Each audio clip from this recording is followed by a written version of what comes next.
gentlemen, the winner of this contest.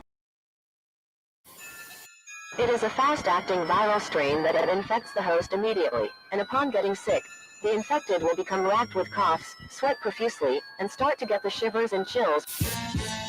There he is, the legend. The man, the myth, the legend. Yeah. You can't literally run a promotion just for the AEW, what do they call them, sickos?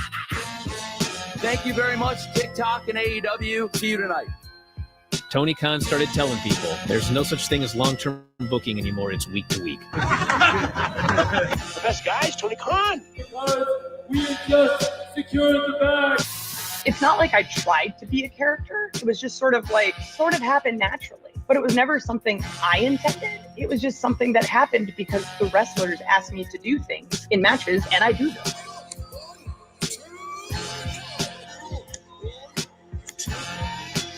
If you run a promotion just for the sickos, you're going to do 400,000 viewers eventually. Effing Meltzer. You know that SmackDown actually went over and everything? Yeah. What's the point? The point is SmackDown. What are you getting at here? That the DVRs didn't pick it up. Did they not pick it up? Mine didn't. Let's get into everybody's favorite moment, and it is called Dave Meltzer's Dumb Moment of the Week. What would you like to listen to in your ears? I'd like to hear the flute. Well, if you'd like to flaunt your flute, then we can find you a flautist. We just secured the bag. It doesn't help me. Okay, so complain, but I will complain. Let me have my misery. And when I heard that, I was like, what? Thank you, fuck you, bye, boom.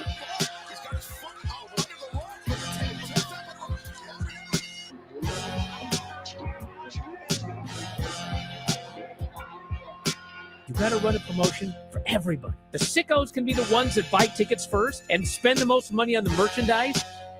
Because we just secured the bag. But you got to promote for everybody. Then you'll have a lot of viewers. I think we proved a lot of so-called experts. We made them look like idiots.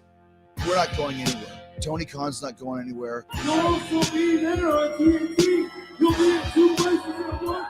You'll be like my favorite movie. Lifetime. It's so great, Pittsburgh. It's not like I tried to be a character. It sort of happened naturally. the best guys, Tony Khan. Keep themselves safe. By Pro Wrestling Clips. Flutes are civil. Conan broke the internet with his Vikingo contract news, though. Everyone's saying he's going to WWE.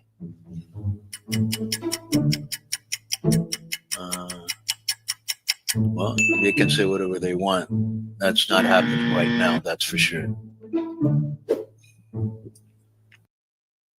Hey, B, no way a little dude like you is gonna change my ways. It's time you were tempted with a taste of nuts and honey. Hulk Hogan doesn't eat nuts and honey. Did you take this?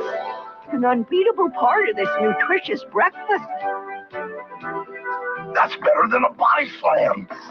Undefeated. And still champion. It's a honey of the nut. It's Honey Nut Cheerios. Tonight on Down to Earth, can it be true? I am adopted.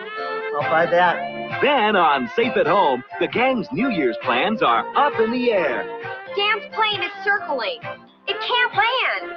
And on Rocky Road, guess who's coming to dinner? Wait till everyone hears about this.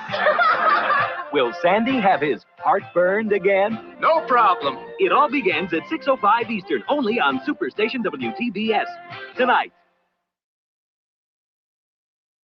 もっと暖かくなるエアコンに変えてください。細長だから快適ゾーン4倍。What's your next desire? すぐ暖かくなるエアコンがいい。細長だからパチン速弾静かでパワフル日立の Big Flow 暮らし刺激人日立。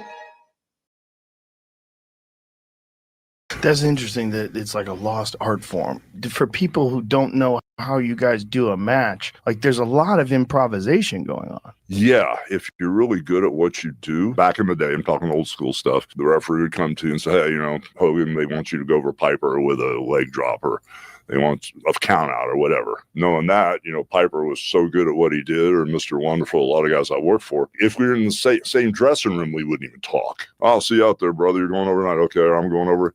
It was that good, you know, and the crowd will tell you what to do if you listen. And you guys have worked together so many times.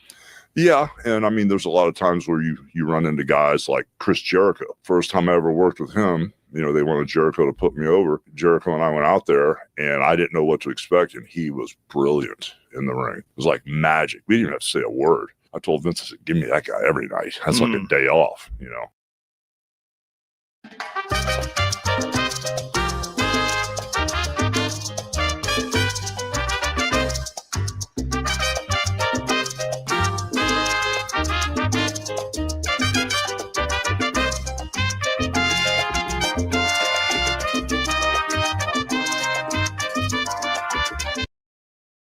To me, at least, that Tony views me at least as one of the top guys here. You sure you're okay? No, I'm 100% fine. I'm ready to rock and roll. Let's go, dude. Thank you. I Awesome, appreciate man. you. I'm glad you're okay. Thank you. Thanks, dude. Thanks for doing that match. No, That was hell awesome. yeah. Thanks, Tony. Dude. Thanks, Jimmy. Have a great night. You too, pal.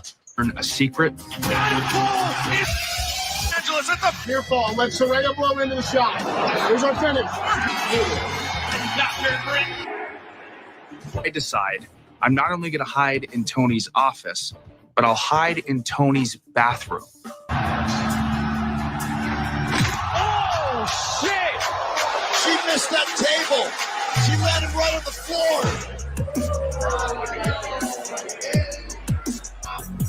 To get to the bell in 2 and change so we can celebrate. At the kid looks fine. At this point, Literally ready to throw up. Let's do it.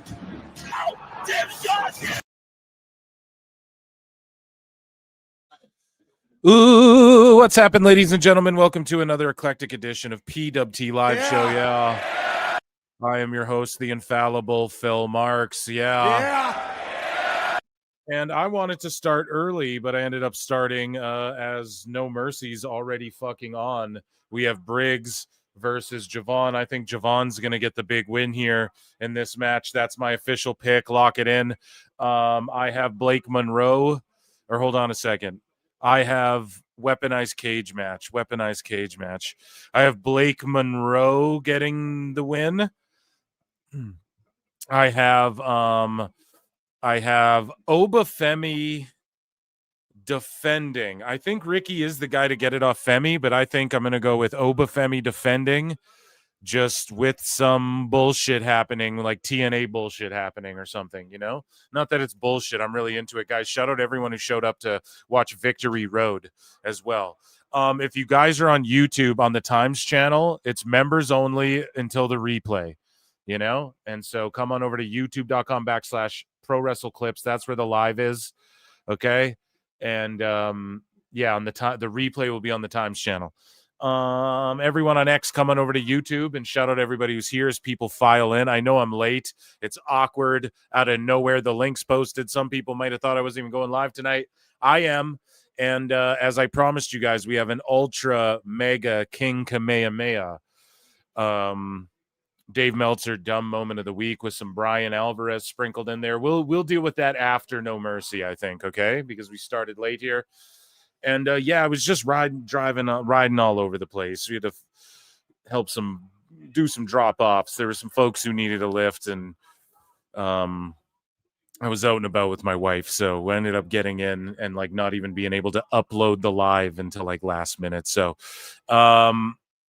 what else do we have going on? There is a little bit of WWE Federation news I can throw your guys' way, or I might save it for the Member Monday show because it's nothing too pressing or urgent that we can't talk about another time. But yeah, we have a lot of Dave Meltzer's dumb moment and Bryan just being an utter dumbass. It's back to lying Bryan and crying Bryan. It's no longer trying Bryan. He's gone down a notch again with me. Yeah. So I think Sol Ruka and Laney Reed. I could see Laney Reed. I didn't realize it was for the speed title, so I could see Laney Reed sneaking one in. My official, I'm gonna go with Laney Reed on that one. And then JC Jane's gonna defend her belt, and then Ethan Page is gonna defend his belt. So the only real title switch I think will be the speed title to Laney Reed because they're really pushing her.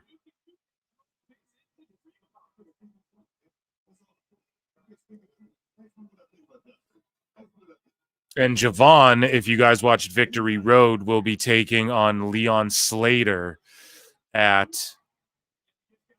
Oh, Laney Reed is hurt. Michaels just said she's hurt. Okay, sorry, guys. I came in last minute. So who's the replacement for Laney Reed? Is it just a no match? Because they have 6 matches here, right? So they could just remove it and go 5.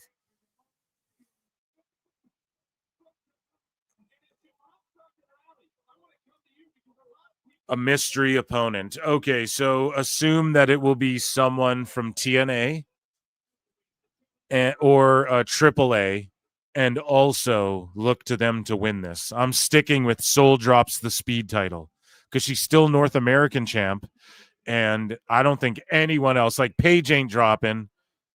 Jane and well, maybe. Here's the thing, man, is that Tavion and Paige have wrestled enough to where it's like, I think Paige, like, yeah, they could give it to Tavion, and I wouldn't be like, oh, fuck, but I just think you keep it on Paige. And he lost the flag match or whatever. So I don't think any other titles are switching. Maybe it's Lola's time. But for some reason, I just don't see it yet. And then, yeah, Oba Femi. Like, I could see Lola becoming a North American champion in the near future.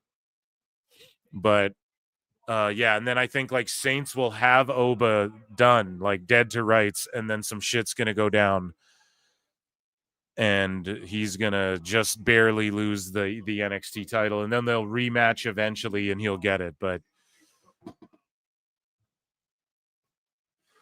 yeah, I have those are my picks. Lock them in. Phil's picks.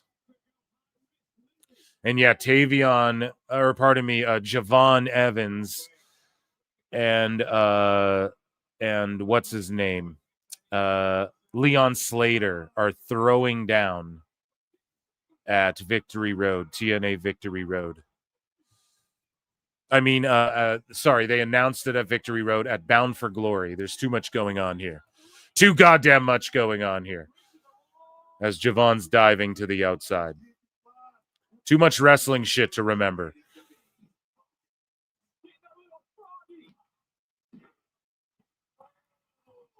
And Victory Road was fun. It was a good grand old time.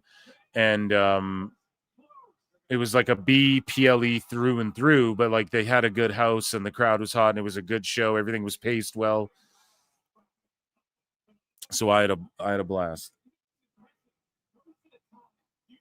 And Briggs is really like, they've done a great job like building him up from a guy that I honestly didn't see much past him being just a tag guy.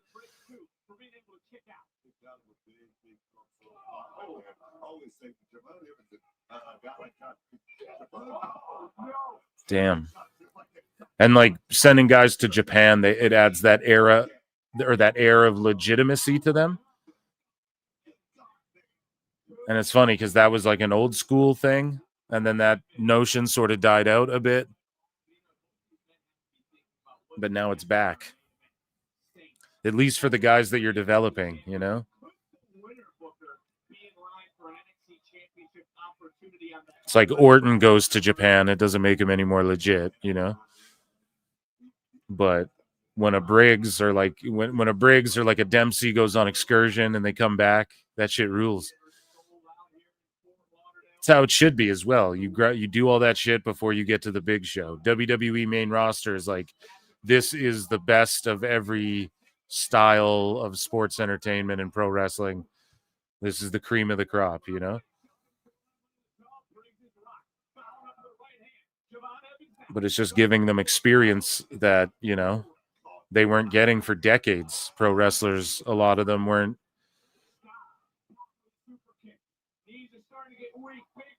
weren't getting that in like the developmental territory level, let's say.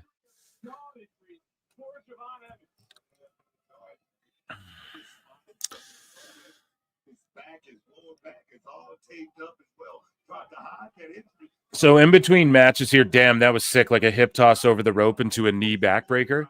So, oh, he did like the go to hell or whatever. I don't know. I don't really like that move. I gotta be honest. So we're gonna make fun of Dave and Bryan in a little bit, probably after No Mercy, but we'll rip through, I think, maybe a little bit of news, hot news, in between matches here. But yeah, I anticipate like someone from TNA could grab that speed title.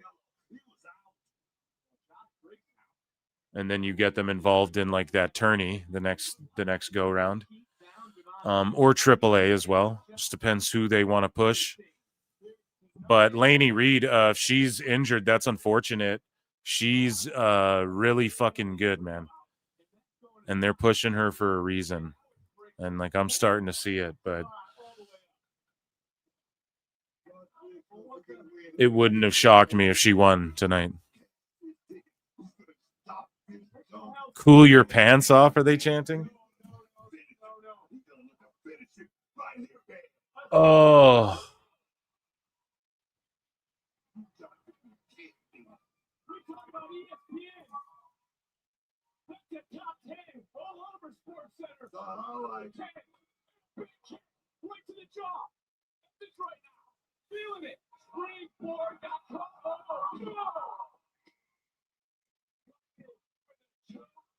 Oh, he kicked out. Damn. We're locked in for this match. Guys, yeah, check out Patreon, check out all the good Discord, all the shit, man. Hit like, hit subscribe if you're not already. And I appreciate you, motherfuckers. Those are my plugs. I don't know. Run the goddamn likes up. Those are the plugs tonight, okay?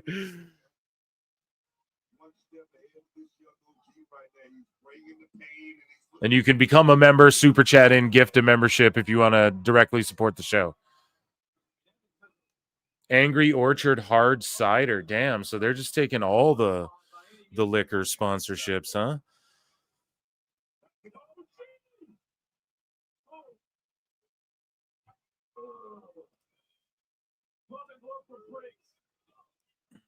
Right now is in the driver's seat of this matchup, and I don't know how much is left.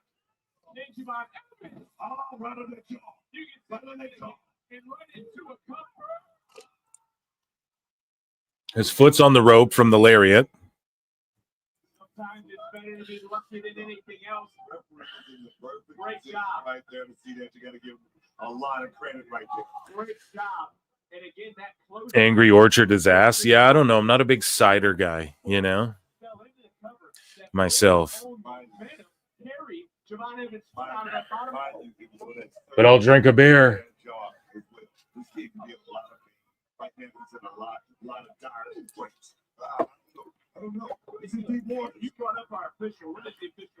So make sure you guys vote in the poll. Who makes you angrier, Bryan Alvarez or Dave Meltzer?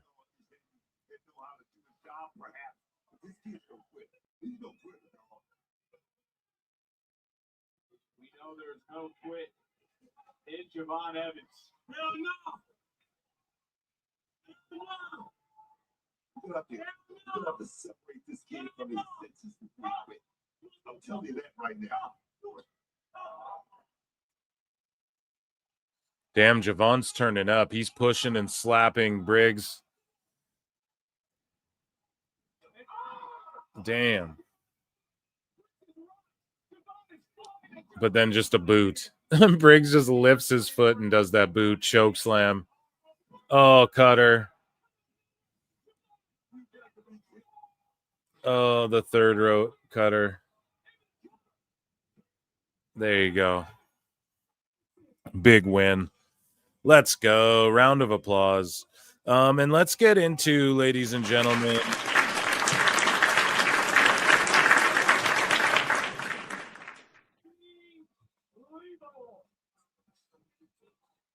Ladies and gentlemen, it is time for WWE.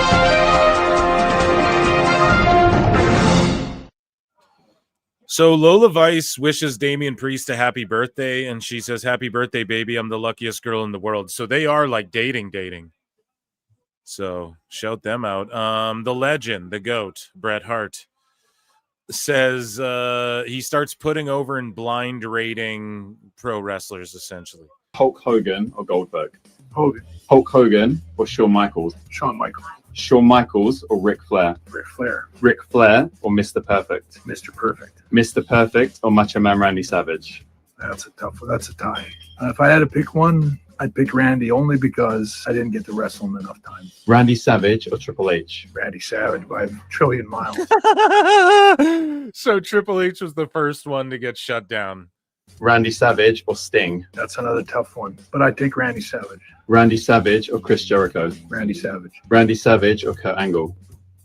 Kurt Angle, because I Damn. never got to work with him. But no 5-star matches, but he got 4 3/4 though, Brian. So it's like the same thing. So it means me giving out quarter stars literally means nothing by my own words, Brian. Kurt Angle or John Cena? That's another tie because I never got to work with either one of them, so I don't even know which one I would pick. I would say John Cena. John Cena or The Undertaker? Undertaker. Undertaker or The Rock? I'll say The Rock. The Rock. Damn. So even here's the thing. People say Brett is bitter, but it's like, is he just honest and doesn't give a fuck? You know, it could be that. Because to pick The Rock, like, why? He doesn't need to do that.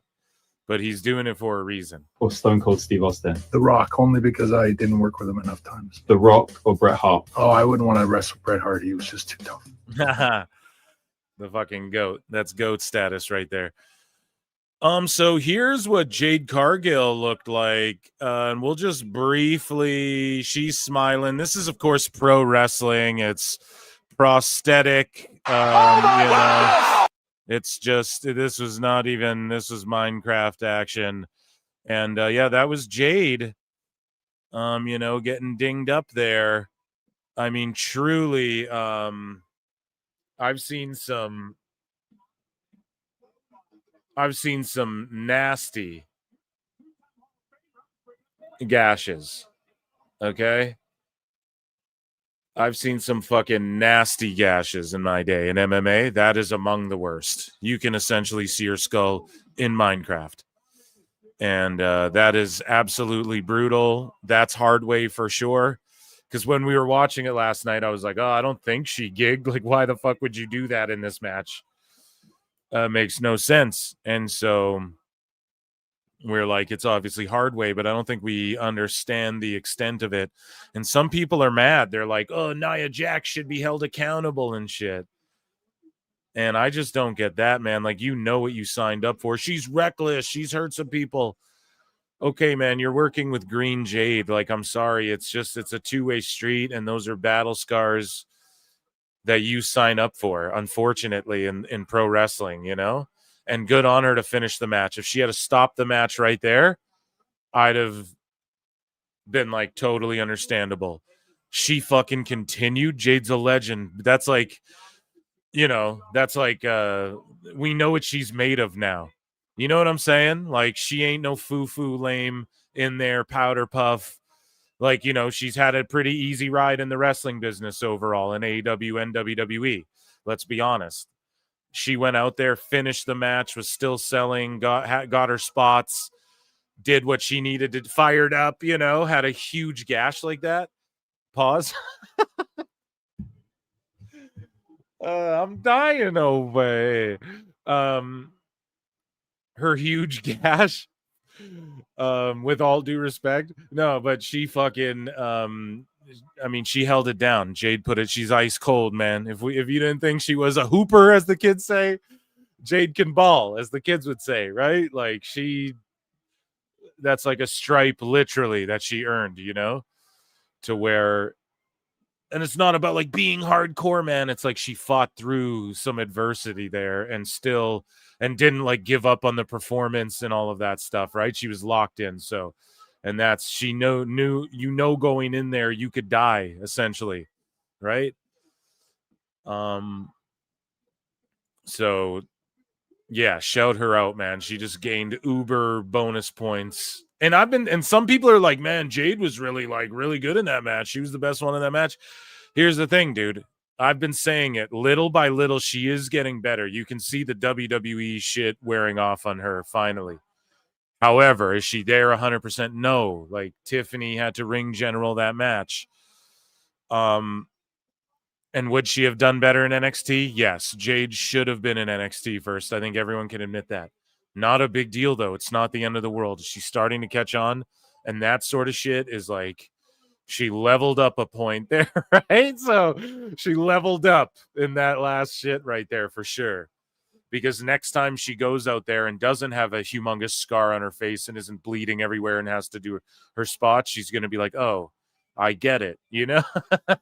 Like, she's just going to understand it one level up there. And I don't know. I'm just glad she's okay. And I'm glad there's a picture of her smiling. She's wearing it proud, you know? That means she loves this. She's embracing the grind, bruv. And, you know, thank God she's okay. Now, if this was AEW and someone got split open like that, would I be way more harsh on them? Yup. Why? Because they do maimings and shit. Okay? Do I think Jade needs to be doing hardcore shit? No. Was it just a botch that, you know, that split her open way wider than anybody anticipated? Yes. So that rarely happens in WWE. I'm not about to like condemn them for that, you know? And Nia, no, like she has, like, okay, people have gotten hurt wrestling her in the past. Since she's been on this last run, I just think it hasn't happened nearly as frequently. Or here's the thing, like Charlotte hurt Kyrie so bad that people thought she wasn't going to be able to maybe even wrestle again. There was rumors going around. So do we condemn Charlotte for that? I don't fucking know, man. Nia's never like ended anyone's career or anything like that. Even Monet like stingered fucking Paige and like ended her career effectively almost, right? So we can't just start like, you know, Nia didn't end Jade's career or anything. We can't fucking like condemn her like that, you know? That's my take on it. Speaking of condemning people, Alberto Del Rio's return, would it be a major boost for WWE? I don't know about for WWE. I don't even need to see him in WWE, but if they started putting him on those AAA shows, like, honestly, I don't care. What? He victimized people and I honestly, man, I don't even, he's not in prison and shit, right? If he, like, that's all I can say. I don't know what to tell you. Like, if he was in prison and locked up and shit, I'd be like, yeah, that's fucked, you know? You know, I don't even know the details. Who knows what was reported that was true and what wasn't. Some people in the IWC are like, he's a piece of shit. People behind the scenes who know him, I haven't heard anyone trash him ever, if he's ever been brought up. And I'll just leave it at that. I've never heard anyone say anything bad about the guy. Not that I'm like fucking asking around and I know his brother or his fucking cousin or his fucking, you know, people, whatever. I'm just saying no one's shit on the guy. And in that regard, and I'll just say this, man, the people in Mexico want it. So who are we to tell the Mexican, and he's still wrestling the AAA Mexico shows. So if they do a AAA show and Rey Mysterio's in the ring, hate on Rey. He's the one saying, I'll make sure he comes back. He said that on the mic to the Mexican crowd. He said that on the mic in the crossover show. Hate on Rey then. And I don't actually want you guys to hate on Rey, but don't hate on me for having a take that Rey Mysterio also has and other people also share. Okay, I got to be honest. Like, I'm not offended. If he came back to WWE, would I be offended? No, but would I give a fuck or be like game changer or think it wasn't bad taste? Maybe a little bit. Maybe I wouldn't care. I would just like, okay, because let's be honest, he's a little bit past, not a little bit, like he's just past what he was in his day. He'll never recapture that, I don't think, right?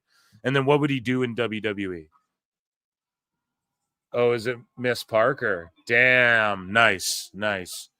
I still think Soul drops the belt. I think Parker could get this win. Parker rules. But when it comes to Alberto, if he were back on like SmackDown or Raw, what would he honestly do? I just don't even see a spot for him there. But if they used him on the crossover shows like Alberto versus Dirty Dom, yeah, I don't give a fuck. I'm actually game for it. And if they give him to the Mexican fans, they're already doing that. So who are we? Oh, they're going to change AAA and what makes it good. I've seen people say that who hate on WWE. Okay, well, they tried to get rid of Alberto and he made it really fucking good for a while there, selling out houses and shit. So, yeah, I mean, people are petitioning for WWE to bring him back. I'm not going to sign this petition to bring Del Rio back to Raw or whatever. I don't care. I don't think he makes one difference if he comes back to Raw or whatever. If it was a one-off or like a Rumble appearance, okay, maybe test it that way first, whatever. As far as in Mexico, they're using him. I'm chill with that. If they want to use him on the crossovers, it's not going to make me not watch the show. And if he gets heat and we boo him and want him to lose, then that's even more money. To anyone he's victim or anyone who's like, fuck him. There's all these, I don't fucking know, dude. I mean, he's not in prison. So that's all I can fucking say, right? I mean, there's nothing that I mean, if Paige is looking to come back and Del Rio's there and everyone's like, Del Rio's connected to the Stephanie Vaquer shit and blah, blah, blah. Well, she's in AAA. He's producing shit there. He's backstage at all those shows. And that shit's all squashed. I don't know. There was all those crazy stories too. Dragon Lee can't work with, and Dragon Lee's a scumbag because he defended or this guy defended whatever. I can't keep track of all that shit, especially not when it happened in CMLL or AAA or whatever. I don't know, man. Shit works differently in Mexico, bro. And that's my take on it, honestly. So just as a pro wrestling fan, yeah, Del Rio is doing some cool shit. I don't like what they do with the lighting. I don't like this speed shit or when they do the lighting for the Fiend or Mystico or whatever. I don't give a fuck about that stuff, man. For real. And yeah, that's my take. And hate me if you want. I don't know. You can't please everybody. And that was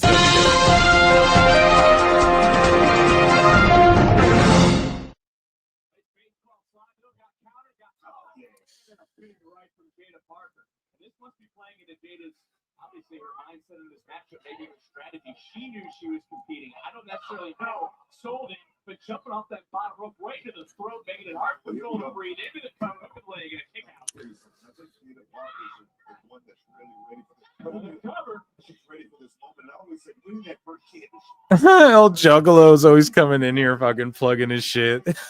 You motherfucker. Oh, shit. Shout out El Juggalo, man. Shout out Steve Sanchez, Kevin Pierpont, everybody coming in. Lemon Lemming, George Capture.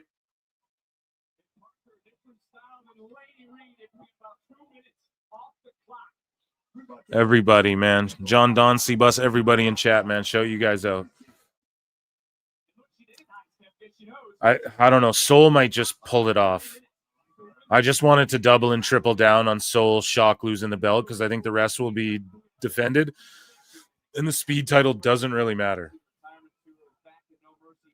2007 had relinquished the title due to a torn pectoral on that night. 3 separate WWE Championship matches. Tonight, this is the first of 4 championship matches at No Mercy. Looking for that hypnotic. Got countered. Taking her down into the cover. Overpowering Jada with Skull on the near fall. But yeah, sorry if I offend anyone with my Alberto take, but I honestly can't keep track. I just don't give a fuck. I don't. I gotta be honest. And the last thing I ever heard about whatever shit happened, I don't know, with him and Paige and shit, there's stories he got in a scrap with his brother and stuff. And then fucking with I heard the girl who was quote unquote victimized or whatever, she fucking said he didn't do shit or whatever. So to me, it's like Tessa Blanchard. Everyone's like, she said racialist shit to I forget the wrestler, but then they made a post together in a picture, and she's like, "Yo, I forgive her." Da da da. It's like, what more can you ask for? Like, I don't know. She's not in jail. I'm not gonna like hate her, you know. I don't care if she's in WWE. It's gonna trigger a lot of fucking sickos and wackos, but here we go. So the speed, like the light changes. Okay, now it's kind of winning me over. So the light changes as the time goes. See, I was being a hater, and now it's winning me over. Just trying to be objective about it. Like, as it turns orange, you're like, okay. It kind of signifies to the wrestlers, too, without them having to watch the time. However, people paying too much attention to the time could be a story beat, but do they only do the lights in the championship matches? I don't know. Where's Lex Luger? Are you in the Wolf Pack or are you not? Know. Kurt Hennig. I don't. Here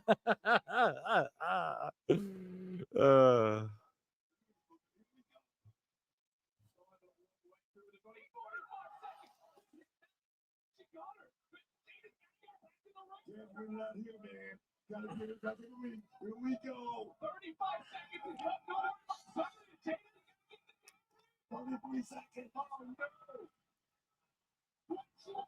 Okay, so Lash is. Oh, Zarya hits the spear.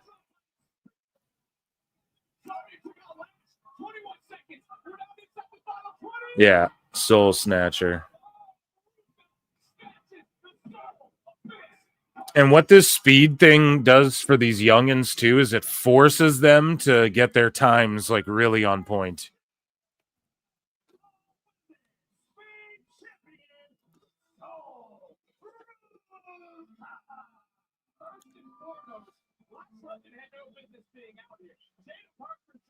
I like it. It won me over right there. I was being a fucking hater.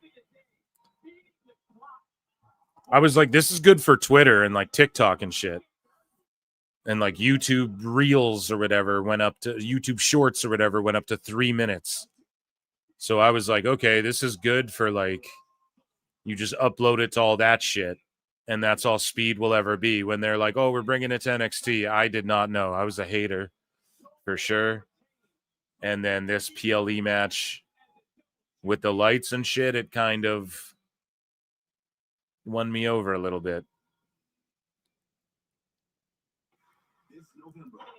Okay. Good stuff. I like that.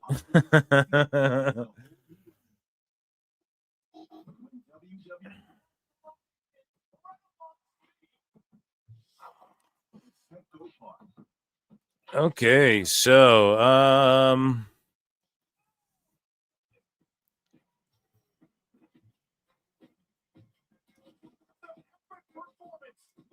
so let's do a little miscellaneous news here just for a second.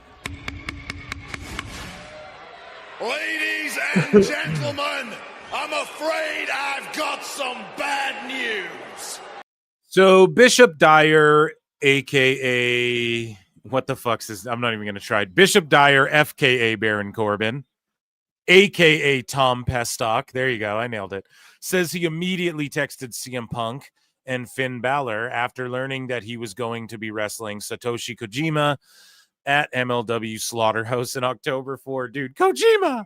Goldberg! You can wrestle Kojima! I'm telling you. That's what Tony Khan would do, because I believe Kojima and Goldberg wrestled in Japan.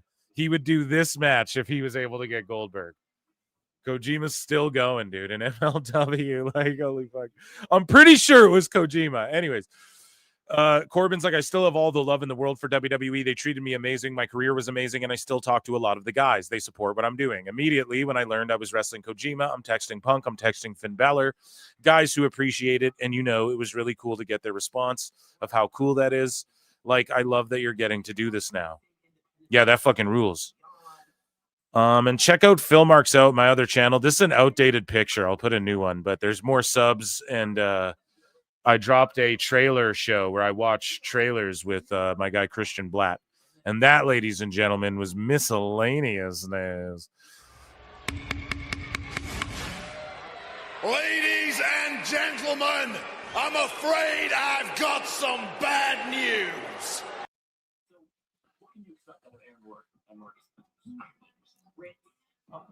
Uniqueness, determination, his area of artistry. So they're doing a clip for Evolve here. And here's Aaron Rourke and Marcus Mathers. Keanu Carver. And then Jackson Drake is their champion. And then Evolve Succession is like a PLE on Tubi.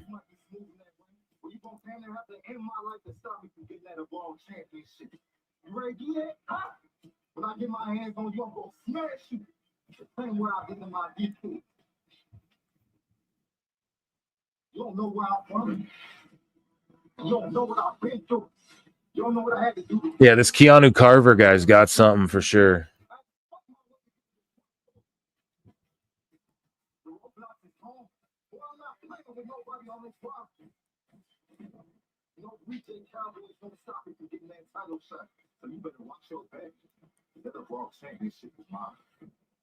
And then they got Bull Buchanan Jr. down there, huh? Working with Sean Legacy is a huge headache. They're just promoting the shit out of it on NXT. I see his drive, his passion, his dedication, and I support that. Sean Legacy.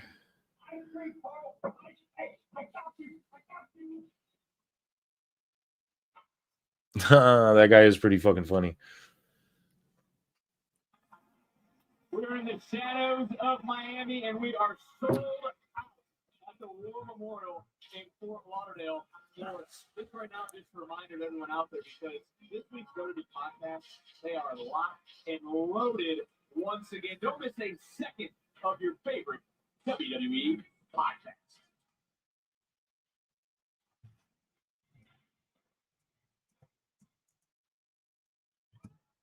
Joe, another loss for you at the hands of Dark State, which seems to be a running theme in recent weeks. So how are you planning on handling your Dark State problem? I'm hurt, Kelly, because those guys, they know how to dish out. I should know, but I will say, there's something they said in that ring tonight that really resonated with me, because you appreciate Dun dun dun dun dun dun dun dun dun dun dun dun dun dun dun. to warn you, your final warning. Right, if somebody say our name and we around, just act like you ain't here. Because when we see you, it's on site. Ain't no talking, ain't no excuses, just a four. Okay, Dark State just talking shit on Joe Hendry. You ain't with Dark State, and you against Dark State. If you against us, we put you down. When Dark State strike, ain't nobody safe. It is again. With them or against them.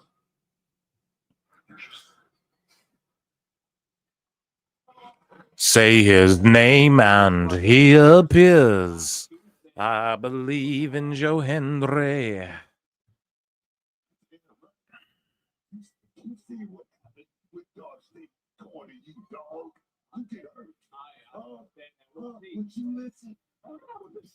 I'm not Joe Hendry. We'll see if Joe Hendry listens or doesn't listen to Dark State. Let's talk about what's going to happen here in just a matter of moments live here at the Sold Out War Memorial. Okay, so the weaponized steel cage. I am ready to lock in for this. This is going to be good shit.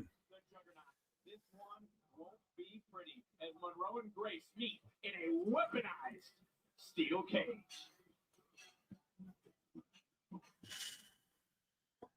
JG. Yeah, can you believe all these fucking sickos going after Gail Kim?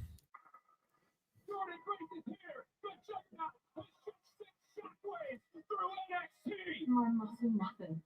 Let's treat you. JG. We're going to talk about that too. Gail Kim is a big focal point. I already covered like 2 of her beefs. I let this one play out. She's still responding to people about this shit, so it's really never ending. But PWT podcast episode 100 with Alfred Kunawa. This is Nasty Pro Wrestling Bits. You guys know him. He's my good buddy, my good pal. And we talked about her feud with Brett Lauderdale there from the other day because it started with her and Brett in Deathmatch. And then the next show I covered her feuding with over the Riho stuff and Sickos. And now we're going to talk about Dave Meltzer and the Sickos coming after her more and more. And Dave Meltzer's complete meltdown and Bryan just being an arrogant, dumb fuck. We're talking about all of that post No Mercy tonight here. So make sure you guys stay locked in. We might do some AEW news. I don't know. I was going to save it for maybe Member Monday and do like a long AEW segment. But we'll see as things progress here. Because the key thing is like their numbers being falsified, but that's just all falls under the Dave category as well. So we're going to be talking about that. Don't worry, right? We're not skipping it. We're going to be talking about those fake ass numbers and how Dave wouldn't correct them and still hasn't. So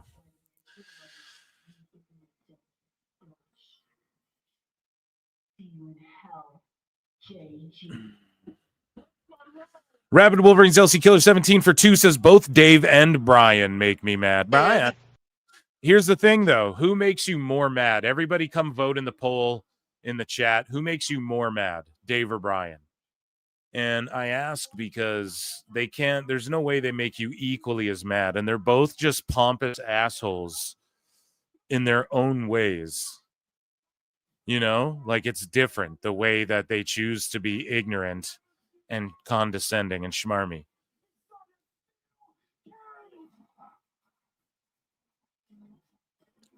They're achieving the same thing, but they go about it different ways.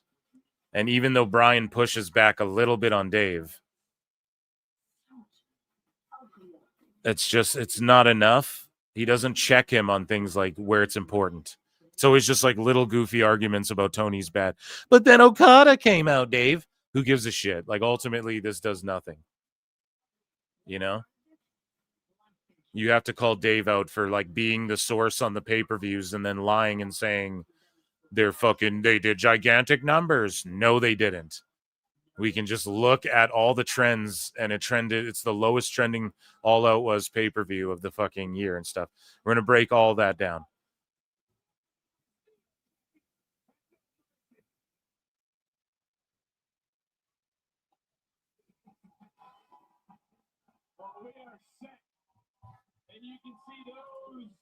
And Dave's he's just a bullying cunt. And he just is always taking shots at women, always bullying them and shit.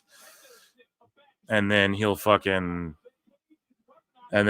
there and like virtue signal about bullying. Meanwhile, he fucking put gasoline on a fire, fucking a people bullying Gail Kim and shit. It's just, we're going to talk about all that and more.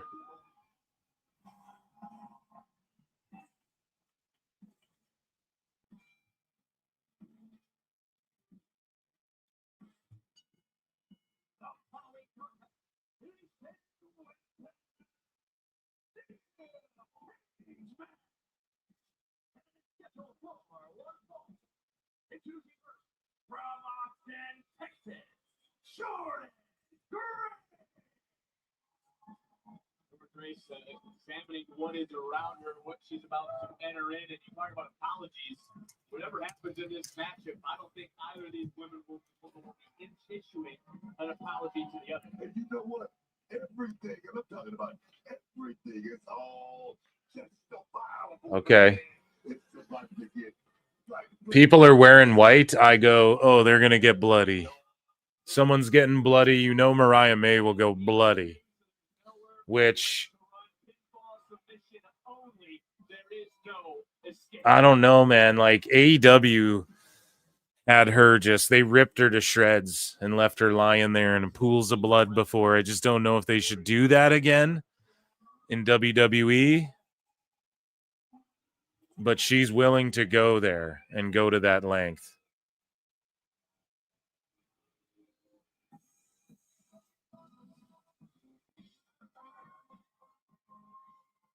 The reflection of perfection, pal. I invented that gimmick.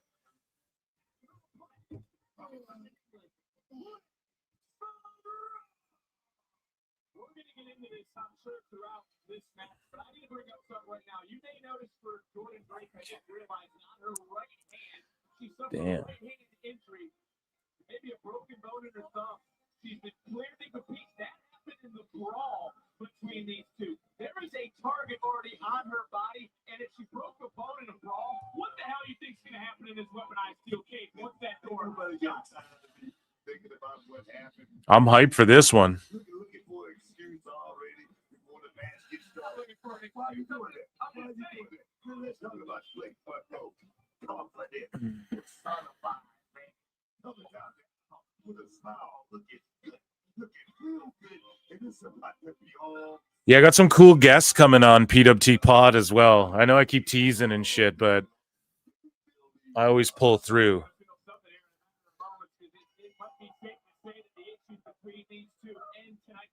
Just how dangerous and unforgiving is this sort of environment, this steel cage. Oh, Shiva, did you see that this thing is shaking, boy?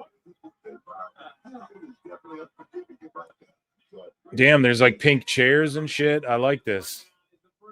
Pink trash cans. It's like I'm a Barbie girl in a Barbie world. Yeah, I got some. We're gonna have fun, man. I'm gonna have some fun pods coming up for sure.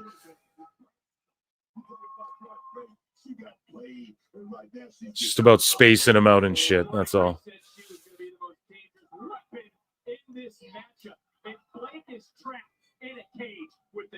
Man, both these gals look real good right now in this gear.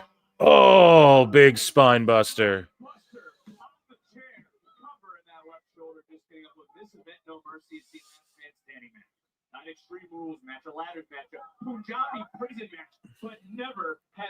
You can brush my hair, undress me everywhere.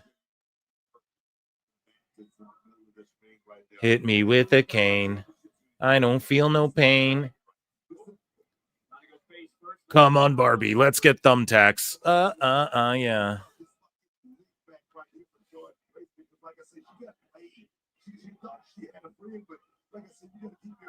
John Moxley, come on, Barbie. Chop my head off. Ooh, oh. Come on, Barbie. Pizza cutter. Damn, dude. The walls on a fucking... I don't even think we've seen Jericho hit one of these. Y'all remember when Jericho hit that Walls of Jericho on the ladder, on top of the ladder during that TLC?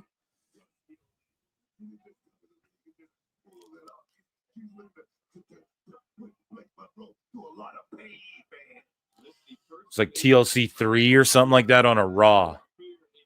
And Jericho hits the walls like upside down on the top of the ladder on Van Dam, I want to say.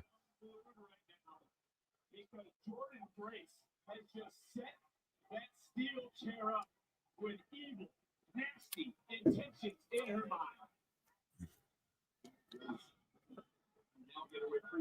Now, this fight was fighting the hand of Jordan Grace. Jordan Grace turning things around. You can cut, you can maim, you can say I'm in a weaponized steel cage match. I'm a Barbie girl in a fucking death match.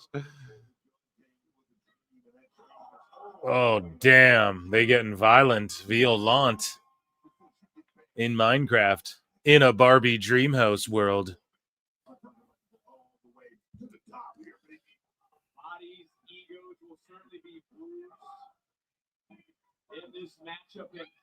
Oh.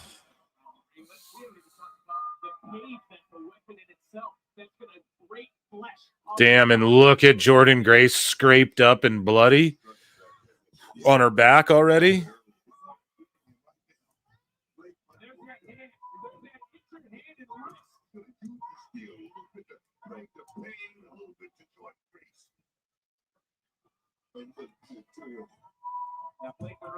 Yeah, look at Jordan's back. It's already just ripped up. God damn.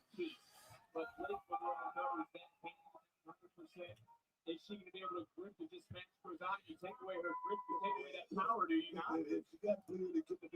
And shout out Jordan for following PWT.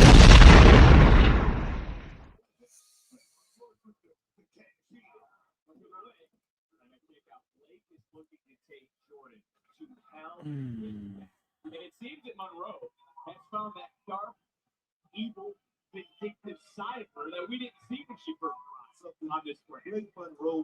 Oh yeah, there's UFC. I'm gonna have to watch that all later. Nice. I haven't seen any of it. We will just avoid it all until later. Dominic Reyes is fighting, I believe.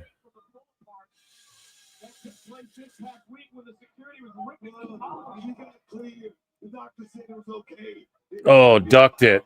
Caught it. Damn, that was cool. How she swung the cane, like over swung, and then and then a skull crushing finale or the stroke. Damn, that was cool. So like Blake over swung the kendo, Jordan ducked it, so she swings through, and then Jordan catches it on the swing through, like tetherball. Like how do you explain it? She catches it, and then Blake does like a quick little two-step reverses into a fucking forward Russian leg sweep with the cane. That was sick, man. Okay, we've got a hair dryer.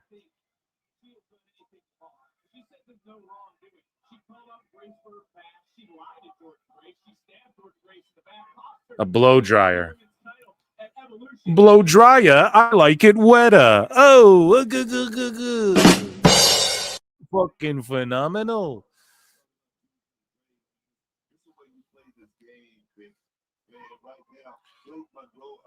Damn, yeah, exactly. You don't even need to hit her with it. You just tie her ass up with the cord. Let's go. Just tie her fucking wrist with the cord. Yeah, dude, that's way smarter. What is this? A glamour bag. Oh, scissors. No. Oh, she's going to cut her hair. Oh, shit. I got to ask my wife if that's a weave or if that's Jordan's real shit.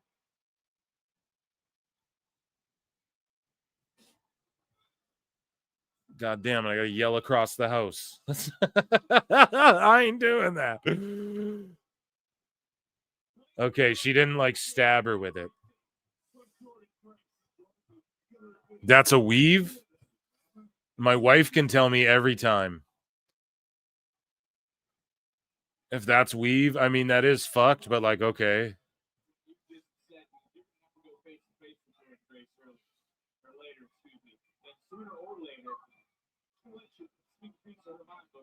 I'll tell you that right now. I'm gonna let you think about that. I'm gonna get back and call the match because Jordan Grace has broken free. And Jordan Grace now realizing what was just done. What if someone came over here and cut your hair? Are you gonna be happy about it? Booker. I fucking love Booker T, dude. I don't care what anybody says. Here we go. Jordan firing up.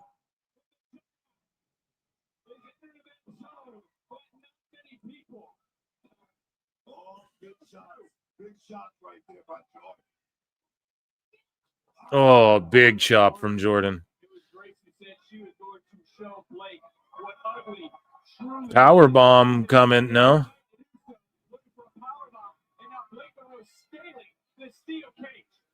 Oh, crotched her.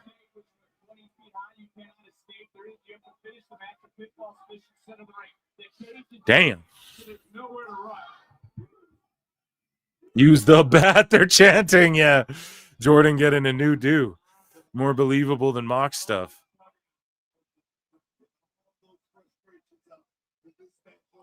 Oh.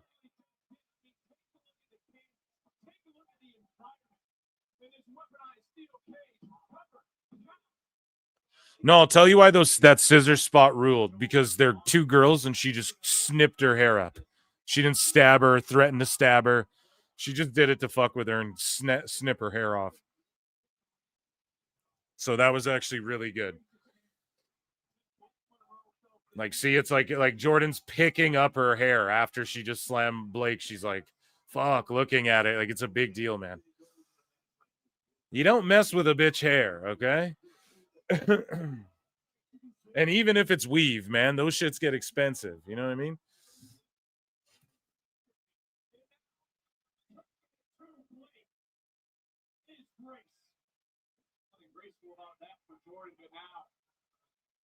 Jordan has her own mind of what to do. We said they got a score to sell. If you sell it this way in the middle of this thing, what there? We're gonna get it. Yeah, like the scissors weren't a hardcore spot. It was just, let's chop her hair. It was way better. And you get the pop of like, is she gonna do some AW shit? She came from AW. No, she does some way better shit.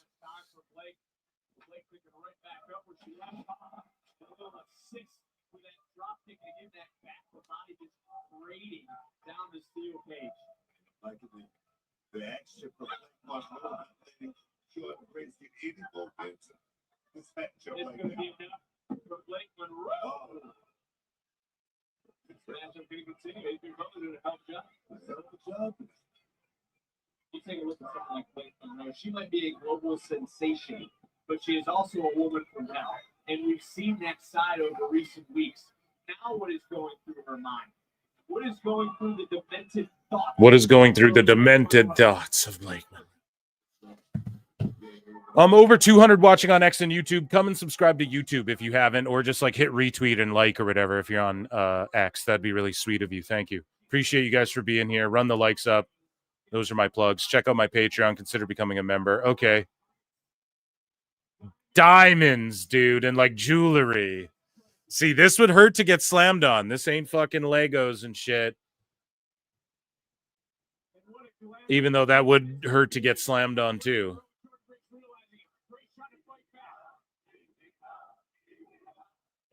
Are they chanting EC dub or GC dub? What is this? Like oh my God, what was that? That was like a stretch muffler suplex. That fucking ruled, man.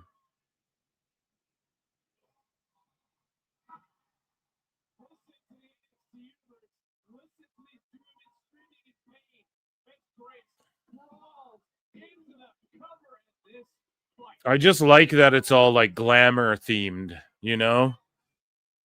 Everything that Jordan Grace has had to go through, as I mentioned, not only here tonight, but the emotional. Stuffing the hair in her mouth. The physical. And you're seeing some of that come out in Jordan. I just looked up. She's angry. She's pissed off. Rightfully so, Booker. Can you give me that? Can you understand why she's angry? Like being slammed on a bunch of diamonds and fucking earrings and pearls and shit. It's unique and it's not like gory. It's not like she dumped a bunch of beer bottle glass on the ground and it's like, oh, right? And it just fits into like what their battle's been over. And they're having a really great match besides all that. Chops to the back.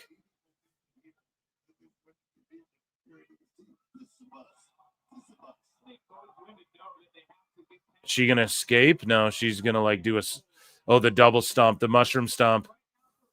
Oh man, and look at Jordan upside down in the thing. Oh my God.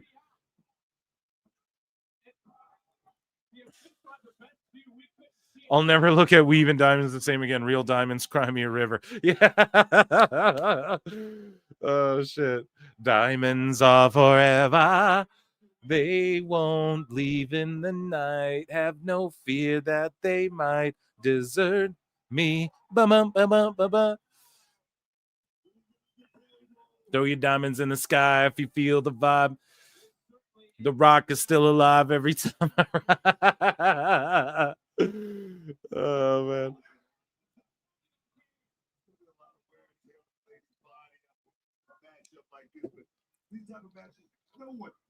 Oh no, don't. Oh my God, just don't do anything dumb. Now it's gonna get dumb if they don't. No. Oh, that was crazy. Okay. Yeah, dude. If they're doing like impale or she got suplexed onto the spikes, like the legs of the table, that's where I draw my line. Like, you do not need to be doing that. But no, they just tease it, move away from it. It's much more, it's way better that way. It's like a horror movie, right? Oh, the killer's about to stab her. She moves and it just cuts her. And then she slips away at the last second and he tumbles down the stairs and he has to recover. And she fucking, that it just makes it more, I think, compelling that way, If you're going to do something, or like, let's say they do that, it's got to be the finish, A fatality, a Mortal Kombat fatality. Finish him. Finish her.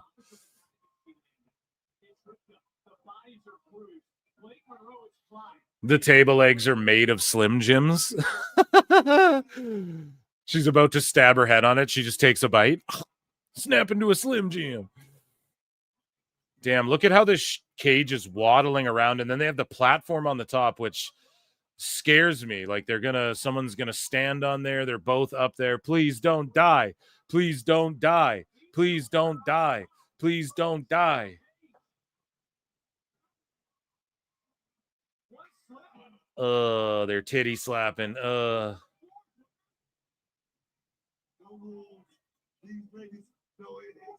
Oh.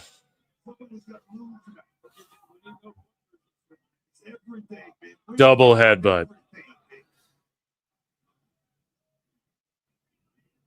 A former TNA Women's World Champion and a former AEW Women's World Champion. What is that, cocaine? Oh, that's rich girl cocaine. Paris Hilton official branded cocaine.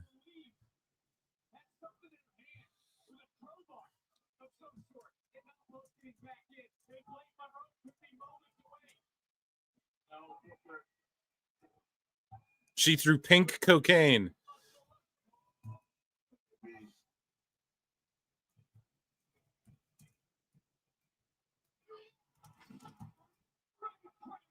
Damn.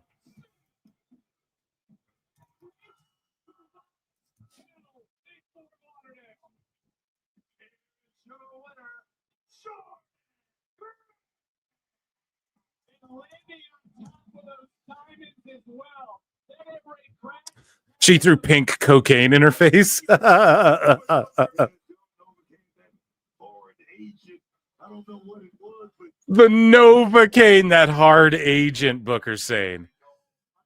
Come on, we all knew what that was, right? It's all this rich girl glamour shit. She threw cocaine in her face. Because they both just went through a battle. They both just went through hell. But it was Jordan Grace who survived.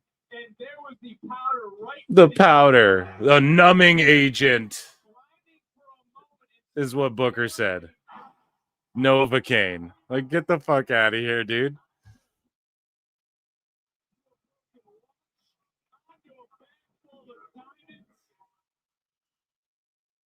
Is it finally over for the Juggernaut? Can she finally move on? For Grace, she shows Monroe how. That's the Maybelline cocaine. Yeah, that's that Johnson and Johnson motherfucking. That's why she's so happy right now. That shit was pure Colombian. She got that shit from Andrade. Are you sure about that? Allegedly. Oh shit! Gave her that Andrade specialty. You know. Allegedly. Shout out Andrade, dude. Oh man. I forget what I am tonight. I think I'm 1-2 or 1-2-1.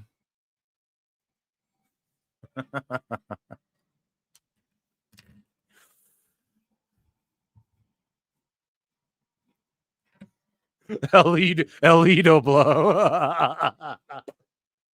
Yo, man, I ain't even aimed. It's funny though, right? We gotta admit it's funny. Oh shit.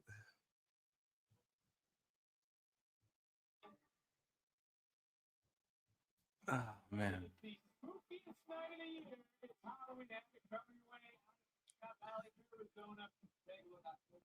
It's the old joke. What's that old joke? I don't like cocaine. I just like the way it smells. Oh, man, that's funny.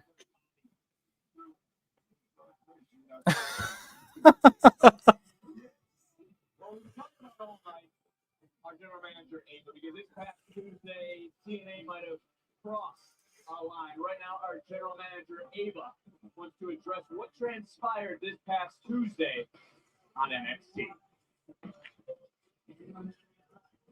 In recent weeks, the relationship between NXT and TNA has become extremely fractured.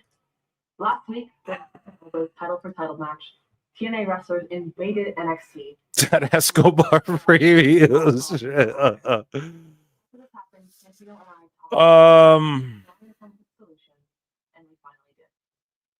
On Tuesday, October 7th, So Ava's spitting here. NXT and TNA will bring to you an event that no one in the wrestling world thought was possible: Invasion. NXT and TNA will compete in 2 Survivor Series style matches, one for the men and one for the women.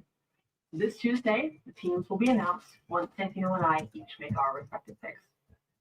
Also, another match that has been officially signed off on is the NXT Tag Team Champions Dark State versus the TNA Tag Team NXT Hardy Boys. Invasion. Title for title, winner take all match. Damn, the Hardys gotta win that one. After everything that has happened with Trick and Oba, everyone will be barred from ringside, so there will be no interruptions. There has to be a winner. Thank you. And I'll see you all October. So tonight, there has to be a winner between Trick and Oba. Everyone's barred from ringside.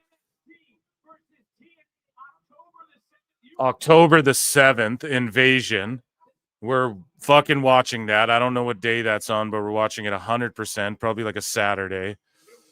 Let's see. No, it's on a Tuesday. It's on a Tuesday. Let's fucking go. We will have the club going up on a Tuesday here at PWT. The T is for Tuesday on October 7th.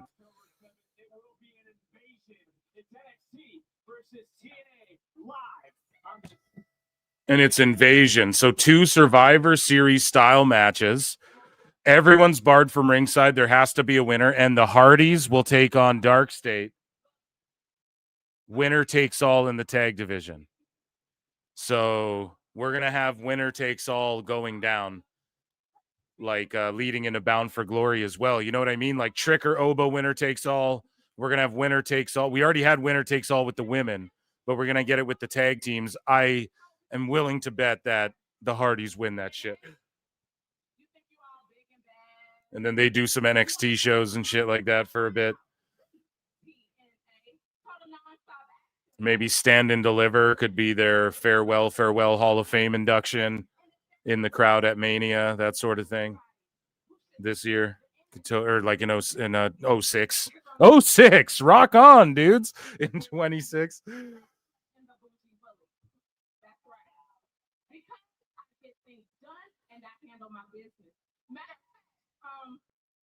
Is it the AEW Tuesday in October? Oh, yes. 3 days before Tony Khan's birthday. Roughly a week or so before my birthday. Fuck yes! We're going live for the head-to-head. Oh, Jada just says fuck it and jumps her.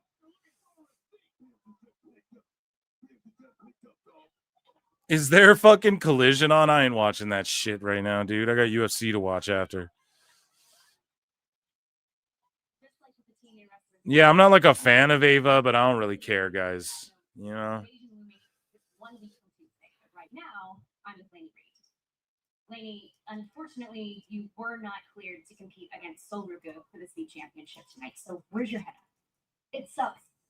Tonight was supposed to be the most important match of my career. It also was supposed to be the night that I became the new state champion. But yesterday during training, I was injured. Medical evaluated me this afternoon, and they ruled me out. And honestly, Kelly, I'm disappointed, but I'm really pissed off. And I promise you, the moment that I clear, that speed title is mine. Lainey, I'm sorry. That sucks. But don't worry, well, time will come. Oh, that is so sweet. But I hope you still feel like that after you lose, because there is absolutely no chance of you beating JC for that title. Excuse me? you better watch your mouth before I throw one kick, and that little leg of yours goes from injured to broken. Keep telling me like. So she's like, I'm gonna take you out with leg kicks. That's basically, I'll just shoot on you, bro. Fucking calf kick your ass.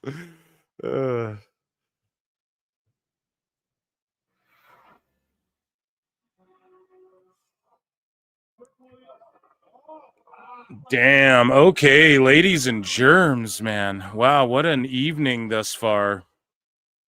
The pink cocaine is super funny, and it should be getting way more traction on Twitter.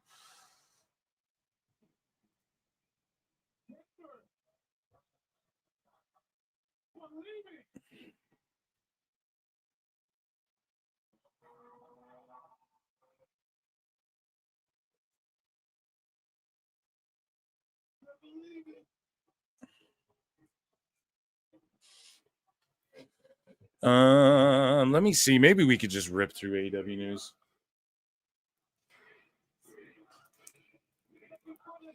We believe. It's cool that they're showing shit from last year's No Mercy. That's what they're doing on Netflix, by the way. They've been showing stuff from last year's No Mercy. When Dragon Lee was a special ref and when Trick was a special ref.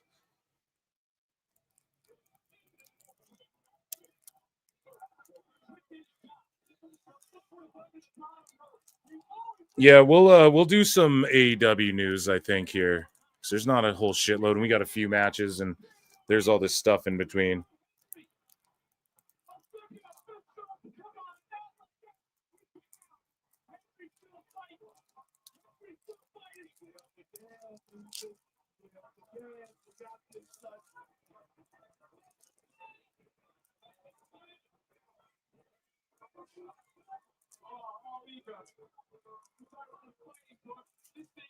Ethan Page, man, he's had that.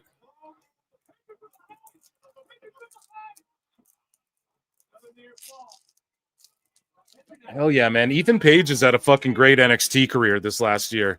Looking back, it's like, oh yeah, NXT champ. Fucking North American champ.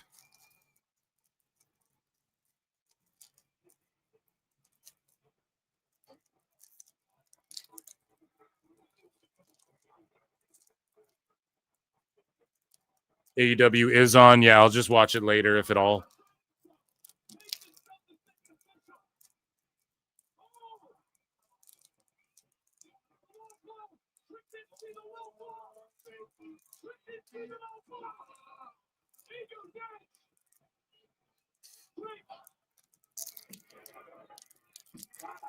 Yeah, Ethan Page should just go up and join the Secret Service.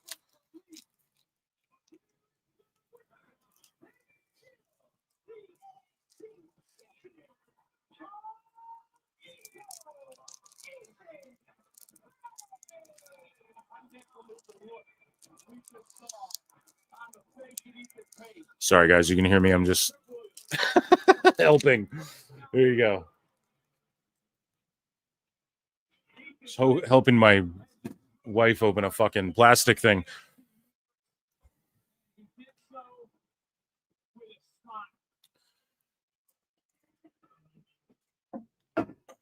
Okay, so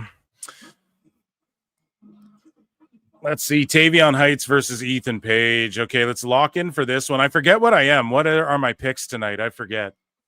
But either way, I picked Ethan to retain in this one.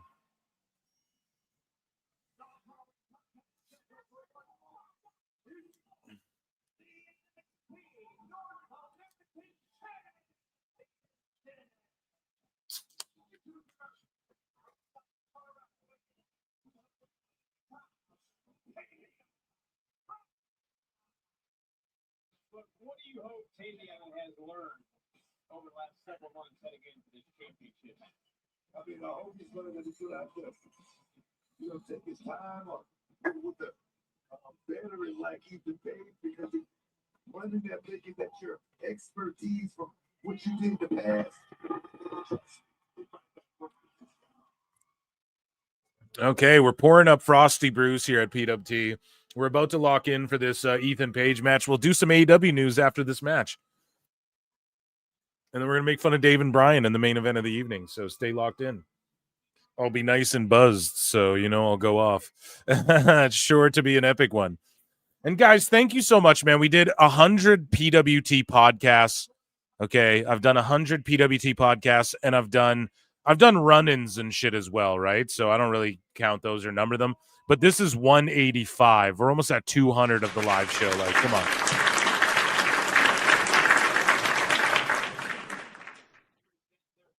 Fucking crushing, Yeah.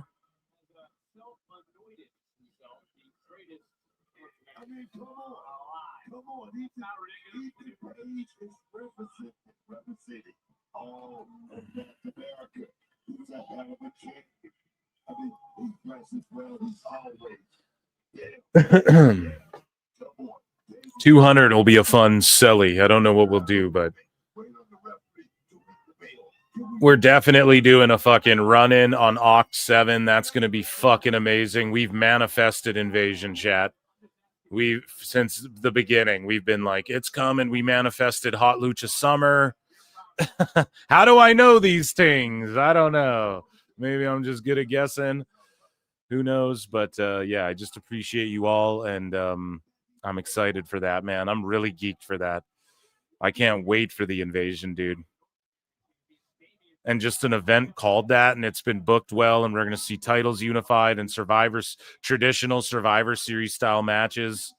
Okay, you guys can get away with the War Games on the main roster again,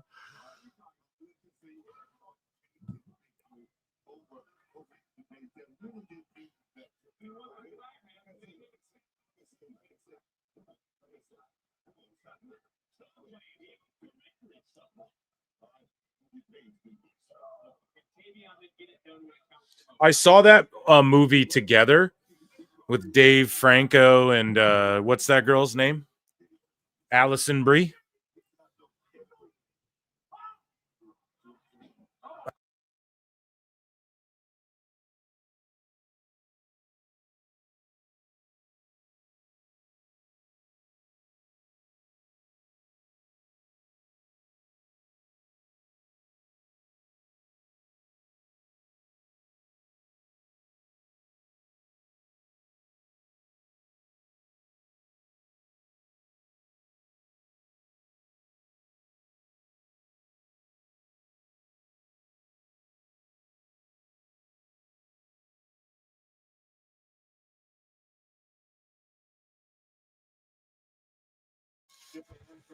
They produced the film and all of that. Sorry, cough button.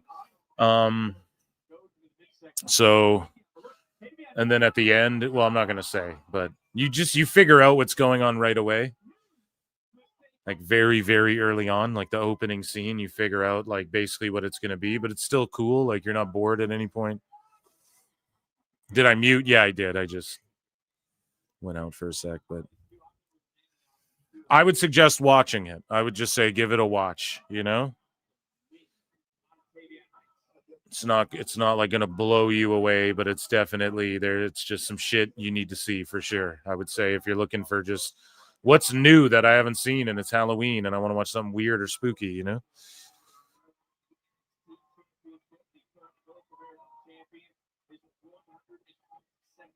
The mic is fixed, right? Yeah, it is. You assholes.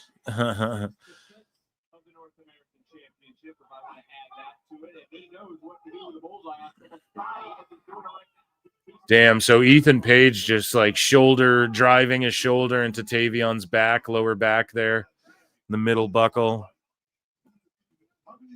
Talking shit to the camera.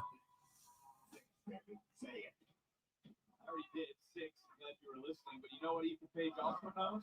He knows the feeling of that ankle lock because his ass was tapping this past Tuesday to Tavion Ice. And we'll see if it happens once again. But right now, big back suplex. In the center of the ring, into the cover, deep hook of the leg, and Ice able to get that left shoulder out. Maybe the top of this game, right? Showing Tavion Ice that you got to bring a whole lot more than just a lot of talk. You know what I mean? You got to bring a whole lot more than just a background, being a Olympian and all that. This is professional wrestling. When you think of No Mercy, I think back to last year. And what a difference really a year makes for Ethan Page. Also NXT and TNA. It was last year Ethan Page was defending the someone trying to take it to TNA. Tuesday was the Invasion. October 7th, it will officially be Invasion. Dude, I can't wait for the goddamn Invasion. They're hyping it up right now. I'm so excited. We manifested the shit out of that shit. No. And now, like I say, one of the greatest, if not the greatest, North American champion of all time. You got to get this guy. I mean, he did it in one speed. And that's the thing. Invasion can be a once-a-year thing, or they can do multiple invasions. You know? They could have an invasion event just whenever it calls for one, call Tuesday Invasion. And if it calls for one, make a PLE of it, you know? Doesn't even have to be once a year. I don't want to hear no, every year they should do Invasion. No, bitch, just whenever we got invaded, and you know, whenever like TNA, you know, just whenever it calls for it, just Invasion. Fucking do it, you know? That's the whole point of Invasion. It's not a routine. That's where Survivor Series and War Games gets kind of stale. It's like we know that they're gonna heat up for fucking Survivor Series and set up a War Games. You know, like we know the format, we know the playbook. The beauty of this Invasion is like you don't really know. Everything's unsure. No one knew Kalani Jordan was gonna walk out of Victory Road with the fucking Knockouts title. Nobody saw that coming.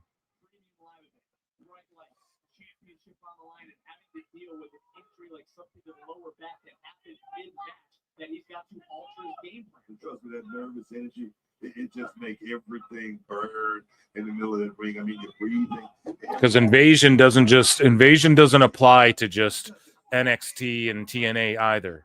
We could see fucking Noah invade or whatever the fuck. You just give us these events whenever they go down.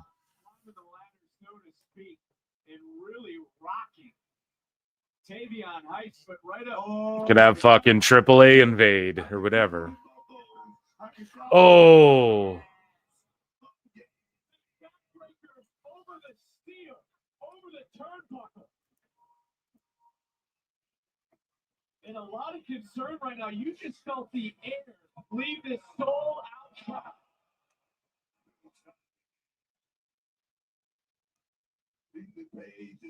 He's in the zone, man. He's in the zone. Think about if Tony Khan just booked an Invasion from ROH when he bought it. A bunch of people like the Greshams and shit who were like, fuck Tony Khan. We don't want like da-da-da, that sort of thing. And then you have some of the originals like Danielson and Joe. You don't know which side they're on. Punk or whatever. I think Punk was around then. You don't know what side they're on, etc. You know, you have Punk defect at one point. It's like, holy shit, he's with ROH. And then you bring back, and then eventually when the Invasion's over and you unify all the ROH belts with the AW belts and you have AW stand tall, then you wait like 3 months, 6 months, you bring fucking ROH back in the retro form with the retro titles, new lineages for these new retro titles, and then it's like your NXT. Tony had it right there. He could have did it right there. Instead, Jonathan Gresham, shout him out, by the way, but he fucking has to chew fucking Tony Khan out at IRL, and they don't even turn it into like a fucking angle or anything, man. It's just so stupid. Tony just fucking doesn't sign him. Just pays him till his ROH deal was up or whatever. Just paid him out, makes him leave. Puts the belt on Claudio, then just downhill from there.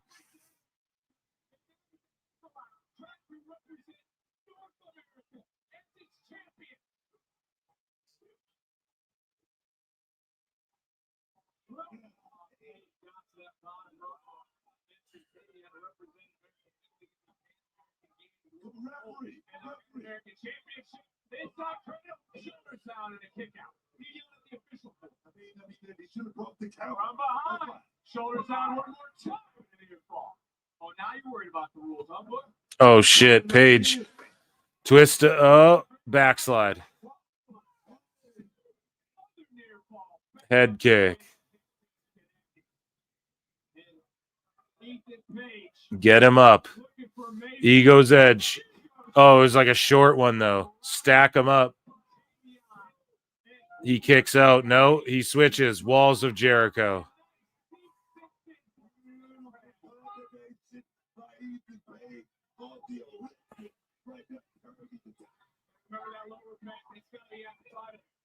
Down across the top turnbuckle, a backbreaker. It went against the hard steel of the ring. They get into the ropes. Honorable champion, they released the whole.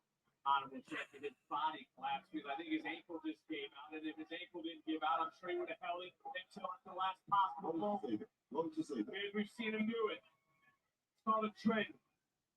Somehow both men back to the feet. We question Tavion Heights' back. Now I start to look at maybe Ethan Page. Boom. Tavion to the top.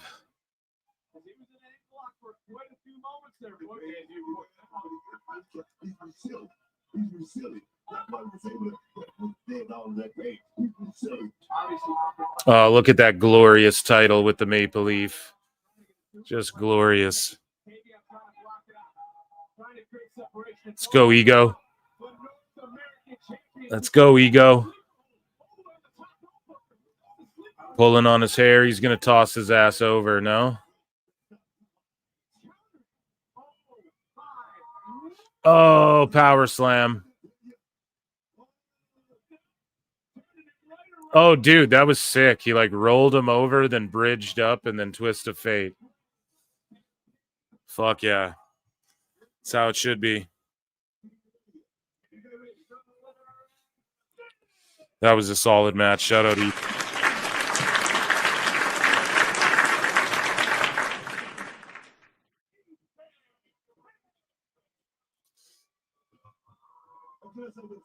Kill him with a smile. Kill him with a smile.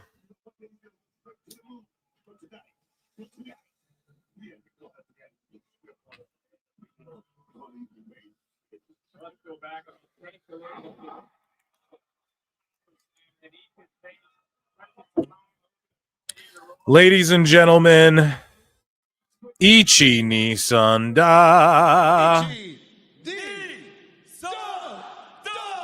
For AEW News.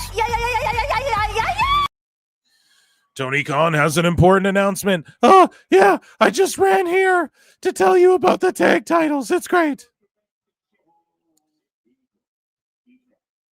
So AEW World Tag Team Championships were revealed. The women's World Tag Team titles were revealed on Dynamite by Tony Khan and Renee Paquette. And they look exactly like the men's. Just some white diamonds in there. So, I don't know. This is a pretty ugly belt. I'm not going to lie. I don't really like it. And I just don't think he should be doing this. I really don't. But he's going to keep doing what he wants until they're booted off TV. And then he's just going to go, well, I had a great run. One of the best. It was great. So AEW files trademarks for Bacon Brawl. And I quote tweeted this and said, this is a match between the fans and where they fight for better seating. The sickos duke it out in the Bacon Brawl for who gets to sit in a better spot. So AEW Dynamite ratings were 638,000.14 in the 18 to 49. And yeah, I guess the ratings were all flubbed up.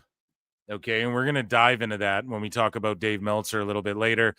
Dynamite viewership was down from last week with the 18 to 49. Dynamite averaged 638K viewers, 0.14 in the key demo, and the fifth lowest in history in the key demo, etc.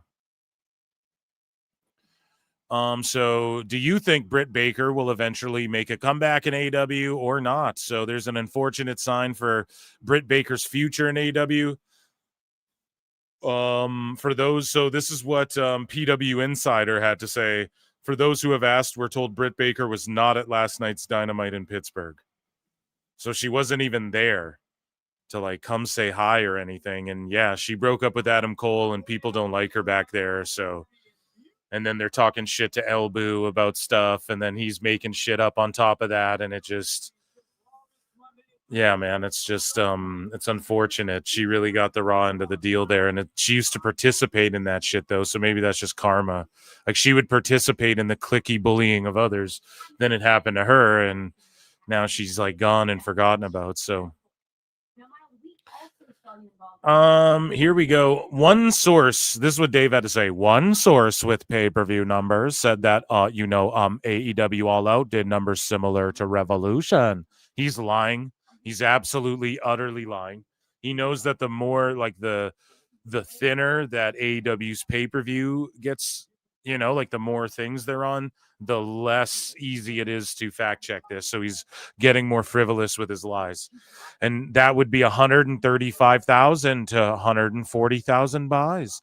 Well ahead of most expectations. Yeah, because you lied about it, Dave. You just made it up. They did not. Liar! Right? So Dan says, wow, the only source for AEW pay-per-view numbers, and they exceeded his expectation again. No one saw this coming. Like, Dave is the source, and it exceeded his expectations, of course, because he just made it up. So Switchblade goes, Google Trends data shows interest. So we covered how All Out had 2K people watching it on average throughout the night. 2,000 watching it on YouTube. The biggest streamer. Okay? They were in the chat, 2K. So that means like 2K. Meanwhile, we've seen some AEW pay-per-view numbers with 9K and 6K watching and shit, right? So Switchblade says Google Trends data shows interest in All Out was down 8% from Forbidden Door and was the lowest for a pay-per-view in 2025. YouTube Live pay-per-view was down 60% from Forbidden Door. Right? So the idea behind that, Brian, is that the people watching in the chat on the AEW YouTube have to have bought the pay-per-view, or else I don't even know if you can be in the chat, or else they're just like watching it somewhere else than hanging out in the chat on YouTube. I don't know, man. So for All In, there was like, I think 9K watching on average. It was only 2K for All Out. So Dave is completely lying here. He's just coping, spurging, and lying. It's fucking hilarious. We're going to cover that more in depth. But yeah, here's the Google Trend data. Okay? And he quote tweets it and just shows you it was down from Forbidden Door. So no, it didn't do better pay-per-view buys than fucking for any of this stuff, and I'm actually going to bookmark this one just to make sure we have it for Dave Meltzer's dumb moment, because we're just going to look back at it and own him with it. So shout out Switchblade. Moving along here. So the same day. Okay, sorry. So the names on the fake ratings do say Khan, but they read Tony and Nick Khan. So there were fake ratings that came out, right? So Raj Giri had this to say. Something weird was up with the Nielsen numbers this week. Dynamite averaged only 554K viewers with a 0.11 key demo. So remember, Dave and everyone's running with 638K and a 1.4 demo. I think all this shit's retarded, by the way. I just have to fucking go over it because it's what Dave wants to pretend is a real metric to use for their success. So per Programming Insider, which would be their lowest audience and demo rating in show history, it's much lower than the 638 and the 0.14 that was first reported by Dave Meltzer. Oh my God, Dave fucking Meltzer!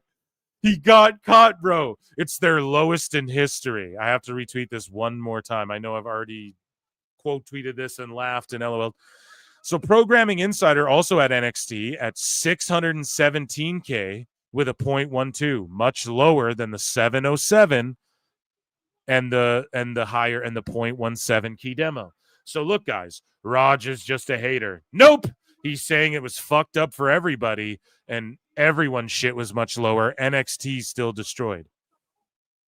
So the number that Raj and PW Torch reported, the demo rating would be tied with 715 as the lowest of the years for the show. That's, hey, and I believe that too. I believe that too for NXT. I've been trying to find out why there was a discrepancy. Where's Dave? The search for David Santiago, right? Right, dude? Where are you at, Dave? So he's been online, hasn't corrected his shit. He's just going to run with the fake numbers. Okay? And again, shout out Switchblade holding feet to the fire. Raj as well. Switchblade isn't like a fan of WWE either. That's what's funny. People get so mad at him. He's not like a WWE guy. He just reports the shit what it is, does his best. Not even reporting, just fucking talking shit on Twitter pretty much, but he at least looks at the stuff and analyzes it, right? So again, I'm not going to go through all this and read you the HH rating, share range, 0.5, blah, blah, blah, blah, blah. I'm a computer. I'm a computer now. I'm not going to read all this shit. But there you go. Just like Shakira's hips, the numbers don't lie when it comes to that shit, okay? So, Awful Wrestling posts that 554K viewers, not 638, their lowest in history. Their lowest in fucking history, dude. One of them, right? And so, again, if Dave studied the business, he'd know he was wrong. He would correct it. If he actually studied and learned, Brian, he would fucking know this. But he just lied to everyone. Tell us what you know, you goddamn liar! More on that later. So the question is posed here. Do you think AEW fumbled Ace Austin already? And he posted this cryptic post before we get into more numbers talk. Always an ace up my sleeve. Patience is a virtue. You must know how to play the cards right. It's not a game of chance when you make your own luck. Not if, but when. Hashtag inevitable. He had a debut loss and has just been gone. Ace Austin got signed, chose AEW over WWE and NXT, has one match, is shelved, and then goes, oh, don't worry, guys. Like, what's with everyone in AEW having to post cryptic tweets that aren't storyline? It's them begging to be booked and shit. And then the sickos turn on you and you do this automatically because it's like you're in a fucking cult. Tony had no plan for Ace Austin. He just fucking signed him because this is great. Because Chris Bay will come here too. Fuck you, man. Tony sucks. Tony Khan sucks balls. I know I said the new initiative is for us to become best friends, but it can never happen. I'm sorry, Tony. We can't be together. So Millie Football points this out to Dave Meltzer as well. And this could go in Dave Meltzer's dumb fucking moment of the week, and it will. But Dave is just telling lies. It's only in the US, which has 58 million. So Dave, he doesn't understand how this shit works, and he doesn't really study the business. I've studied the business more than Dave Meltzer, and that's a fact. And this is just a daddy magic taste of what's coming after No Mercy here. But Millie Football said NBA simulcast, and this is what we've been trying to beat everyone over the head with, myself and Switchblade and others. We're trying to beat people over the head with this. NBA simulcasts get 10% of their viewership from HBO Max. How does Dynamite get 50% of theirs? So look at Switchblade. What he has to say. NFL does 10% on streaming for simulcasts, and it took them 3 years to get there from 5% initially. It's a grind, bruv. NBA is less than 5%. TNA is about 4% on YouTube for simulcasts. AEW magically does between 50 to 80 per fucking cent. Best guys, Tony Khan. It's just not realistic. It's just not realistic. We've buried this fucking not fake. And Dave can't admit this. He can't study the business. Fuck that lie from today. Until people acknowledge this, until regular wrestling fans and the sickos understand this. Just study, read what Switchblade said here. Just study and learn it, Brian. Just fucking memorize this, and you know Dave is just a cold-blooded liar. And this isn't even Dave Meltzer's dumb moment yet. But Brody, on a happier note, Brody Lee Jr. names the WrestleMania 31 Intercontinental Championship ladder match as his favorite match his father was ever involved in, and his favorite match of all time. And there you go. I know Tony signed him up right away so he could just like fucking own this child before he's even old enough to make a choice of where he wants to go in his fucking career. And he wants to follow in his father's footsteps. But his favorite match is WrestleMania 31. And that, ladies and gentlemen, Ichi ni Sanda. For AEW News. Damn, I went off there on TK and Dave. We didn't even play a flute yet. 232 watching on X and YouTube. Come on over to youtube.com/@ProWrestleClips. Hit like, hit subscribe, vote in the, or let us know in the poll. Answer the question in the poll. Who infuriates you more, Bryan Alvarez or Dave Meltzer? And yeah, you guys can become members for only 99 cents. I do bonus shows every Monday. You get access to that. You can super chat in, you can gift a membership, or just hit like, leave a comment, some shit like that. Appreciate you guys. So we're into JC Jane versus Lola here. I think Jane's going to get the big win. And then I believe we have a main event match. Yeah, I could see some TNA with the announcement of Invasion, but maybe not. Have TNA folks been tweeting all night again? Maybe not. Maybe like no NXT people got overly involved in, I guess like Kalani won their title, but no one like jumped anybody. I guess Trick did, but he's also been TNA champion. So he's like, his home is both places, right?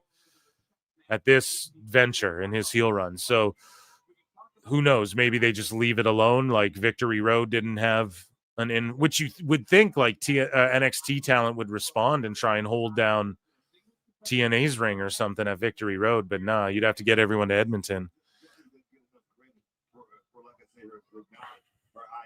This game. She didn't just slip on the banana field and become double champion, man. No. That didn't happen, man. She did it because, like I said, her in-ring knowledge to this game. You brought up Lola Vice having opportunities in the past. This is actually the See what I'm saying? Damn, nice, just headlock drop down. Maybe 2 steps ahead right now. Lola goes to bridge up. JC just grabs her. You notice JC too, what she's good at is she, and this is going to be such a over analytical thing, but she kind of throws her voice when she's calling spots. You can see it. I know that sounds so autistic, but yes, like I notice shit like that.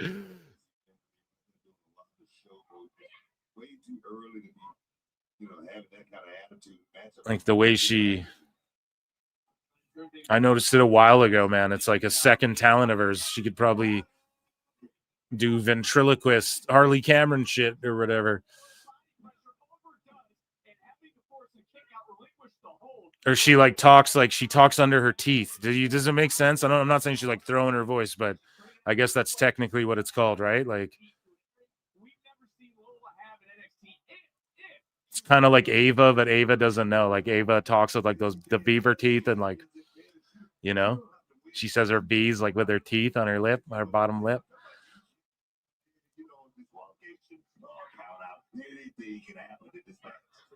You know, right here in front of us, Fallon Henley. She could become the X factor in this matchup for JC Jane. And look, Jason didn't seem to mind that Nix was taken out literally this past Tuesday.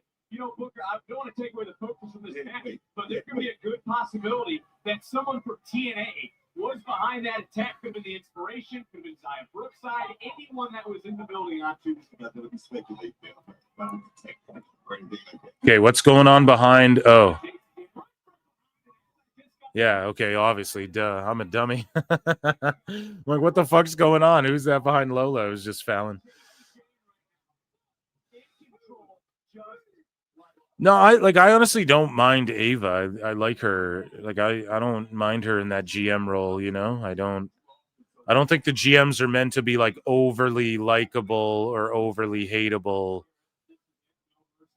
There's supposed to be people who just kind of call it the way, you know, like if you're a real GM, Nick Aldis is going to call shit that the fans might not agree with sometimes or not, unless they're going full Mr. McMahon or going like, well, I'm a heel GM. Then it's like, okay, then it makes sense, but that's got to be like a plot point. It can't just be like, I'm a heel GM. Like, you know, it's got to lead to something if they're doing that. So you notice with Pierce and Aldis, like sometimes they just have to make the hard call. That's what Ava sort of does. And they're giving like that girl on Evolve who GMs that show as well. They're giving some of these ladies like GM positions and shit. It is what it is, you know? I don't know if Ava will ever become a wrestler or anything like that. And I don't want to see her like become the GM of Raw or anything anytime soon. And I don't know how much longevity there is in like her just being the GM of fucking NXT. And it's obviously like a nepotism job. Let's be honest. I don't care if The Rock cries, fake cries. He's an actor. I don't care if he cries and is like, I never had to make a phone call and tell them she was my daughter. It's like, yeah, well, they fucking knew she was your daughter. So that doesn't matter. You know? You fucking are on the board of TKO. That does not matter. They don't. No one needed to call you. You didn't need to call anyone. It was just people aren't stupid. They know. They know the deal, you know. So.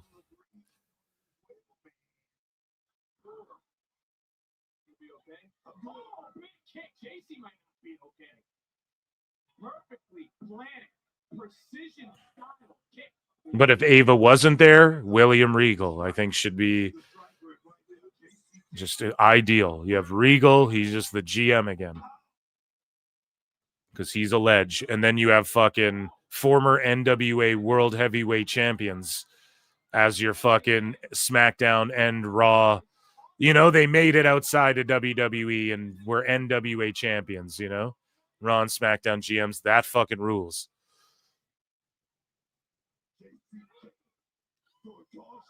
That's who should be GM, you know? And you have Regal right there. That's what I would do. And I'd make Ava wrestle or manage. Just manage people if you can't wrestle.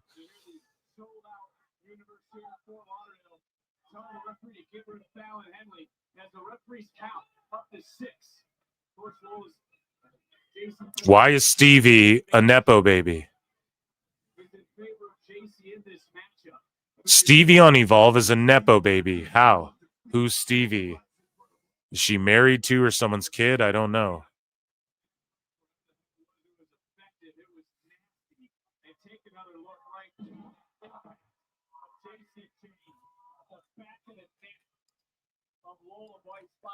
Sandwich in between the steel. When JCJ retains, that might have been the turning point of the match. Do you see it that way? I told you how much JCJ wants this match. She's willing to do anything to win. Like I say, to shut up this crowd. I mean, all the Who is Stevie is dating one of Pretty Deadly. Okay, then that's not Nepo hire, I don't think. Because those guys aren't over enough. Here's my pitch. Are you guys ready for my pitch for Pretty Deadly? And I love these guys. Ready?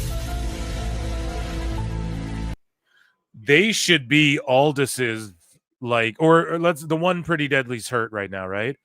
So you have the other one, Elton or whatever. You have him be like Aldis's little, like they're like his fucking assistants. You know what I'm saying? Because they can cut great promos. They're funny and they can take like heel heat for Aldis sometimes, you know, and they can be somewhat of like authoritative figures in a way where like they'll report back to Aldis, whatever, and Aldis can just keep himself babyface. Well, like, listen, they might not whatever, but they're loyal to each other, and most importantly, they're loyal to me, you know, and like they'll fucking listen. I know you guys might not like them, but they'll tell me the truth when others won't. You know, like they're my eyes in the locker room when I can't be. That sort of thing, dude. It would work, I'm telling you. And then they can just go back to wrestling if they need to, or they're interchangeable. One's hurt, the other one's there. They get booked in matches. They wear like fancy instead of because I love their fucking the outfits they wear, their gear. I love it. But it could evolve to like office-y fashionable shit, you know? If they need to be in a match. I think that could work tremendously for everyone involved. I talk about it all the time. Preparation is the only look you're ever gonna have. JCJ has been prepared since day one. She's been a star since day one. Like I said, hadn't got the credit, but right now she's proving. She's double champ. She's proving she's won the bench. She's not double champ. I said goddamn, but she had it, right? She's a former double champ, right? Why you gotta bring up that? Why? Lonnie Jordan, the new TNA Knockouts champion, but what a veteran that we are seeing, and this is almost like a blueprint for the future. If you're watching what Jason Jane is doing, hostile territory has taken the crowd out of this matchup. That plays in part to the fact that she's been. So they said hostile territory. Okay, yeah. I'm like, do they have a new fucking name for their team? Okay, she's in a yes lock, the LaBelle lock.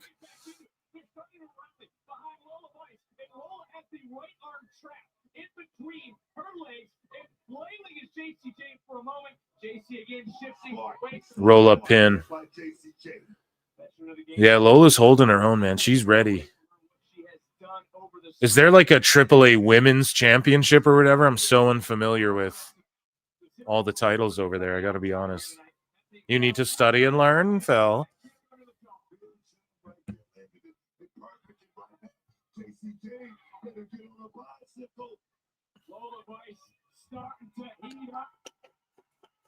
Bicycle, bicycle.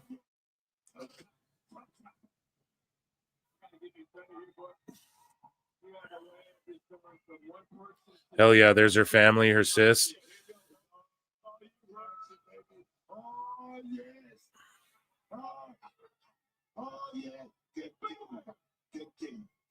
Oh my God, Book's hitting him with the go.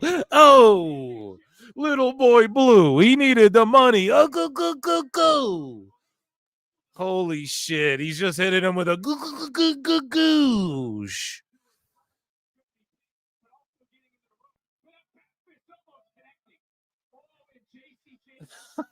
Oh my God. Oh, fuck.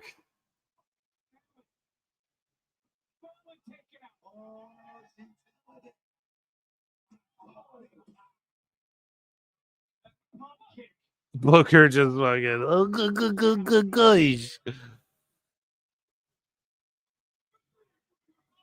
I chew on my goo. There's cab fare on the counter. Now get the fuck out of here. That was Booker just now.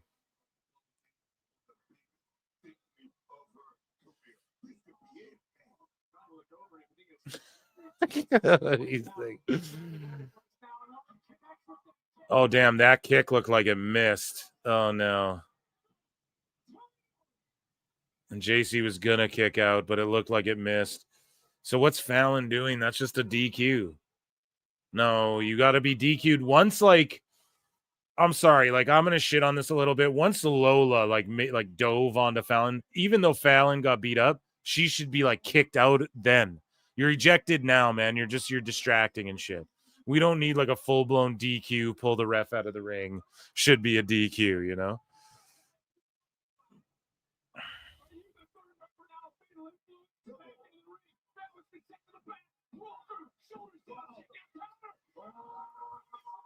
Damn, she's going to tap. Lola's going to win it? Is it her time? It's her time. It's her time. It's over. I can't believe it. It's her time, dude. It's her time. No. Oh, it's not. Wow. I don't know. They had the crowd right there. They maybe could have went with it.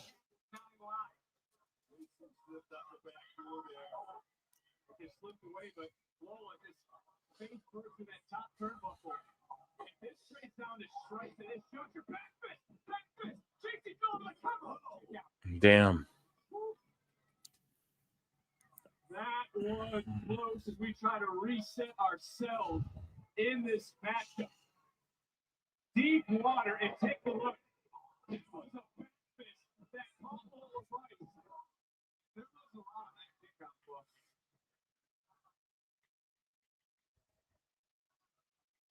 The NXT Women's Championship right now hanging in the balance. Fallon Henley has been sent to the back finally after interfering and sticking her nose in this matchup on multiple occasions. JC just fucking laying her out with punches. Super kick. Snooper duper kick.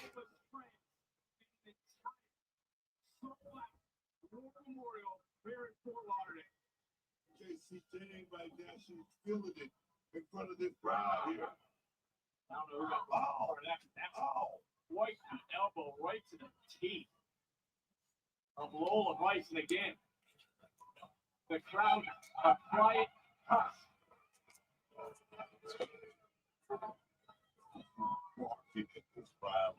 Marking over at Lola's family. There we go.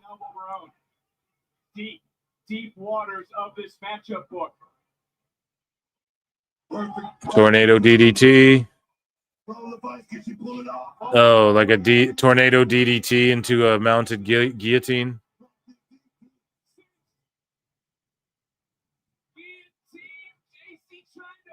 JC with a nice shot, got back to a little bit of a vertical pace, and that creates a fighter's chance at this juncture. I mean, that's certainly. Oh, smashing her into the corner. Victor, he's calling Vic Victor. And there's a locker room full of women. Deep women's division. Looking to be the next in line to face whoever walks out with the title. And it's looking like Lola Vice. But boy, is it wise to be taking a risk this late in the match? Gotta take risks like this if you want to become champion. Oh, kick. Lola's gonna get fucking. They had the crowd on that choke though. That might have been the finish, you know, and they might have just fucked that up.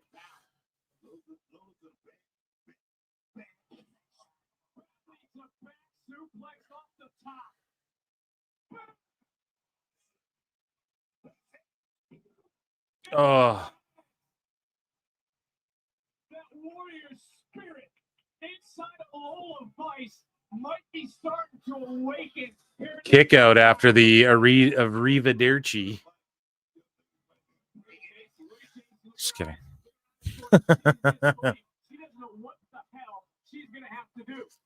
This match may be a smidge long. No? A smidge long here. They got to wrap it up like now or it's like you going too long.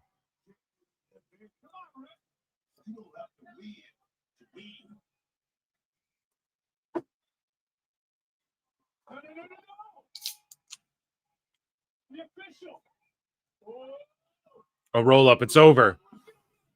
Oh, kick out. Another knee. No. Kick out. Super kick to the chest.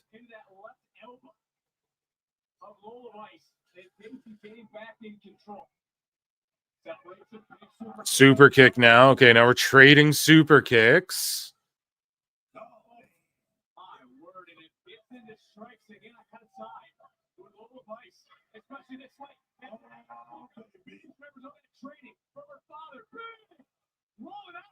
Oh, the spinning elbow, the Judas effect. No, but then why would she fall backwards after hitting the spinning elbow?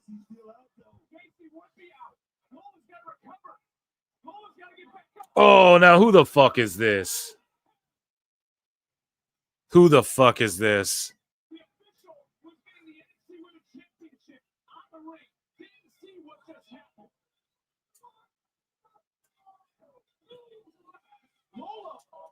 Lola's not moving. The referee is counting. Referee's at 4. The NXT universe shouting right now, Lola Vice, trying to get her back into this matchup. Her father, her family, her sister, trying to rally her. The referee getting the count. Her body's left. 9. She barely gets in. Fucking Lola's so good, man. This match just a smidge long. The rolling. It's over. Hell yeah. Okay. Who joins Fatal Influence? Do you guys think it's Lainey Reed who joins Fatal Influence? Because they're going to get a third member. And then you have Lola's family, like, crying. And it's so funny, like, Dave, oh, they need to be on TV now. Like, all the sheets just freaking out. It's like, yeah, they were fucking contacted to come to an event and shit. Like, for her daughter, for their family's title match, you know? Like, it's just so funny how it gets blown out of proportion.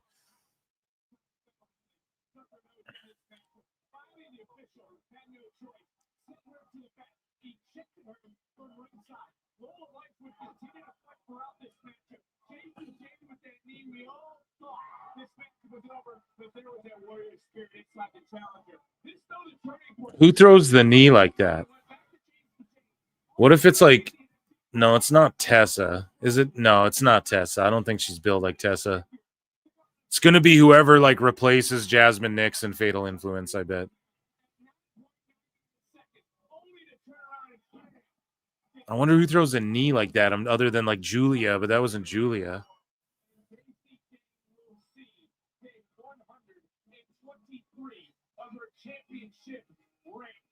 What a title is this? For Fallon and JC, I'm sure they're going to be celebrating tonight in Vice City.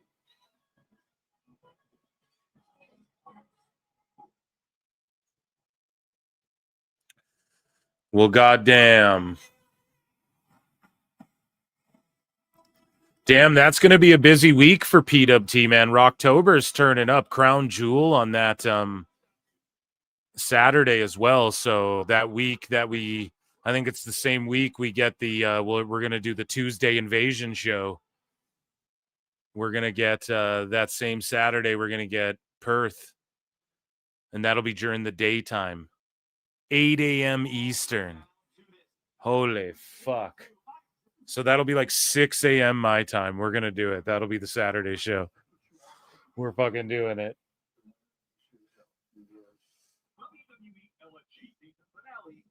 $8 a.m. Eastern is when Crown Jewel Birth is on. You guys ready? BFG on the 12th. Okay, we're going fucking live on the 12th as well on Sunday for BFG. We're going live that whole fucking week. A week of live shows.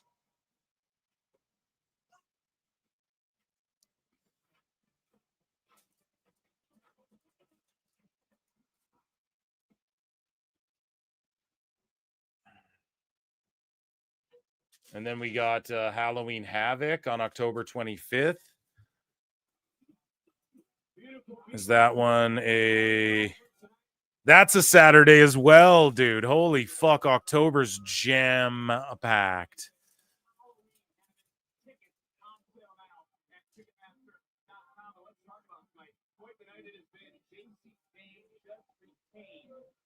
The NXT Women's Championship, but who will be the NXT champion after tonight? And speaking of tonight, a lot of Okay, ladies and gentlemen, joining us on the show, your friend and mine. It's been a while since we've seen him here. Chris Jericho.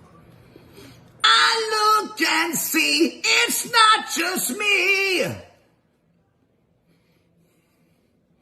So many others have stood where I stand. We are the young, so raise your hand. They call us problem child. We spent our lives on trial. We walk an endless mile. We are the youth gone wild. We stand and we won't fall. We're one and one for all. The writing's on the wall. We are the youth gone wild. Let it get wild. Yay!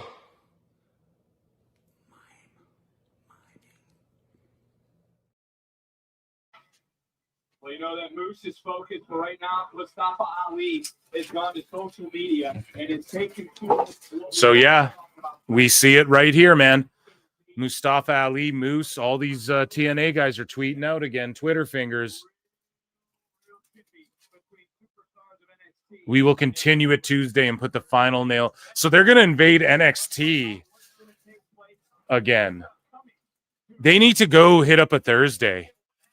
For real. Do they have, NXT's got to answer, man. They can't just keep getting their fucking turf ran up on. They need to fucking respond.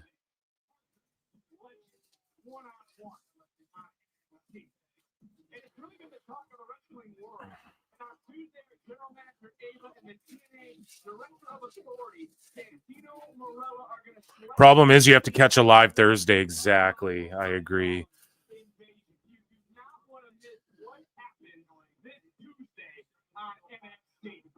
Well, they do a live show once a month, I think. So what is this Thursday? Is it their live one? What's coming up?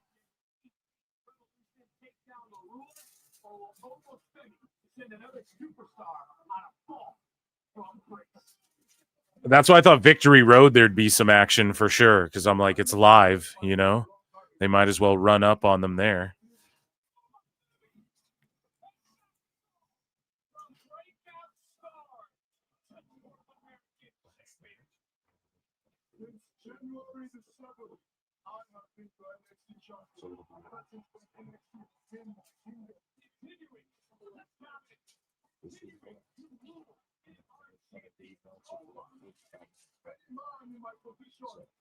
It'll be like just after 8. What could be a great spot Tuesday is Cornette comes out, tells Ava to piss off, and then slaps Santino again. Oh, shit, dude. That would be pretty funny. And don't go anywhere. We're going to make fun of Dave Meltzer after this. We have a Hardy segment. Thank you, fuck you, bye, boom. Thanks, everybody who showed up tonight and everybody who showed up last night, too. Hit like, hit subscribe, hit retweet or whatever if you're on X, or hit the heart or whatever. And come support on YouTube. Support what I do. More shows, more PWT.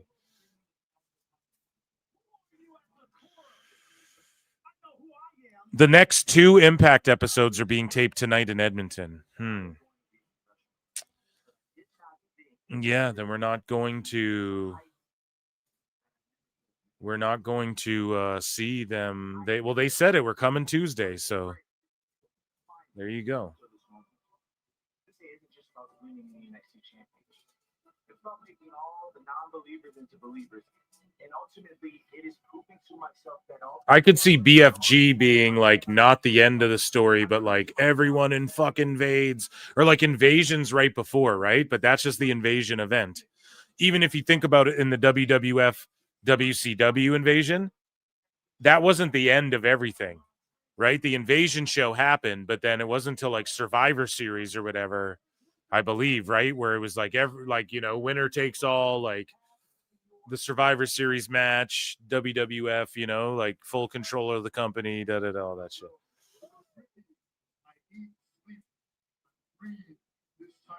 You act like you got a warrior spirit, but more like just a pampered athlete. I work for that. I work for that. He's not in a bad attitude at work. I pour my energy. I pour my effort into it every day just to go home and get an automated email that's broken up. Look at this one. Damn, them telling Ricky's story of like failing in his tryout and then all that shit. It's so good.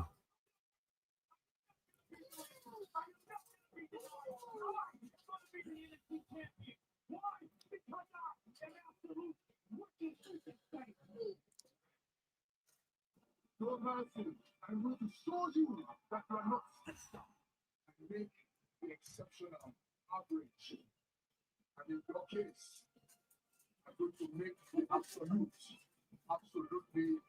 mediocre. There's a rule, the reign of a ruler. Who will show no mercy? Who will be NXT champion?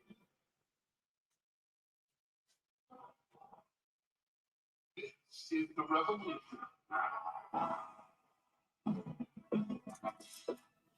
I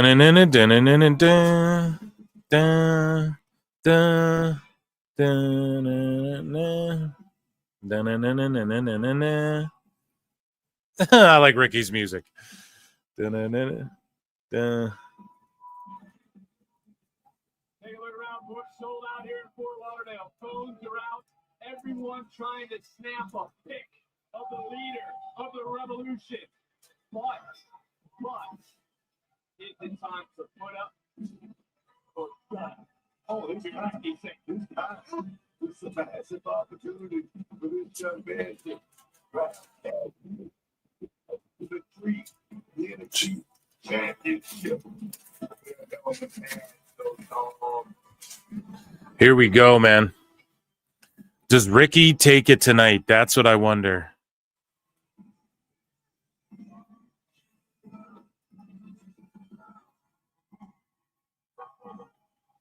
It's main event time. Here at No Mercy. No.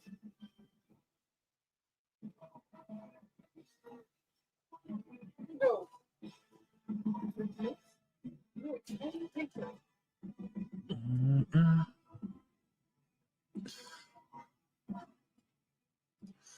Oba's coming out, man. There's going to be some hell to pay. All right, here we go.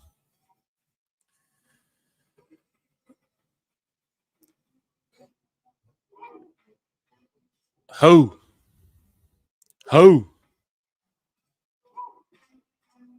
Oh. Oh.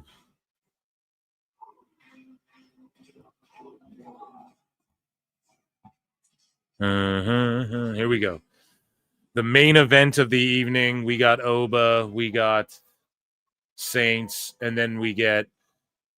Well, they said though they're like Oba versus Trick. Everyone's barred from ringside or whatever, so they kind of spoiled. Or did I mishear Ava? Or did she fuck up and spoil who's gonna win this shit?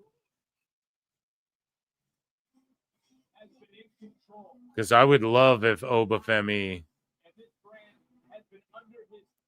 lost the title to Saints. That's what I think will happen. I just don't know if it'll happen here. I thought there'd be more TNA presence, but they're like, nah, wait 10 days or however many days, right? Like, or 2 weeks and fucking then we'll see you, right? So.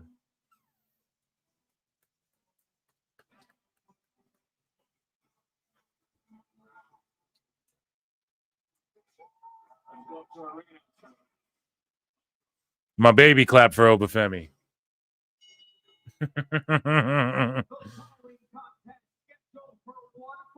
One fall.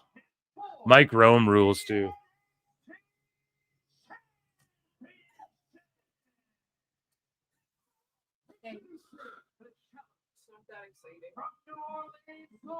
Here we go.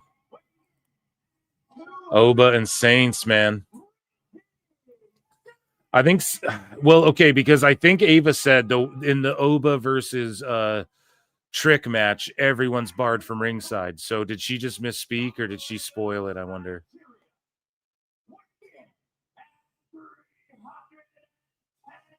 Oba was just like, fuck you, motherfucker. You could just see him mouth that in his fake accent. It's funny Kofi got flack, but he doesn't. But he rules. He's just in Baku.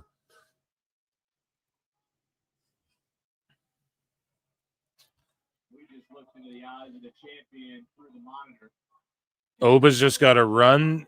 Like, we didn't think he'd run with this belt this much. I think I saw someone in chat say Oba versus Sammy for the title, open challenge. That's how you introduce him to the main roster. He drops this belt, no rematch, no nothing. He just, and the next SmackDown, the following SmackDown, he just shows up, answers Sami Zayn's call, wins the U.S. title. Don't give anyone time to like rest and think about where he is or anything. Just SmackDown, he shows up, beats Sammy, takes the U.S. title, fucking boom. He's made right there. Reign with it for a while, you know? Just have him crush everyone.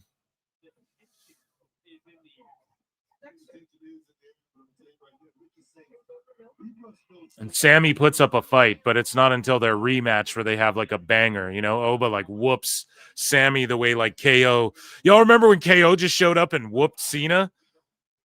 You guys remember that, man? That shit was crazy back in the day. He pop-up powerbombed his ass and just whooped him. It was like, whoa. You need one of those, man.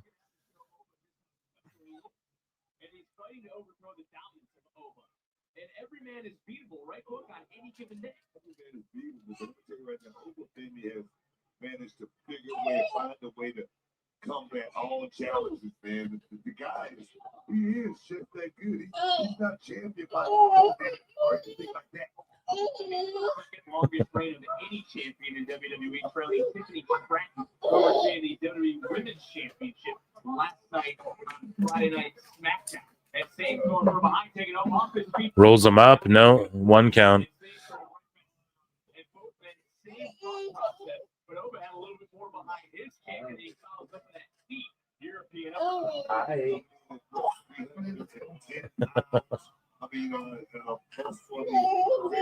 Yeah. That's right. Okay. Yeah. Yeah. Thanks for saying hi. I just came to say hi. He was clapping for Obafemi. He gets excited for entrances and shit, you know? Just came to say what's up.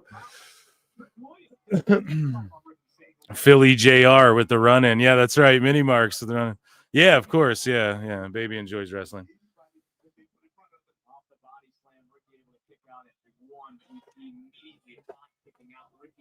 grabbed his ribs, grabbed his back, and is crawling over to the ropes. You say it's going to be tested like you've never been tested before. I can almost guarantee you that. I hate to bring this up, but I want to go back to So we had a little PWT. Yeah, dude, PWT Kids coming soon. Hosted by the mini one. Oba sounds pretty much like the voice he uses in NXT. I think he lays it on thick, though, doesn't he? I don't know.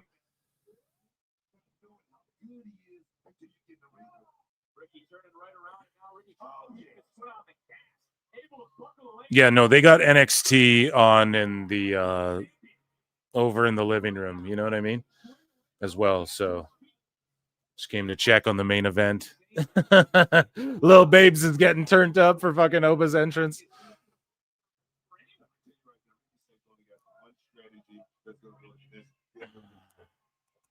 Shinsuke going to be at WWE Japan next month. PWT Nickelodeon. Yeah, I love it.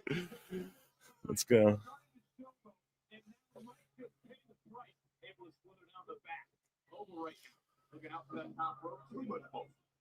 Oh, nice standing drop kick. I like that. I saw a guy, I shared a clip of it. He's some indie guy, and I shared it. I was like, fuck yeah. And he finished a match. He's in Japan, and he's this white dude, and I think it's Japan, and he just hit a fucking, it was just an Irish whip off the rope, ducked under. Guy hits the other rope. He just fucking standing drop kicks him 1, 2, 3 in 2025, bro. I was like, this rules.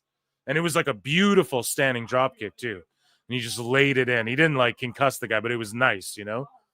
And he fucking pinned the guy 1, 2, 3. And I was like, yes, man, more of this shit. Like, what's going on? I forget his name. I should fucking look. I think he gave me a follow back, but I might have that clip tucked away. No, it would have been in miscellaneous. Did I play it on the show? I can't remember, but a dude hit a standing drop kick 1, 2, 3. And it was beautiful. And Ricky Saints is a pushing issue. Oh, yes. his backbreaker. Oba is playing around. Yeah, Oba's just toying with him. Oh, again. It's torturing. Yeah, Booker, too much muscle.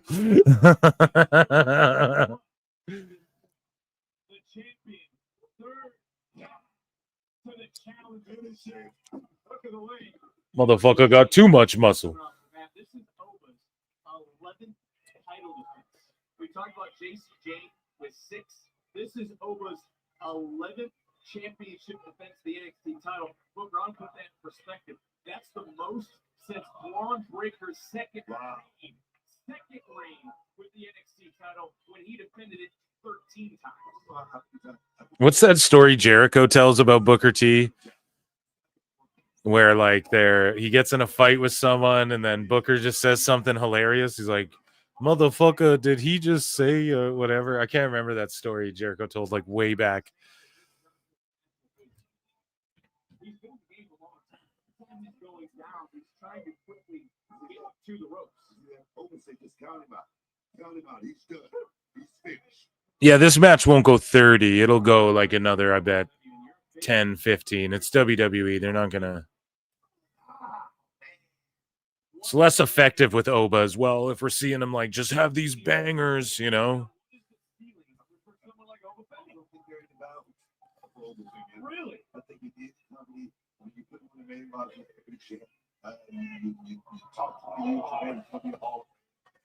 Then we're gonna make fun of Dave. I can't wait. Oba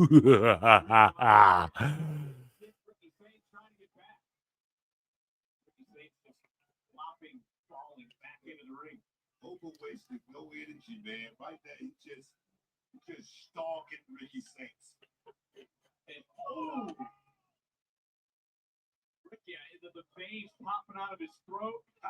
His face. It was like Jericho was fighting with Goldberg, right? And you know, it's the story of when they like get in a fight and then fans see them fighting because they go through the door or whatever, and then people like quickly shove them all in a room and they get separated.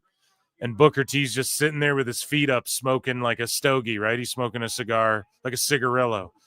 And he's just all chill, watching it go down. And then, like, everybody grabs Jericho and Goldberg, shoves them in this room, and then, like, fucking separates them. And then Jericho's like, why are you fighting me in front of fans for real? Like, you look like a fucking goof. And then Goldberg goes, your mother's a goof. And then Booker T, he's smoking a cigarillo, and he looks over at Jericho, and he goes, did this motherfucker just say your mother's a goof or whatever? I don't know. It's a funny-ass story. Jericho tells that it's his story, obviously, but did he just say your mother's a goof? Tell me he did not just say that.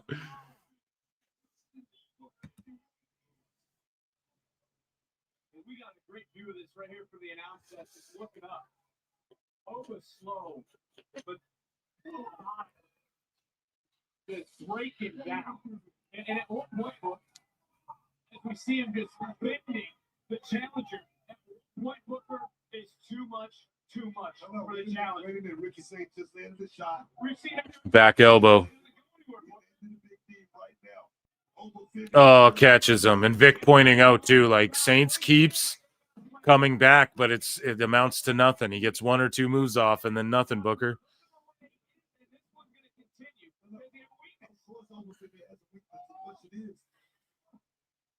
I don't see the weakness, Booker. He's got a grown-ass man.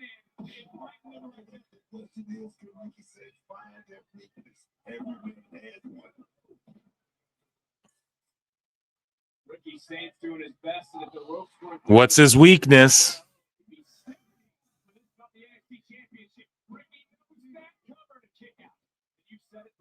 Oh, flying knee.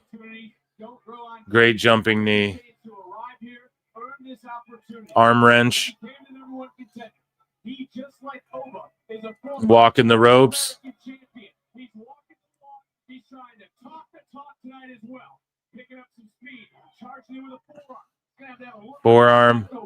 Forearm. He's got to knock Oba down, dude. Jumping forearm.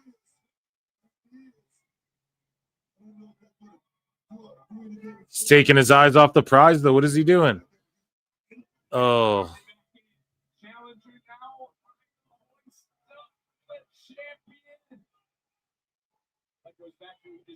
Oh, ducks under. Gets him up. Samoan drop. Oh, Oba, man. He's so good at those last second kickouts, too. Way better than fucking Ospreay at the 2.99999 kickout. Ospreay's is so fucking obvious.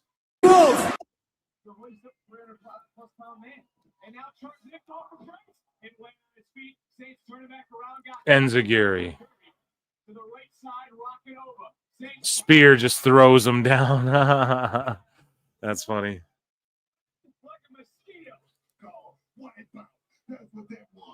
Pop-up uppercut. Euro uppercut.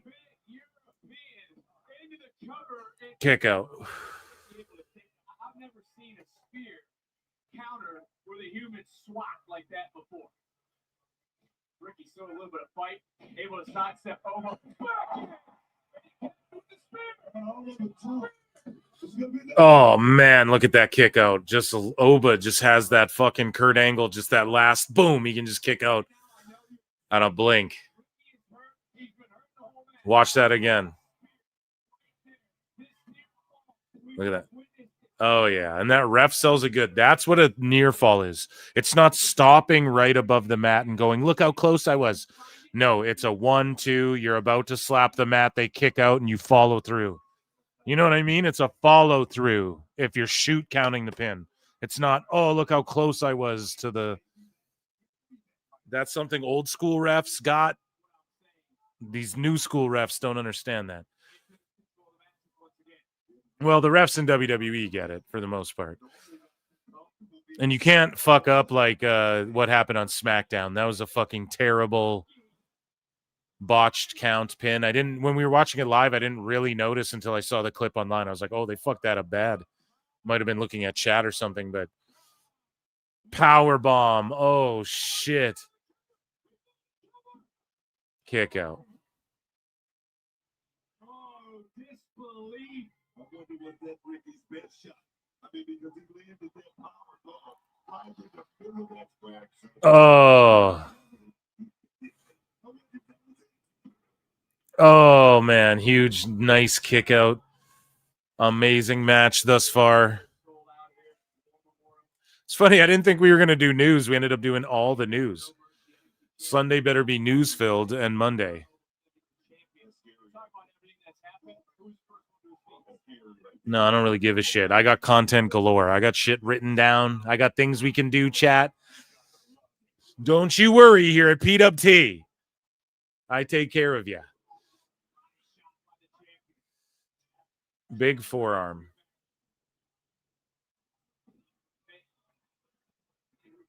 He just ducks. I don't think that's a collapse. That's just a, oh, I'm ducking that shit. He just turtles up like a bitch. I don't know if that's... played possum, yeah.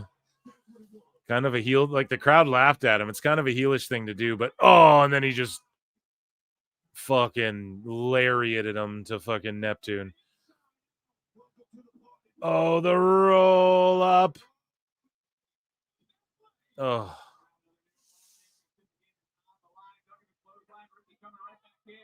Oh, and he just murks him with that back suplex. See, the NXT fans, it's not about heel or babyface with Oba. It's just destroy everyone. Oh, my God, Saints.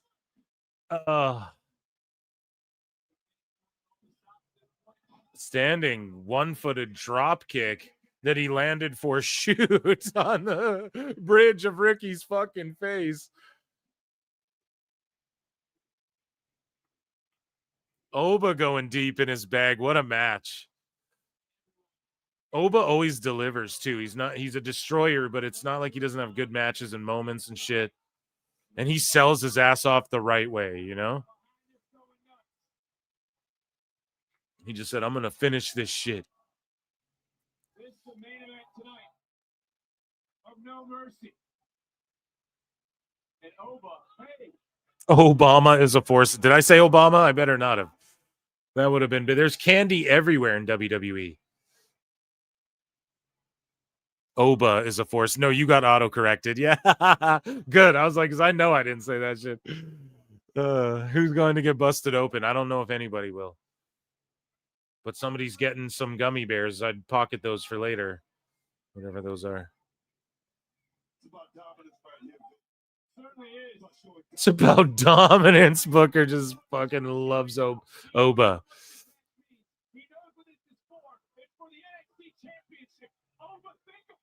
Autocorrect? Yeah, no, I know, dude. Oh, dude, that table wobbled too. That's dangerous. Oh my God.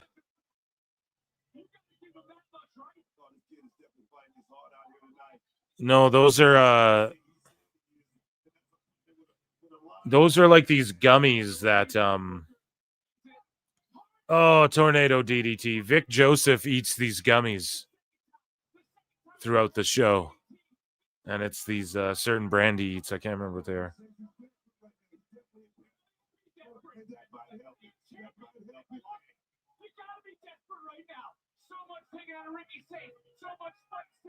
Oh, that slap, dude. Oh, my goodness.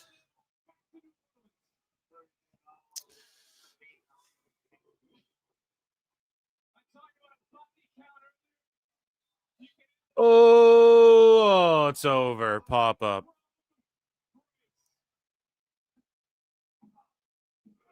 Oh, whoa, wowza. Wowza. Wowza.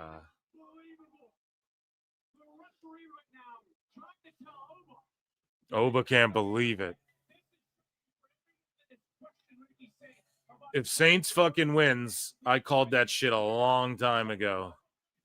He's going to be the one to dethrone Oba, but it's just a matter of when. I didn't know if now's the best time, but it looks like it's about to happen.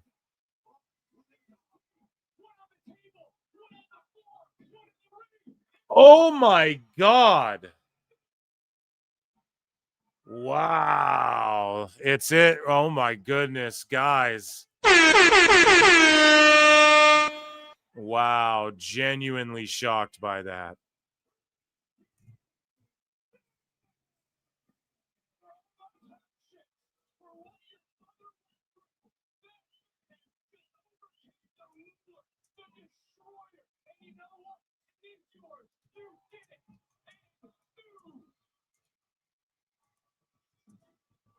I'm shocked like that kid they just showed.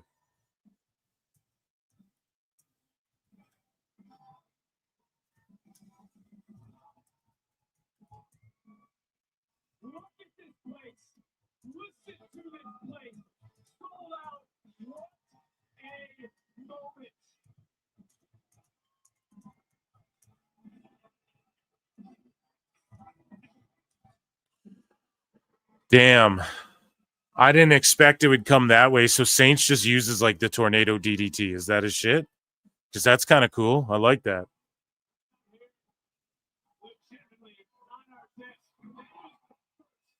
The NXT champ, man.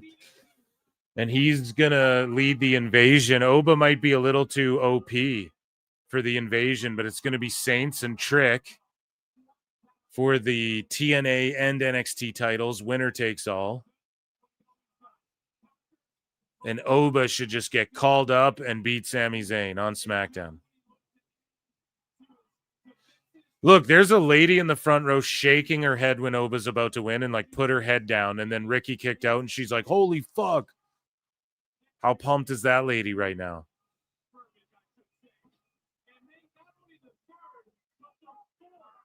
Is that like his family?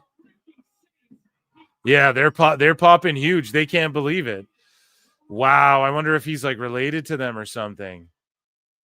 There's these two ladies, and they were like, "Oh fuck!" When Oba was about to hit the pop up, and then when Ricky hit the shit, they were like, "Oh my god!" They were like, it's hard to explain. They're to the right of what we're looking at with the credits on the screen. Actually, now they're not even on camera, but.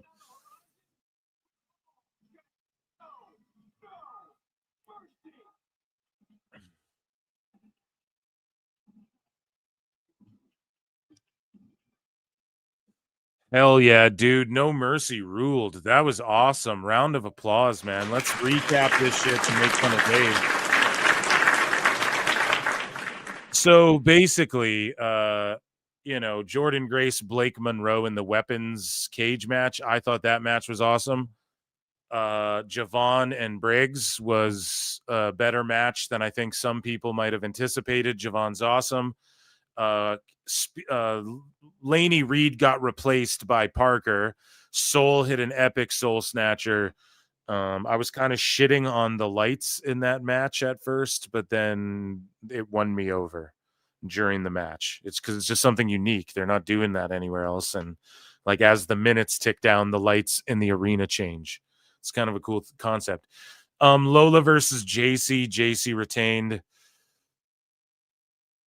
I just feel like that. I just, that one was kind of obvious. No, I just don't think they're going to drop JC's title run. Either way, Ethan Page versus Tavion. We picked Ethan. That was a solid match as well. And then the main event, Oba, Ricky. It was a good match. I will say the women's title match went a little long. Who is the mystery person who attacked her? Could have been Laney Reed. Who knows? But Ethan Page and Tavion was good. The main event, I think it went the perfect length of time. I think they had the right false finishes.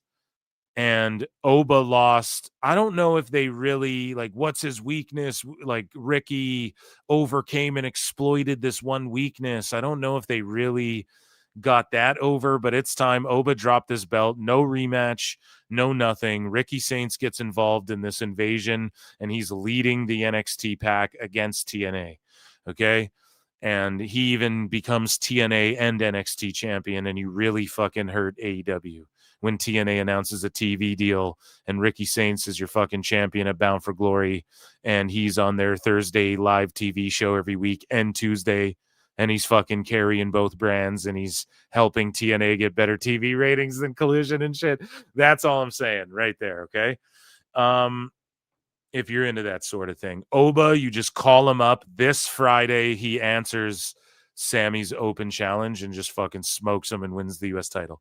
Maybe that's too soon. Maybe some people would choose to save that for another time. You could even do it on a PLE where Sammy's like, hey, you know, I'm open challenge tonight or something. And then Oba just shows up and beats him and then gets the belt.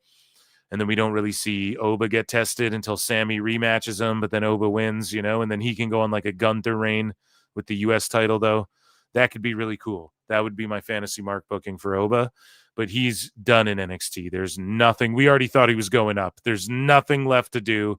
There's no one left to smash. You'd beat Ricky in the rematch. Fuck all that. Just TNA versus NXT. Let Ricky dive headfirst into that. Okay? But what a slap in the face, though, to AEW now that you have like Ego and fucking Saints as your champions. And you're just running with it. And AEW, I mean, it is a slap in the face just for all the shit that Dave and the Sickos talked and everything. It's well worth it. Okay. Cody Duffy for 2 says Ricky Starks, baby. Hey, that's Saints to you, brother. Come on now, Eric. You're absolutely right, though, man. Pulled it off, won the NXT title. Congrats to him. This was a great show, though. I would give it it was great.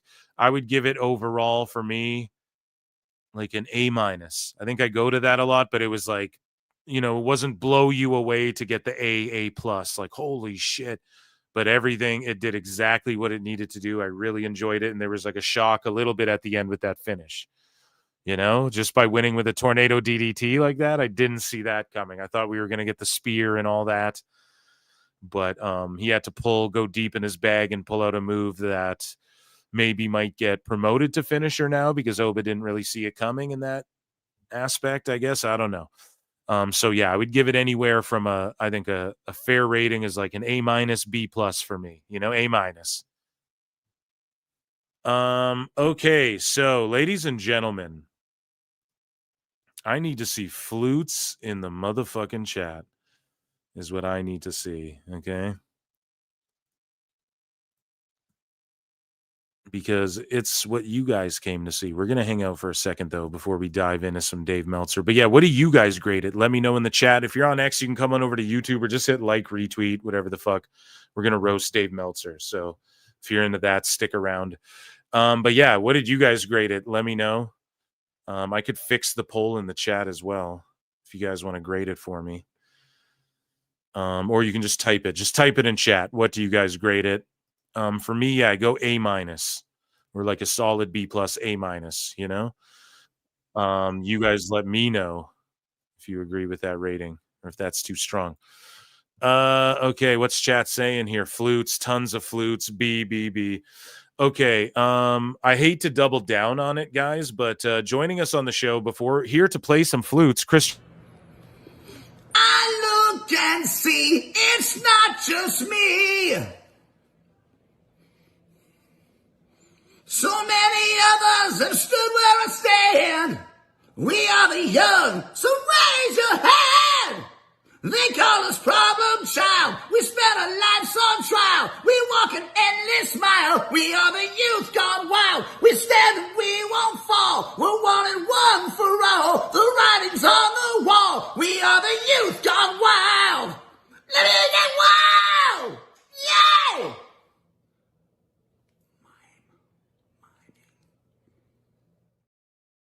Ladies and gentlemen, flutes in the chat because it is time for everybody's favorite segment in the entirety of the IWC, and it is called Dave Meltzer's Dumb, Super Dumb, Dumb Fuck Moment of the Week.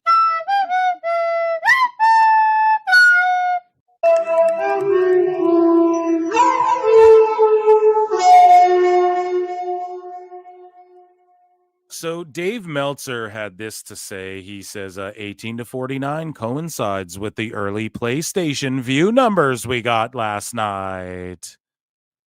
And this was like last year, I believe. And then Meltzer said, what? Samba TV equals the new PlayStation view numbers. PlayStation view. People are, the PlayStation view numbers, the PS Vista are 700,000, Brian. So Dave Meltzer, who is the source, says one source, he is the one source.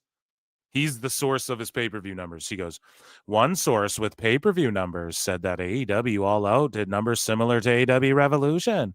That would be 135,000 to 140,000 buys, Bryan. Well ahead of most expectations. So this got utterly destroyed, and the one source is Dave Meltzer, okay? We've chronicled that here. We've proven that here. So we're going to get into this throughout the evening, how he's just a bona fide liar, how he bullied Gail Kim, and how he won't address the real Dynamite numbers from this week.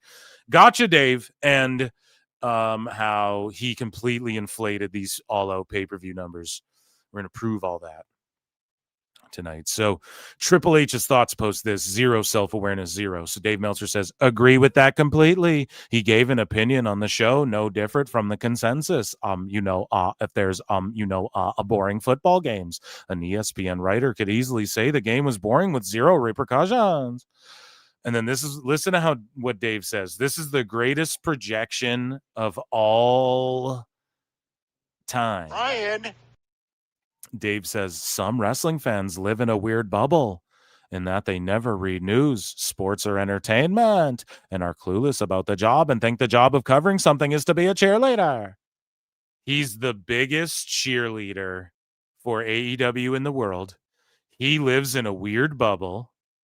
He doesn't read news, sports, or entertain. He doesn't understand sports and entertainment at all. Literally a zero concept of it.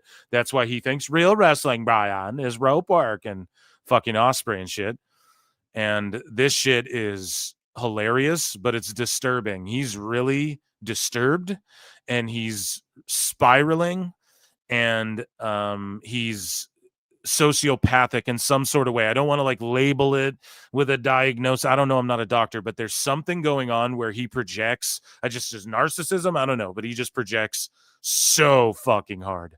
Describes himself to a T, right? So he gave John Cena versus Brock Lesnar at WrestlePalooza 2 stars.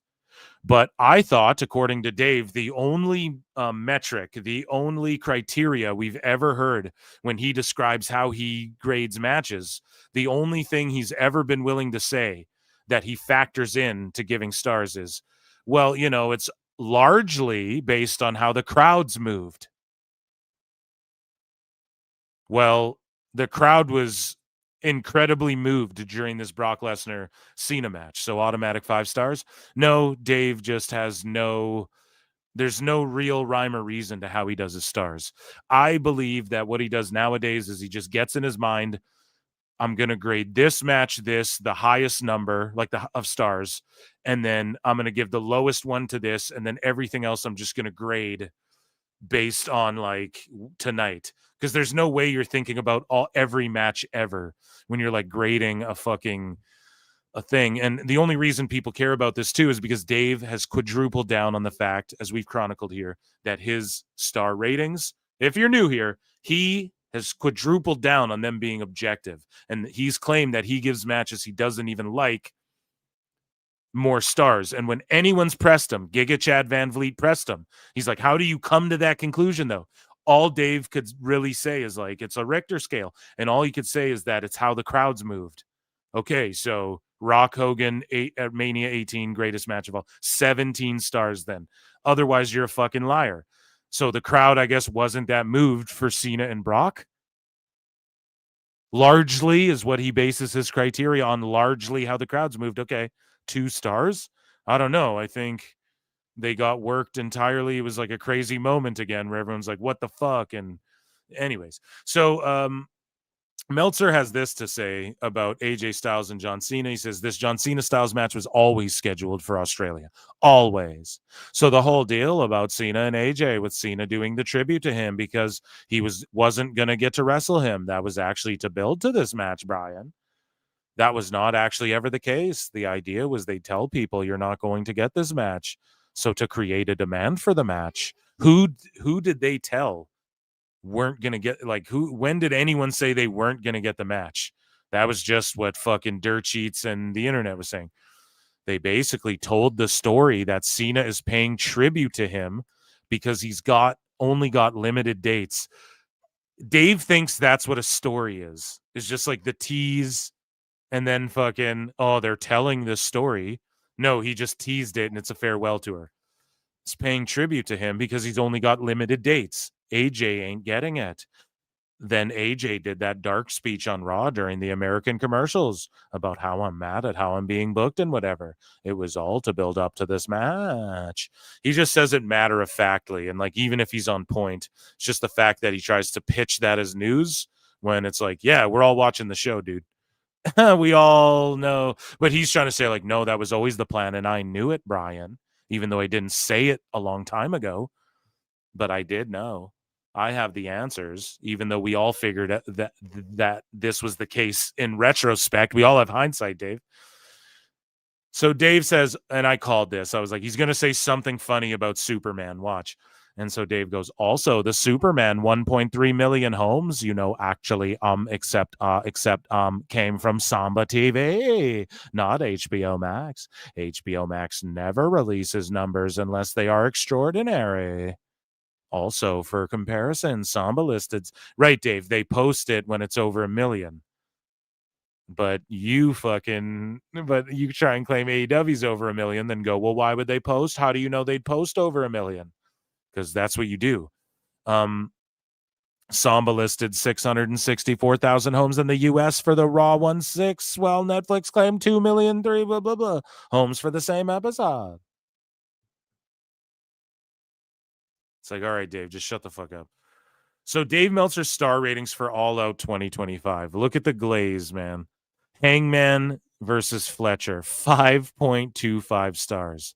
Okada, Takeshita, and Dorada, 5.25 stars. Oh, Dummy. my. Yeah. Dave has lost his mind. Oh, my God. It's the greatest thing I've ever seen. And so he gives Mark Briscoe versus MJF, tables and tacks, 4.75. There's more 4-star matches on this card than Angle's ever got in his career. Brodito versus Bucks versus Jet Speed versus Hechicero versus Josh Alexander. Ladder match, 4.75 stars.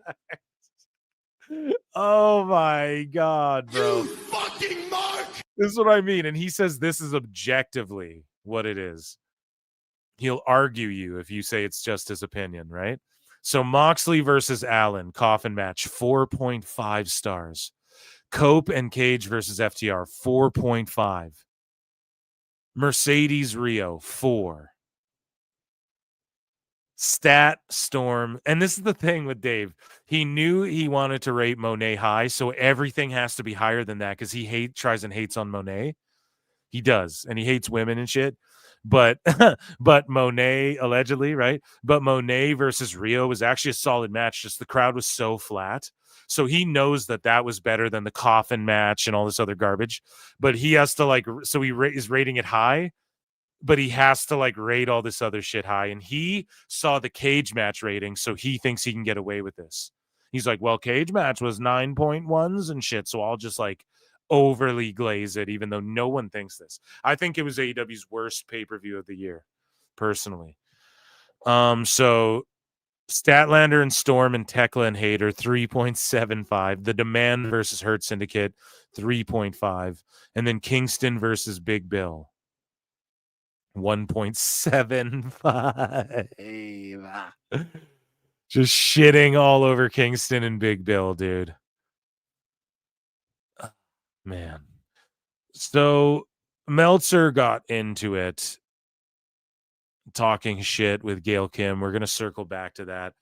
But I put this out there. Dave always shits on Wade Keller, but is too stupid to see how he does it. So this Ronnie guy goes, Dave, we're torch given fake numbers by WWE because AEW beat NXT. This is what these people believe, man. Dave goes, they are way above that. Whatever it was, they were given incorrect numbers. So he's saying, yes, Wade and them were given incorrect numbers and reported them, but Wade would never make up numbers or print BS to appease a company. Yeah, but you just said he printed bullshit. But you're like, well, wouldn't do it in a shill way. And then meanwhile, Dave goes on to print bullshit in a shill way for AEW with the fake fucking numbers. that were inflated for some reason. So Dave Meltzer had this to say, right? John Alba had some pompous shit. He's like, I think when people say things like this, they often don't realize how much the Khan family is worth. All these dumb fucks say this. The Khan family is worth so much. Yeah, dude, the Khan family, meaning his dad, meaning he's given this wrestling company and his trust fund or whatever early to fucking to play around basically and to stay out of meddling in other people's business and shit. More important affairs, okay? They let him get involved in the Jacksonville and go, hey, Tony, you go. People who weren't scooped up, NFL Films followed it and they made a fucking joke out of this clown, okay? And what Tony Khan does is one guy every year that he picks makes the team, but it's always a 6th or 7th rounder, an undrafted guy. And then he like signs them to Jacksonville and they put him on the team. And it's the most nepotism shit ever. And Tony Khan is like, oh, that's great. It's good for us. I mean, I'm not doing too bad. The percentages once a year, one guy minimum that I pick gets on the fucking team. Yeah, and Jacksonville stinks, bro. Like, you guys don't see why this is a problem. And it's just Shad letting him do his little play stuff, okay? So, yes, at what point does Shad cut the money off, folks? At what point do they say, listen, the fucking money's over? Like, this is over. When they get kicked off Warner Brothers, who fucking knows, man? But the ignorance of you to just be like, oh yeah, Tony can just waste a family fortune over $100 million a year. Oh, that's wipe my ass money. Cool. At some point, it's not going to be. At some point, you're going to look at it and go, well, what the fuck are we doing? It's $100 million extra more dollars every fucking year minimum just on the roster. He hasn't made $1. Anybody who tells you otherwise is fucking stupid and lying to you. Okay? So John Alba is like, their sports enterprises were up nearly 40% last year. You mean Shad's sports enterprises. And so Dave goes, and this is the thing. Oh, they have a bunch of money. So doing shitty TV ratings and shitty attendances and overpaying people and doing bad creative, it's all good because they have a bunch of money because they sold a bunch of bumpers. Right? When is that fucking cool? Yeah, the billionaires, dude. Like, what the fuck? When is that the cool thing? Like, it's so out of touch. And these morons cheerlead it, then get triggered when WWE go to Saudi Arabia. That's great. Fuck all that. Okay? So Dave goes, the ignorance of people when it comes to AEW's financial situation is something. The inability to grasp how much money that company generates and the nature of modern media rights fees blows my mind. Dave doesn't understand like key demos on streaming and shit, but he's talking about the nature of modern media rights fees. Bro. Meanwhile, you cry when WWE does an ESPN deal. You cry and pout and sulk about it. The incredible sulk, Bryan. It blows my mind. The ignorance of you to think that they can just flush more money down the toilet for your fetish, Dave, is insane. And I wrote this. I said, then why is Tony Khan cutting corners and being a cheapskate compared to the first few years? Look at the set design. Look at the stage designs. Look at everything. He's cutting corners. Everyone knows that. He's being sued for cutting fucking corners by union workers who get shoved and assaulted, and high school union workers or whatever the fuck, who are like, dude, they're underpaying us. There's no food here. Hollywood's making fun of them. They cut fucking corners, Dave. Why? Why is he doing that? Why is he running residencies? Well, the building looks cool. Why is he running fucking residencies? Because why is he not just scooping up every WWE talent anymore? Because he can't do that anymore. And when you tell these lies, I can read what I wrote. I'll just read what I wrote. Their sports enterprises are Shad's sports enterprises. Their money is Shad's money. And I thought capitalism in wrestling is bad. So why does it matter? And why is it a flex only when it pertains to AEW? Why is Tony Khan's bank account a flex for you, Dave? because you're getting paid by him. The ignorance of Dave to perpetrate these things while AEW is being sued and boycotted for being cheapos is going to cost them gravely one day. This is the problem. Shad's like, no, not my money forever, right? That's Shad. That's what he's saying. So it's not about Shad's money. It's about what Tony's doing business-wise, and it's fucking trash. And so this guy here says there are 188 million subscribers to Max. Just do some simple math at how little have to watch to get 300K a week. No, retard. It's not do simple math to figure that out. It's look at what the NBA does. Look at what NFL does. Look at what all these other things do. And how long it took them to do so. NBA does 10%, right? They were at 5%. It took them 3 years as Switchblade, or 5 years or whatever Switchblade wrote for them to get to 10%, 5 years or whatever. All of a sudden, AEW, we're supposed to believe they're doing 50 to 80% and doing raw numbers and shit. When we can look at the YouTube analytics and all of these things, shit that you guys don't do, simple math that I didn't fucking pass. And so Dave goes, it's only on in the US, which has 58 million. Also, the person you were responding to neither wants to learn, nor is the slyest big honest. Slyest big honest. What is Dave saying? Also, the person you were responded to neither wants to learn, nor is the slyest big honest. Big honest, Brian. I'm being big honest. You know, like those people, like Cuerva. Yeah, poor people don't like AEW. Like Patrick Mahomes, the slyest big honest. Brah. Dave is melting down. And then Niccolo Piccolo's like, I caught zero pure gibberish. I love when he just gets cooked, man. So Mystico versus MJF for the CMLL Light Heavyweight Championship was given 5.5 stars. 5.5 stars. You know, poor people don't like AEW. Holy shit, man. So we're going to circle back to the Gail Kim and Dave just hating on women and shit, but he dukes it out with Raj Giri here. This gentleman here, Dan Hoffman, says NXT got 702,000 and 0.17, and those are all live viewing numbers because the CW app releases the episode the next day. Again, something Dave would never bring up or talk about. And then Dave goes, you are incorrect. NXT did 617,000.12 Tuesday, live and same day. 100% of the viewers. AEW, counting only 64% of the homes who have access to the show, did 638K.14. We don't know what the number is from the other 36% of the homes. Those are the actual facts. And here's the problem. Dave is using the lower, we covered this earlier, we're going to cover it again. Dave's using the lower NXT number and the higher AEW number. Okay? We're going to go over this.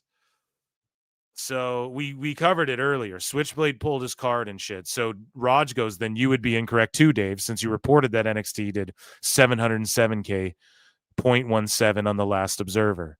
So you know what I mean? Dave is playing, he reported what the NXT number was, or whatever the fuck it first came out, and then now to play this game online and to gaslight and trick dumb fucks, he's cherry picking what numbers he's using. It's complete and utter bullshit and hilarity, and I'm here for it. So Switchblade, well, here, I think Raj says this. That's what I mentioned earlier, that I heard that the 707 was correct, which would most likely mean 638K is correct for Dynamite.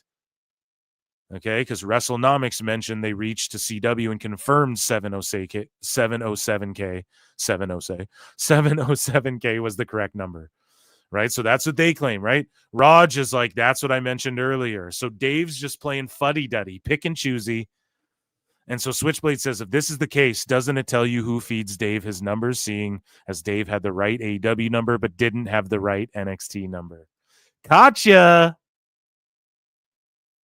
Got caught. We're investigating you, Dave. So Dave's been online. This is what Switchblade says. Dave's been online. Let's see how long he takes to address the number reported in Programming Insider for Dynamite. And he's just talking about the Hall of Fame show we did today. It was one of the most fun shows I've done ever, Brian. I greatly respect her surviving the business the way it was for women and blah, blah, blah. Talking about Gail Kim, right? So we're going to circle back to this as well. Just that notion there. But Dave won't address the fucking numbers at all. He's been online. He's seen them. Doesn't want to talk about them. And so someone tagged me in this from pillar to post. This person says, if AEW went head-to-head with Raw or SmackDown on a weekly basis or held all in the same time as Mania, it would kill the company flat out. They don't have close to the numbers to go head-to-head with anything WWE does. I don't know if I agree with that either. I don't think it would kill AEW to go head-to-head with Mania. They just, even NXT beats them now. Avoidance is best for business. And then Dave goes, what does NXT beat them at? Everything, Dave. Everything.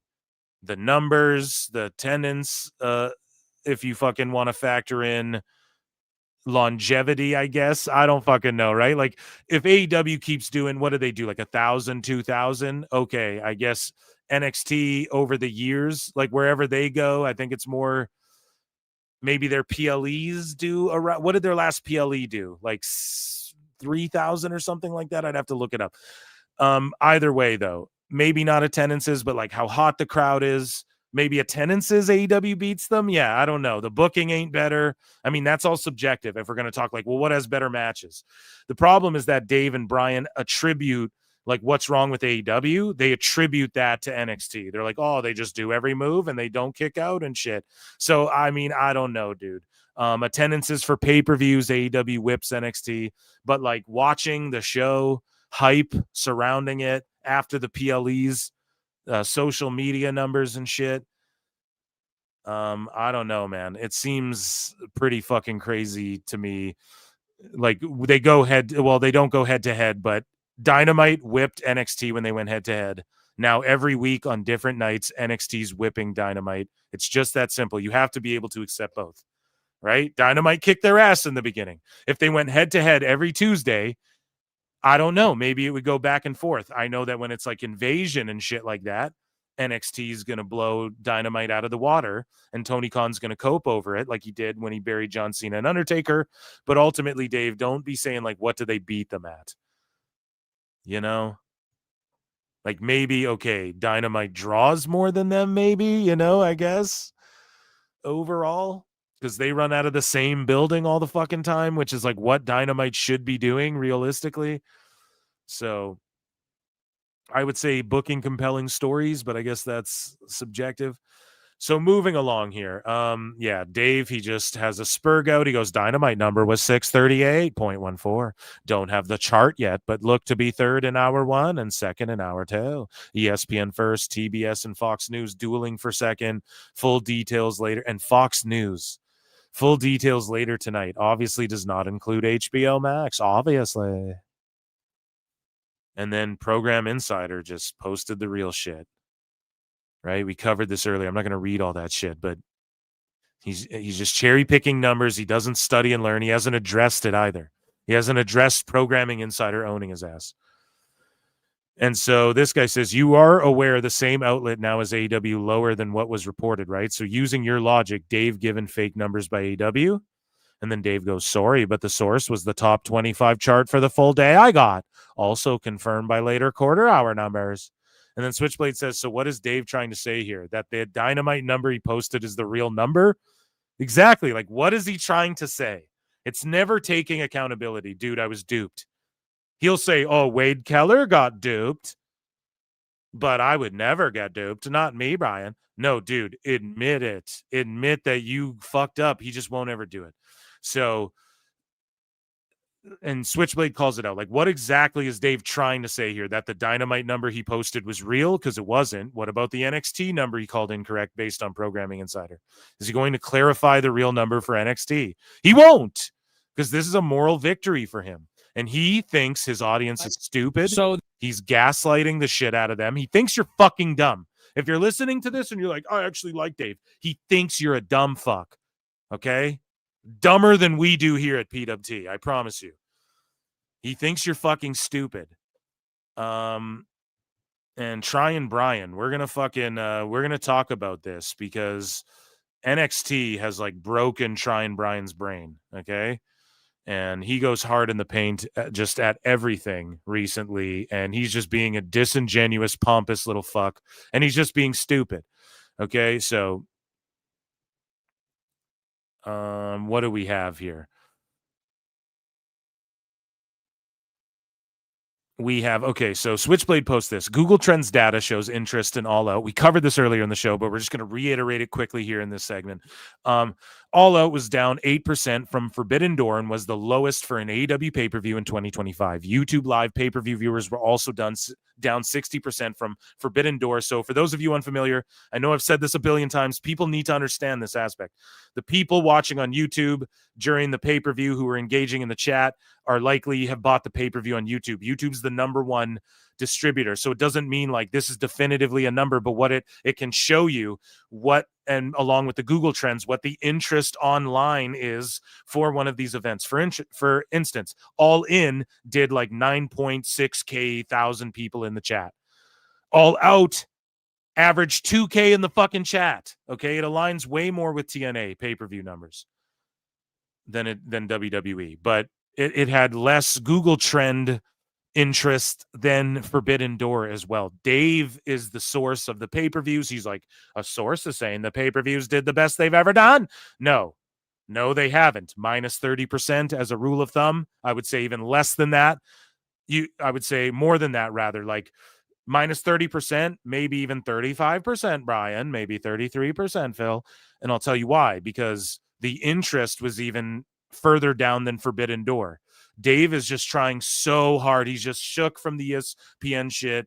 He's just melting down. So much shit is blown up in his face recently. He was like, oh, the Russian media. It's like, you got to separate church and state, Bryan. ESPN's just going to completely glaze WWE. They report Andreas Hale says it's a fucking C-level show. Blows up in Dave's face. So he's doing anything he can. The trends were down in searches, and again, Dave is just saying one source with pay-per-view numbers said it's 135,000 to 140,000 buys. I think it's less. I think it's less than that. I think it's less than 100,000 for that one. And so Raj Giri, again, we covered this. Something was up with the numbers. So Dynamite averaged 554K per Programming Insider, which would be their lowest audience. NXT did 617, much lower than the 707. But then when Dave was talking about it, he said, oh, look, NXT did 617K. So he took the low number. And then he said, and Dynamite did 638K and took the high number. So, Dave, you're a fucking liar. Period. Liar! Tell us Fucking what liar. you know, you goddamn liar! Like, we just caught you. You're a disingenuous fuck. You don't, I study the business. Then you just lie about it. Okay, so listen to what Dave says. This guy here, Edgar Hammond, says, Dave, you twist the narrative to suit your own bias. Now, please acknowledge my own twisted narrative that suits my own bias. Listen, Edgar, I appreciate what you're trying to do there. Like, throw it, like, give him the reverse psychology or say, now, look, I'm saying this, though. Acknowledge this. He won't engage in that. He's a sociopath. So Dave goes, those were all just facts. My job is to learn. I have no compunction to mislead readers, let alone myself. Now, a long time ago, Dave, I'm going to own you right here. Dave Meltzer admitted a long time ago that he purposefully floated out fake shit to rage bait and see. He ran a test. We covered this like a fucking year ago, guys. It's in the definitive Dave Meltzer Dumb Moment of the Week playlist, which is available on the Pro Wrestle Clips channel. Okay, if you just want to hear me roasting Dave for nonstop forever, 5 ever, 6 ever, 7 ever, fucking jump on that playlist and hit subscribe, okay? But we covered that a long time ago. He's admitted where he's like misled people to see if he could rage bait them. It was a placebo study we did. Okay, so no, Dave he's a sick person. He goes, if you think I'm doing anything like that, your bias is so deep you can't handle simple, accurate info. Dave, we literally just showed where you picked a low number and a high number to suit your own bias and mislead people. You're a fucking stupid asshole. So moving along here, before we circle into the juicy stuff. Again, we covered this earlier, but we have to just reiterate this here. So this dumb fuck here goes, there are 188 million subscribers to Max. Just do some simple math. We talked about that, right? Dave goes, it's only in the US, which has 58 million. Here's the problem. NBA simulcast gets like 10% of their viewership from HBO Max. How does Dynamite get 50? And then Switchblade responded to that as well. He's like, dude, 50 to 80. Just doesn't make sense, Dave. You're fucking lying. You're completely and utterly fucking lying. So speaking of lying Bryan, he's no longer trying Bryan. He's crying Bryan. He's lying Bryan. And now I'm frying Bryan. Okay? Frying Bryan Pillman. And that's what it has to be. I give him no passes. I gave him too many fucking chances. It's not going to happen anymore, okay? He just deserves to be lambasted like Dave. So, Bryan, his brain was just fucking broken by NXT as of late and by WrestlePalooza. He's sitting here. Remember when he tweeted out that thing, or he went on that little rant, and I think we played the clip where he's like, WWE should have learned their lesson, and I think that they've learned their lesson and they won't do this again. The last time that Great American Bash went up against All In or whatever, even though Saturday Night Main Event blew that shit out of the water, right? And they're like, oh, see, WWE learned a lesson. And then now they're trying to paint this narrative. Again, every time AEW and WWE have run on the same weekend, it's only hurt WWE. How? No, it fucking didn't. It's just, again, more lying and cope. It hurt them. Bryan is gaslighting his audience, pushing that shit out there. Filthy Tom Lawler's sitting here like, bro, you're a fucking crybaby loser. Shut the fuck up. Like, for real, dude. Shut the fuck up. You can just tell he's like, okay, are you done talking? Like, this is stupid.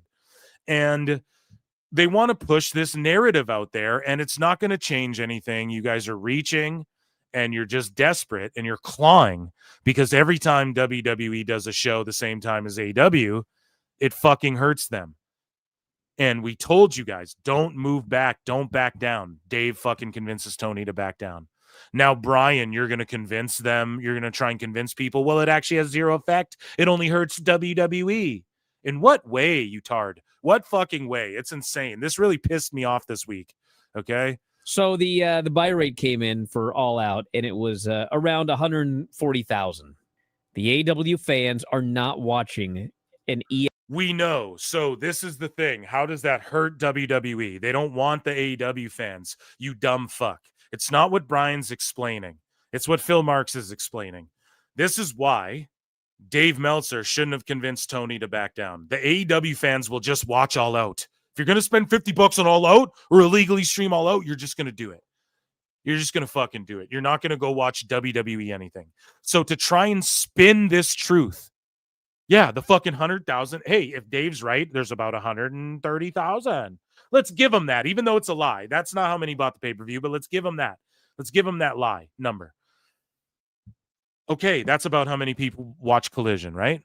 Okay, so there on like a bad night, there's still 130,000 sickos. Okay, those are the people that will just buy AEW and will just watch AEW. And the people who were there live in attendance, they were going to that show regardless. They'll watch WrestlePalooza after. They know what they're sacrificing if they're buying tickets. And all Tony Khan did is just fuck up and probably fuck up people's like dinner reservations or whatever the fuck they had planned, travel plans and shit, hotel check-ins to try and make it to this fucking All Out event.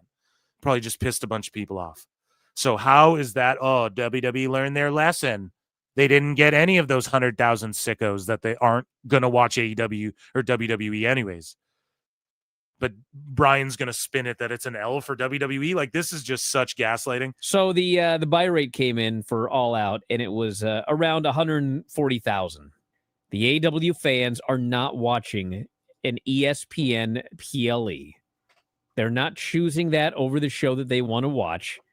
Everybody is just going to watch the shows that they want to watch. Exactly. So it's about dominating social media and the algorithm and drowning out any hype or fire or anything like that, any discourse. Damn, did you see Hangman? Nope.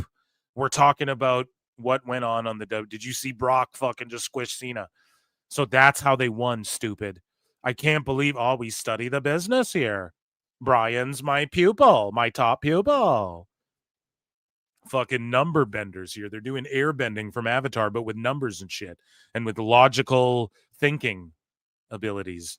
At their leisure in 2025, every time that AEW and WWE have run in the same weekend, it's only hurt WWE. And for some reason, you and Dave and everybody else. How? For some reason, you and everyone else, bro, how? Their live gates, their attendances for these shows alone, what they're doing in WWE destroys everything that you think AEW could possibly be doing. I mean, none of those 100,000 guys went and watched it. Yeah, that wasn't the point, you stupid asshole. Holy fuck. Only hurt WWE. And everyone's sitting here like, Bryan, you have CTE. Quit doing jujitsu. You fucking suck ass and are dumb. Some reason you've lost IQ you and points. Dave and everybody else thought this show up to work with black eyes and look tired all the time. Maybe take a few off. Time was going to be some aberration. And as it turns out, it wasn't an aberration. It's the same thing that happens every time. Have we heard a thing from ESPN about how WrestlePalooza did? I haven't heard anything. We don't need to, bro. It's like, and yeah, you're right. We haven't heard anything. Even if it did shitty. The live gate, the fucking show, they sunk however many billion or million gajillion dollars into it. It's a long-term investment to them, okay? And in the entertainment business, 3 to 5 years, that is long-term, okay? Shit comes and goes in the entertainment business, okay? A blink of an eye. Bryan is not spitting here. He thinks he's proving some point. Bro, the whole point is fuck AEW right now. They want 100% of the market share. They're going to bully AEW off TV. You guys aren't even talking about this because you don't study the fucking business. You don't even look into shit like this. And you're sitting here going, every time they've gone head to head on the weekend, it's just hurt WWE. It hurt WWE to have sellouts and shit because AEW's going on and not the 130,000 sickos 1,000 of them didn't go over and watch WrestlePalooza or whatever. What are you talking about? You're missing the point entirely. And yes, the one thing Bryan has right is in 2025, it doesn't matter. You're just going to watch shit. We agree on that part. So I don't mean to just go off on him entirely. He's right about that aspect. Yes, the whole point of streaming is you watch it whenever. WrestlePalooza replays right there too. You going to tell me sickos didn't go who have ESPN or I have it. I'll just fucking throw it on. You going to tell me that didn't happen either? You don't know, bro. The whole point is you just watch what you want to watch. So how is it an L for WWE? If it's an L for WWE, that in the age of streaming, you're just going to watch what you want to watch, then, which is the only good point you made, I'll give you that one, then it's also an L for AEW. It's the same thing applies. Because some people who watch WrestlePalooza might be like, oh, I bought AEW or I'm going to watch it later or whatever the fuck. If you're going to stream something, you're just going to stream it whenever. So you know what that tells me? Didn't do all that well. So we can keep doing this over and over again, or we can accept people are going to watch the show they want to watch. No, we have accepted that. You're spurging out and pretending that's the conversation Filthy Tom Lawler or anybody else is trying to have. That's not the conversation they're trying to have. And that's that. And look at the YouTube numbers, you dumb fuck. That's why you have 15% off. And look at him too. This is so cringe. Look at this. He's like, and that's that. And everyone just sits there silently like, okay, are you done spurging? People are going to watch the show they want to watch, and that's that. And he does, look at that look on his face. He doesn't believe what he just said. Right, guys? And that's that. Everyone's like, no, you literally don't get it, and we're not going to keep explaining. We'll let Phil Marks explain it later, and we'll just watch and laugh at that.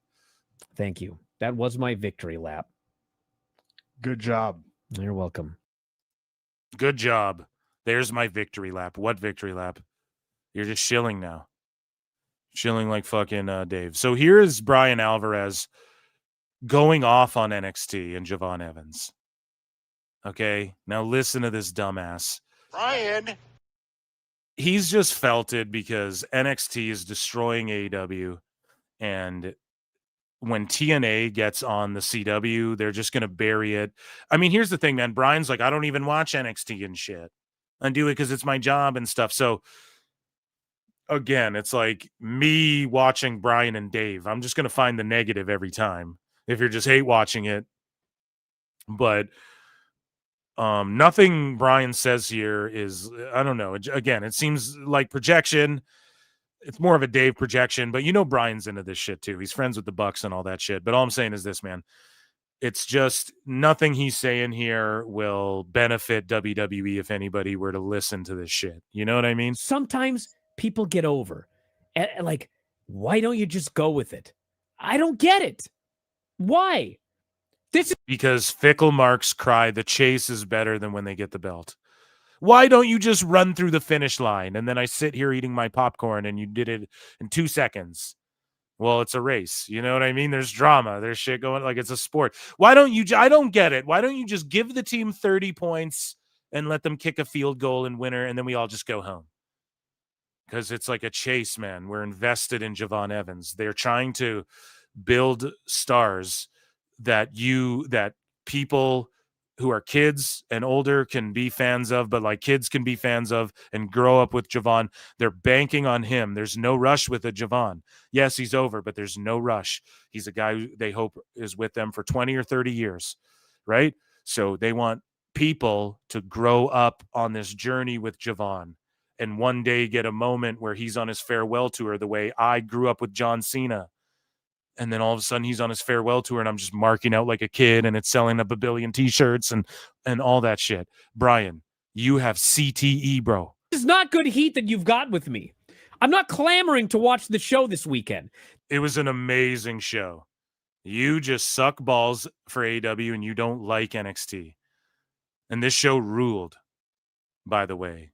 And if you like garbage matches, then you should rate this a fucking billion stars along with Dave. And he's like, I'm not clamoring to see this. Why? Javon and Briggs had a solid match. This is No Mercy. It's a BPLE. And we had a huge moment with Ricky Starks. We had bangers of matches with the ladies. What are you fucking crying about? He's just trying to hurt WWE right now. Brian's crossed the line of like, it's no longer trying. He's not trying. He's full sicko mode. Show this weekend. This weekend is a show that I'm watching because it's my job. If it wasn't my job, I wouldn't watch it. That's every AEW pay-per-view. So what you're doing, Brian, is you're projecting criticisms of AEW onto NXT. If you're a fan of NXT, you're going to watch this pay-per-view. If you're a fan of TNA, you could not wait for Victory Road. Okay? But you just don't like this shit. You're not invested in it. And you only have ever watched NXT because it's your job. And this criticism with All Out, most people were like, I guess I'll watch it. I have to see what's going on. You're trying to apply that to No Mercy now because you're like fucking spinning the criticisms of AEW. You and Dave are doing this where you're trying to now put them on NXT and put them on TNA and shit and put them on WWE. And it's funny how when people make the same arguments about AEW, no, they're just detractors. They're just haters. But then when you guys say this stupid shit about NXT, like no one wanted to see the weapons and cage match. I don't know. I think Blake's been getting really over if you're a fan of NXT. It's just you, your ilk, and these fucking sickos online who hate on Mariah May. That's it. Everybody else is enjoying her and Jordan's program. Everybody loves Oba. Like, you don't get this, Brian, because you have CTE, right? Oba Femi, it's so fucked up for me to keep saying that. Oba Femi, he's a guy that it's, again, I pointed this out during the PLE. It's not about babyface or heel. It's about Oba's going to come and destroy and smash someone and fucking who? He's their guy. He's the ruler of NXT, you know? You're just not invested in NXT in the way you are like Dynamite, which is a far inferior product, you know, in comparison. I always watch this show. For years. I always watch this show. For years I watched this show. Yeah, but you don't like it. You don't like it. So it's like me watching the Observer radio. I'm just gonna shit all over. I watched this show where if this wasn't my job, I would. Except for like you're just lying and coping, right? Whereas NXT is at least putting on good sports entertainment. Again, I just explained what they're doing with Javon, long-term investments, what they've done with Oba. He's super over, man. I don't know why they just don't throw him up to the main roster. And what? Then you're going to be crying he's beating Sammy and everybody. Just shut the fuck up, man. I would watch it. I would still watch it if it wasn't my job. Now they've got me where if it wasn't my job, I wouldn't watch it. There's just too much wasted potential. I'm sick of it. I'm sick of seeing people built up and fail over and over again. You've lost me as a fan. I'll still watch because it's my job. Maybe. See, this is what people were saying about AEW like 3 years ago. Now he's like, you lost me as a fan. NXT, it's so bad. Then they just put on a banger No Mercy show, like an A-, right? B+, we were rating it. Like, that's fucking perfect. I know to you guys, 7 stars means an A or whatever, but they can build it up again or whatever. God damn it. Wow. I wonder if fucking Brian and Dave and these goobers ever realize, like, no, man, like everybody is enjoying this shit. And then you're trying to be like edgy and counterculture. Like, I don't get it, man. Like, no, everybody unanimously agrees for the majority. AEW sucks balls. You guys stand it. So you guys always have bad takes and just stand the shit that sucks. And everyone's like, no, shut up. Like, is it everyone else? Or is it just maybe you guys are shitheads? You know, is it the whole universe? Just like, nah, we're just like nitpicking and being like, oh man, you guys stand AEW and AEW is good. And that's why it's the least popular fucking wrestling brand. TNA is about to start smoking it. Or are you just spurging out in bad faith because you know TNA is about to start smoking AEW? You know, I think it's more of that. And like, Brian's all disheveled. He hasn't shaved. He's angry. You lost me as a fan. They're putting in extra work. They're putting in this extra emotional downer fucking conspiracy theories. You notice it's all just this extra that Dave has to do to Gail Kim that we're about to get into. You notice that? The reason for that is because they see the writing on the wall in 2027. What's funny this all came segment after segment after segment. Yeah. It's like Lola lays her out for the second straight week. You know what that means. And then right to Josh Briggs and Javon again. I'm like, why? Right to Dark State again. Why? It's like over and over throughout this show. It was like, and then all of that to lead to that. He's just saying all he fucking is doing, right? And now he's going to shit on the TNA. See, like, this is how you know it's cope. Because listen to his criticism. It's not a criticism. He's like, it's just to this one champion and then to their tag champs. And then, like, they set up this match. And it's like, why? Time and time again. Okay, what was going on in those segments? He's not criticizing the story, how it doesn't make sense, how there's no story. He's not like, there's not even a story here. Oh, this one thing's just kind of predictable. Where's the same criticism for AEW when it's just conglomeration or backstage? Fucking Mark Briscoe in a hardcore match, like never any fucking story to fucking anything. He doesn't have the same energy. And then he's going to go, and that shit invasion with TNA. I called this so long ago. And I told you guys, and Brian, and I called this when he copped out. He's like, oh, maybe we should start watching TNA. And then he watched it and he went, TNA is going to TNA. I called it. I said, he's going to shit all over TNA when he watches it. And he's going to shit on it for things that you'd shit on AEW for. And this is pure cope. And you know why? Because he's not breaking down any storylines or anything. He's just shitting on like this happened and this happened and this happened. But meanwhile, in WWE, there's story when the shit happens. There's build. They're featuring people who are their prominent stars. It's a weekly episodic television program. Okay? So he's trying to say that like just things are happening, like what we say goes on in AEW, but that's not the truth. And he's not even really actually giving an analysis. He's just getting mad about each thing. Break down why Dark State's bad. This all came segment after segment after segment. Yeah. It's like Lola lays her out for the second straight week. You know what that means. And then right to Josh Briggs and Javon. Oh, it's a predictable finish. Okay, call out any predictable finish. Again, I'm like, why? Because they're building to a match at a pay-per-view. and you're going to use the TV time as the commercial to the pay-per-view. So you want to feature the people who are on the pay-per-view on the television show because it's the commercial for the pay-per-view. I don't know, like, what are you, retarded? I don't Right to Dark State again. Why? It's like they're the tag team champions, and they're traversing across both brands, and they're your tag champs. They're like the through line heel faction of the show every week. Like over and over throughout like Judgment Day. You know, Judgment Day's been over for years. They're kind of doing that same thing. the show. It was like, and then all of that to lead to that shitty fucking main event segment, which was so bad. Why was it so bad? Because you are scared at that. This is why. He knows that Invasion is going to go on that Tuesday, and he knows that WWE is gearing up to do something head-to-head on that Tuesday with AEW, and so he's melting down trying to bury it by gaslighting his audience. I'm like, God, this was the worst, like, quadruple whammy.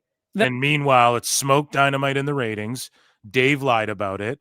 Your name's on that paper, so you lied about it by proxy, and everybody's like, holy fuck, man, this Invasion, that was an epic NXT. I've been hit with in a long time. So again, man, he's just completely fucking melting down. What's funny This is all came segment Listen to after that. segment after segment. Yeah. It's like Lola lays her up for the second straight week. You know what that means. And then right to Josh Briggs and Javon again. I'm like, why? Right to Dark State again. Why? It's like over and over throughout this show. It was like, and then all of that to lead. He's just melting, dude. He's coping. Coping and seething. You just can't accept what you're seeing. Yes, you're coping and seething. The truth it is scalding, and now you are molding and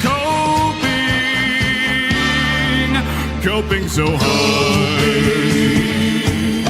Coping and seething. So as we covered, that was Trying Bryan for you, but as we covered on this show, on PWT Podcast 100 with Alfred Konowa, we talked about how Gail Kim got into it with Brett Lauderdale over Deathmatch Wrestling. And then the next day, which we covered on one of the live shows, we talked about how Gail Kim was then, her and Jim Cornette were sort of teaming up on Brett, and then they got into it with folks and Kenny Omega, who's like doing the splits. Like, what a fucking weird thing to say to a woman, by the way, doing the splits for TKO, because she criticized Riho, right? And then after so we covered her criticizing Riho and getting heat for that. So after that, all these fucking sickos fucking attacked Gail Kim, and Dave Meltzer was at the helm of it, and he was fucking applauding it and cheering it on and contributing to it. And then he starts getting his card pulled for fucking hating women and shit.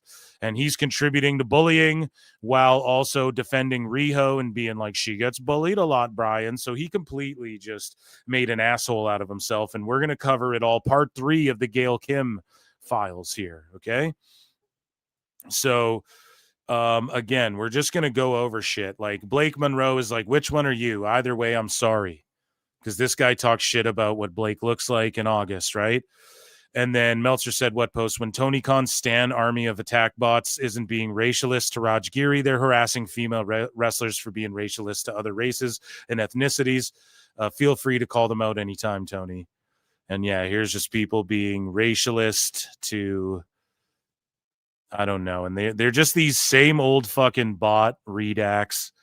And so, again, just highlighting how, you know, a lot of projection goes on in Dave's camp. We're going to see that play out. And so, you know, Gail Kim said some shit. She argues with Dave. We're just going to go in order of how I have this stuff bookmarked, but you guys will get the full picture when this is all through. So Meltzer said what says, oh, thank God, the white senior citizen from San Jose who lives in an all-white neighborhood in California has logged on to lecture female Korean-Canadian wrestler about the harassment of a female Japanese wrestler. Now, what's funny, too, is that these sickos were saying to Gail Kim, they're like, and we covered this before, but they're like, oh, did you know that Jim Cornette, who you support, said that you and your race of wrestlers dress like schoolgirls and wear frilly outfits and shit. Bro, she's a Korean chick from Canada. You're talking about Joshis and shit. Like, these fucking sickos are so... They're the most ignorant fucking people, and so is Dave. He's the most ignorant fuck. But then they want to preach to everybody and virtue signal, and you're not acting right, and you're ignorant and all this shit. It's so funny. Learn Meltzer Inferno. It's so funny. But either way, so, you know, this guy Neil Baker says, judging by what she's posted since her initial comments, I think Gail fully understands what she said. Fully understands what she said. Holy fuck, these people are cringe. Meltzer goes, let me know where she acknowledges the horrible bullying that Riho received and either says she doesn't care or apologizes for bringing it back. Dave, we have pulled your card, you dumb fuck. Okay, and we're going to show where you've bullied women. Just in, we have confirmed that Dave Meltzer fears PWT and flutes. Okay, buddy, you bully women. You talk shit to women. You're a clown. Let me know where she acknowledges. And then she did do that. Gail responds. Because, Dave, you don't study or learn your lesson ever. Okay? And she did acknowledge all that. And her opinion still stands. And you're not going to change it by virtue signaling and going, and then bullying her more. But Alfred Kunawa says, and what about all the horrible bullying from all elite incels who can't handle another person having a different opinion than them, particularly when it comes to death matches, which is where this whole thing started. Should anybody apologize to Gail or nah? Right? So we pulled Dave's card here. Like, oh yeah, Dave, you want to talk about bullying? Here's Dave going, without the ridiculous boob job, Sable has a phenomenal body for her age. But with it, she looks like just another aging, low-rent stripper. But through the magic of being on a high-profile television show, she is a star. The bullying, Brian. Oh, my God. It's the greatest thing I've ever seen. You want to try me, Dave? You want to try me some more, buddy? I got lots more of those, buddy. Oh, yeah, you fucked up now.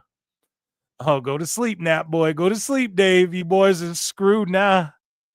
You boys are screwed now. So, you know, Nicolo Piccolo's like responding to Dave Meltzer, or he just responds with a GIF, but pardon me, I mean to say Dave Meltzer's responding to Gail Kim here, and they're going back and forth. So when Dave says, let me know where she acknowledges the horrible bullying, you know, Gail Kim says, I actually found out today and listened to a reasonable person about it, asshole.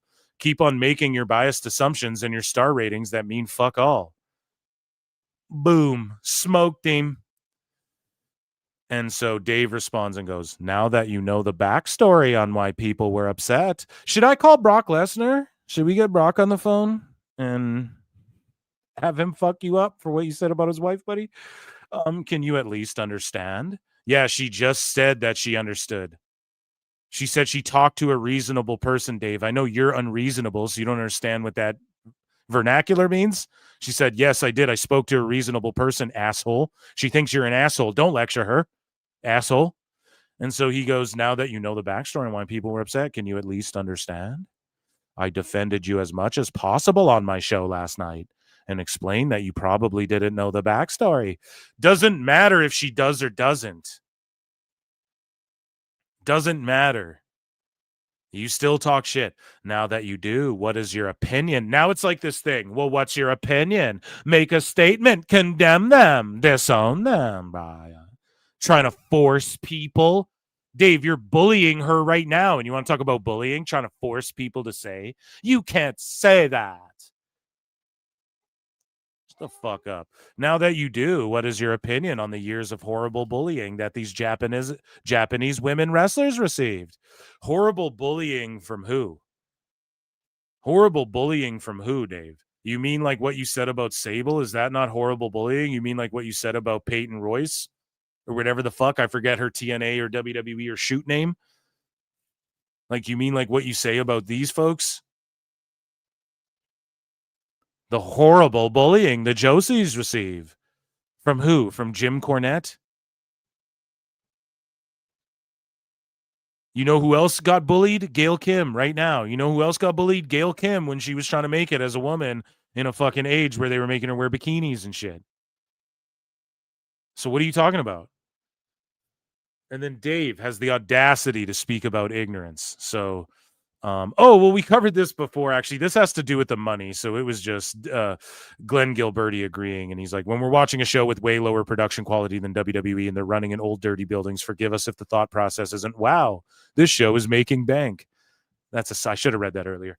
But, Triple H's thoughts gave a good take. He says, Meltzer says Gail Kim needs to apologize because she's responsible for bringing back bullying against Riho solely for having an opinion about Riho as a wrestler that wasn't positive. Fuck all the way off, Dave. And it's this whole thing of exactly, like you're bringing back, he's saying like she's responsible for this old bullying and then now this bullying that he's reminding of everyone, and they bullied her for her teeth. Well, no one would know that if you fucking dumb fucks just stop talking about it and shit. Like they're just overly, oh man, he wants to like condemn her and put blame on her for shit. She just gave an opinion on her attire. Now she's responsible for people bullying her teeth or something. It's just such a fucked up thing where it's just like blaming it's almost victim blaming in a way, because Gail is sort of a victim here, although she wouldn't say that. She's, punching these fuckers right in the face herself. But it's just like, attributing something that, to her to try and like get people to go after her and shit. Like, what's your end goal here by bringing this up and doing this? So, Jim Cornette responds and goes, no, Dave, nobody understands why you've gone bonkers over an experienced pro having a negative opinion on the amateur hour shit you like. I'm sorry people are harassing her because you pissed a 30-something-year-old friend of yours is experiencing horrible bullying on Twitter. So bickety bam. Cornette comes through. He fucking learns Meltzer something there, right? Learn, baby, learn. Meltzer Inferno. So shout out Jimbo. And again, we read it, like what he had to say about Sable. He also talked shit about other women. So Meltzer said, imagine the crusty old misogynist telling women they need to apologize. And like Dave is weirdly and oddly racialist. Those people, Cuervo. And like, I'm not one of these virtue signaler guys, you know that, but he's oddly misogynist, man, over the years. Like, and I don't throw that around lightly, but he is. And it's even what I pointed out with like the Monet Rio match in the All Out ratings. Like even the way he rates their matches, he's just, I don't know. There's something about him that's off. But Dave has this to say. We got to see her panties. Mark Miro showed up and began arguing with Sable, allowing Luna to come from behind and rip the rest of her dress off, leaving her in her bra and ending this match without the ridiculous boob job. Oh, so that was like more of the quote. So yeah, him just being like, without her boob job, she has a phenomenal body for her age and shit. He's just such a clown, dude.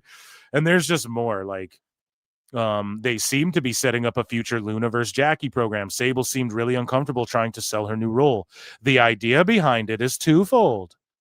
Apparently they do feel Jackal instead of Jackie. So again, he's making fucking typos in his old shit. Jackal has big time potential as a manager, but feel this isn't the group. Oh, Jackal's. No, sorry. I thought he made a typo on Jackie, but we're talking about Jackal. My bad, Dave. See that, Dave? That's how you admit a fuck up.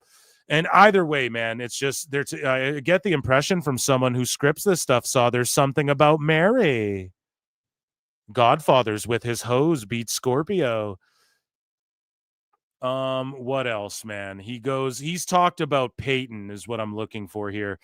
So let's see. What is he talking about? Mr. Yamaguchi-san's choppy your PP line. My sister, however, whose 3 kids range from 9 through 13, was not amused. She said her youngest daughter in a $2,500 a year tuition Catholic grade school had a friend bringing into class photos of Sable. She is believing this is how real women need to look. The WWF is teaching her that unless she has a chest like Sable, Chyna, or Jacqueline and flashes it to the boys on demand, she won't attract attention from boys. Dave, what the fuck are you talking about, dude? Dave is a san. He's like accusing Sable of like and like throwing his sister under the bus. Yeah, their kids say people want them to flash their boobs. Dave, what the fuck are you talking about, stupid? And again, he starts talking like Tracy, the most talented of the ones left, but also the only one without implants, was dumped. Talking about like a women battle royal or whatever the fuck. Tracy, the most talented of the ones left. Women are ones. And black people are those people to Dave, right? Cuervo. But also the only one without implants was dumped. Why is it a matter of commenting on the fucking implants? And look at him, as she's a stick, not Francine level, but skinnier than Keebler. Keebler in person is way too skinny. Listen to how he talks about women. Caught you, Dave. Gotcha, Dave, you fucking loser. You're a fucking loser, bro. Say it to your face. One of the women said her butt was hungry and sat on the pie. What? Hey, honey, I got a seat for you. Oh, go. One even challenged Carmella to a match on the show. Clearly that wasn't planned. Well, at least Rock can save this tape. Whatever the fuck, man. Fucking Meltzer just having a meltdown here. Just the most misogynist shit ever. The way he's analyzing the people just look at women for the tits. Meanwhile, that's his assessment of the women's wrestling and shit. Sometimes you know what they in life, say, you Dave? gotta be a hoe. He's just fapping while he's fucking writing this shit. And so, Dave doesn't address the numbers. We talked about that. So Gail Kim, she responded directly to, and by the way, here's Meltzer's like history with women. Let's play this. This is a throwback, right? So this is the banana story I've been looking for. 2019. Dave Meltzer, a drunken ex-girlfriend, Hulk Hogan, Arsenio Hall, a banana. Listen to this story, okay? No, do you want? Okay, we're going to talk about my breakup now instead of wrestling. I'll tell you the story. Okay, this is 1991, and it was the night. And I'll tell you. Okay, this was the night that Hulk Hogan lied on there. So listen, this is Dave Meltzer's IRL breakup story. His voice, he's much younger. He's kind of chipmunked, but just listen to this. This is his experience with women, dude. No, do you want? Okay, we're going to talk about my breakup now instead of wrestling. I'll tell you the story. Okay, this is 1991. And it was the night, and I'll tell you. Okay, this was the night that Hulk. I'll tell you. Okay, hold on. Or is someone making this up? I have no fucking clue if someone's just like doing an impression of him. But this banana story is apparently real. Okay, I'm telling you. Hogan lied on the Arsenio Hall show. Okay, all right. And I had just written an article for Sports Illustrated, and I was like exhausted. So no, this is Dave. This is Dave. I fell asleep, and my girlfriend at the time left. And then she came back and she was drunk. She was out with some friends and she was drunk. Okay. And we got into it. And she walked in right as Hulk Hogan was lying on the Arsenio Hall show. And he goes, like, have you ever done steroids? And he goes, well, 3 times in my life to rehabilitate a torn bicep. The lie. And she looked at, I remember she looked at the thing and goes, oh my God, he's lying. He's killing his career. And I go, yep. So anyway, we got into a big fight a few minutes after. That's not a fucking, he's lying. It's always Dave goes, my sister, my son, my girlfriend said. That's fucking stupid. Okay, my wife watches wrestling with me. If she's like, if I'm, my wife said this about whatever, it's like she doesn't know. Fuck you talking about, Dave? And he always like passes off something he thought as if someone else said it so he can like bring it up. It's the worst shit ever. So many lolcows do this in internet. It's just hard to. You could go over them all, right? Schaub, Greg Opie Hughes, Joe Matarese, all these lolcows, fucking, they all are like, this person said this, and then they convey it. It's what they're thinking. But then Dave goes, actually, we got into a fight, in a huge fight. What'd you get in a fight about right after that? No, he wasn't on steroids. I believe him. So anyway, we got into a big fight a few minutes after that. That's how and she smashed a banana in my face and just was laughing hysterically because she was drunk. They got in a big fight. She's drunk and she smashed a banana in his face. It explains your hatred towards women, Dave. Drunk. So this is so about a couple weeks later we had the breakup, and so it's like AEW. She was drunk, smashed a banana in my face, and laughed at me, and then a couple weeks later we had a breakup. A banana in his face when he tried to argue with her about some shit, and then she laughed at him. And then he still moped around and dated her for a couple weeks until she dumped him inevitably. Hysterically because she was drunk. So this is so about a couple weeks later we had the breakup, and so I actually like felt that as far as the breakup goes, you had to complete the angle. I was owed my retribution, and like I was like not going to like if I was never going to see this person again, I did in fact have to do something with a banana, and that was the spot. Dave, you are fucking cooked, bro. So he's like, yeah, in my real life, that's the spot. After I broke up with her, before I never see her again. So forget goodbye sex or anything like that. What does Dave do? Let's take a listen. And that was the spot. Okay. This is serial killer shit. As far as anyway. Wow. Yeah. That's a hell of a story. Is it really? So he smushed a banana on her? Okay. But as far as anyway. Here, hold on. I was like not going to like if I was never going to see this person again, I did in fact have to do something with a banana, and that was the spot. Okay. But as far as anyway. Wow. So you assaulted a woman with a banana.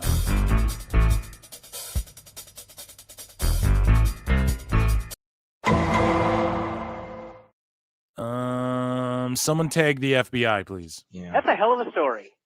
Is it really? It is. Yeah, you know what else? Not all that many weeks. I'm just thinking it's funny because I look at it from the whole wrestling standpoint, where you built up the spot with the banana, the second spot, by an incident that occurred a couple weeks earlier. It's the story of my life is all wrestling angles. Oh my God. He thinks he's a wrestler, Brian. Oh my God, dude. You fucking mark! Well, yeah, the story of my life is all wrestling angles. That's why I learn and know better than anyone. Oh my God, it's the greatest thing I've ever seen. Oh man, that is fucking hilarious. So that's Dave's experience with women, assaulting them with bananas, allegedly. And so, yeah, like Gail Kim's like, I'll be replying back first to that person who was nice and reasonable, and then think about who I would like to discuss this topic with. Just because you want an answer like Dave's entitled, answer this. At least admit this. Just because you want an answer for these other insane fans doesn't mean I have to do what they tell me to do on their schedule. Boom, Dave, learn your lesson. Didn't you have a mom? Yeah, Gail says, I actually did acknowledge this. So then she quote tweets it again and goes, I find it so interesting that people want an immediate answer in this instant gratification society we live in. I said I would talk more about it in detail in an interview where I can speak about it at length. I don't just listen to demands of people because they say so. Exactly. You don't own me. Like, you don't own people, man. You can't. And then when you try and do this bully shit and make them scared, that's terrorism. You know, you're a fucking clown. Anybody who does shit like that, they're fucking clowns. Period. Dave Meltzer goes, because it was explained to her like a dog. At that point, when someone explains the issue, you either learn from it, a commendable trait, or you ignore it, an uncommendable trait. What the fuck are you talking? Dude, this is such gross, like, virtue signal-y ass shit. No, you don't control people. You don't get to tell them what to think or how to act or anything like that, Dave. Okay, a commendable trait, Dave. You ignored the real NXT number and you ignored the real AEW number, so you have uncommendable traits, I guess, according to your own logic, because you ignore facts. And Gail goes, no. And then he's like talking past her, like talking through her, talking shit to other people, and then responding to this Neil Baker asshole. Like he just responds to this Neil Baker person all the time.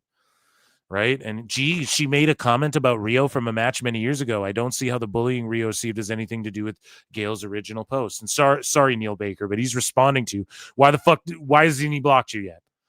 The fuck's going on? But he goes, because it was explained to her at that point. Explained to her like a dog. So Gail goes, no, it wasn't. I had a shitload of tweets coming at me at once. So don't assume to know what I was thinking or what I understood in the moment. I actually had a nice person email me an explanation that properly had the most clarity explained. That was today. And who gives a fuck? You don't have to know everyone who's ever got bullied. We all got fucking bullied. Okay. Shane O'Mac 713 goes, imagine a white male explain to an Asian female wrestler about the bullying Asian female wrestlers received. Wild times on here. Dave goes, yep, shocks me as well. Are you? Oh my God, dude. Shocks me as well, Brian. Stupid idiot. Yep, shocks me as well. Should shock everyone, although you did completely miss the point. Meanwhile, it goes right over Dave's head. He's the white guy. I'm actually Asian. I'm actually one of them, Brian. And so Gail Kim says, Meltzer's idiocy is bringing out my hood side, which very rarely happens. I go feisty, but I don't like to curse directly at people and call them names. If it gets to that point, you know you deserve it. And then she responds again and goes, also, the amount of twisting what I said was also part of that. So like I said earlier, I'll talk about it in an interview and it's not limited to text words. People can do more than read and hear my opinions. Exactly. That's all it fucking should be. And it's just the famous Dave Meltzer spin. Perhaps Gail Kim doesn't know about the Dave Meltzer spin. And then this guy says, if we went over the amount of inappropriate comments Meltzer's made on women in WWE, we just did it, then we'd be here for days. No, just like an hour. He never learns. No, there was more about Peyton Royce, Charlotte. We just can't. This guy's right. We'd be here for days. Shout you out, Brock. We'd be here for fucking days. We wouldn't be able to get through them all. It'd be a 3-hour segment. And Shadow Meltzer said what for like sending me a bunch of shit, as he always does, the fucking goat. Gail Kim says, am I wrong, but isn't it alleged that he gets paid by the company? And also, why the hell does anyone go by a star rating system like it's the standard? Has he never had a match in his life? Yeah, people don't go by it by the standard, you know? And so this is what Dave Meltzer's response was. We have 2 clips to watch before we finish this segment. And Dave just looks defeated, and he knows he's doing something wrong. He's guilty here. And Heel Uzi points it out. He looks like he's about to cry over Gail Kim's comments about Rio. So what's going on with Gail Kim? A24 is what's going on with her having opinions? Holy shit, man. What's going on with her? You're not allowed to have opinions. Am I right? Church from state. Not allowed to have opinions. North Korea. doing a movie on death matches. And she made a comment about, not liking death matches. Brett Lauderdale kind of confronted her. Somehow, Jim Cornette was involved. Confronted her. See, here's the problem, Dave. I give way better, more detailed breakdowns where I break it down and I segue between shit. I've been drinking beers here tonight. About 4 deep. Yeah, what? Saturday, let's do it. But like somehow Jim was involved. Why don't you read what Jim said? Or is it because it makes you look like a stupid asshole and Brett Lauderdale look like an asshole? And you don't want to read what Brett said because he said, Gail Kim, name one Gail Kim match. Name one memorable Gail Kim match is what Lauderdale said. Stupidest shit you could ever say. And so Dave won't recap any of that. He's just going to give the cliff notes, and your boy Phil did a better job. And he's not even going to be honest about it because he's got to put a spin so he doesn't look like an asshole in this. Death matches. Brett Lauderdale kind of confronted her. Somehow Jim Cornette was involved, and she backed Jim Cornette. It's crazy. So she backed Jim Cornette. No, Jim backed her, and Gail will always back Jim, which is crazy because, no, what's crazy is that you guys think you can fucking control people. It's not okay for a woman to have a fucking opinion on deathmatch, but it's okay for men to confront her, according to you, in a way about deathmatch or whatever. How do you come up with what's okay and what's not? In your fucking half a hairdo going on here. And she backed Jim Cornette, which led to people on the internet going to her and going you do realize what he says about Riho.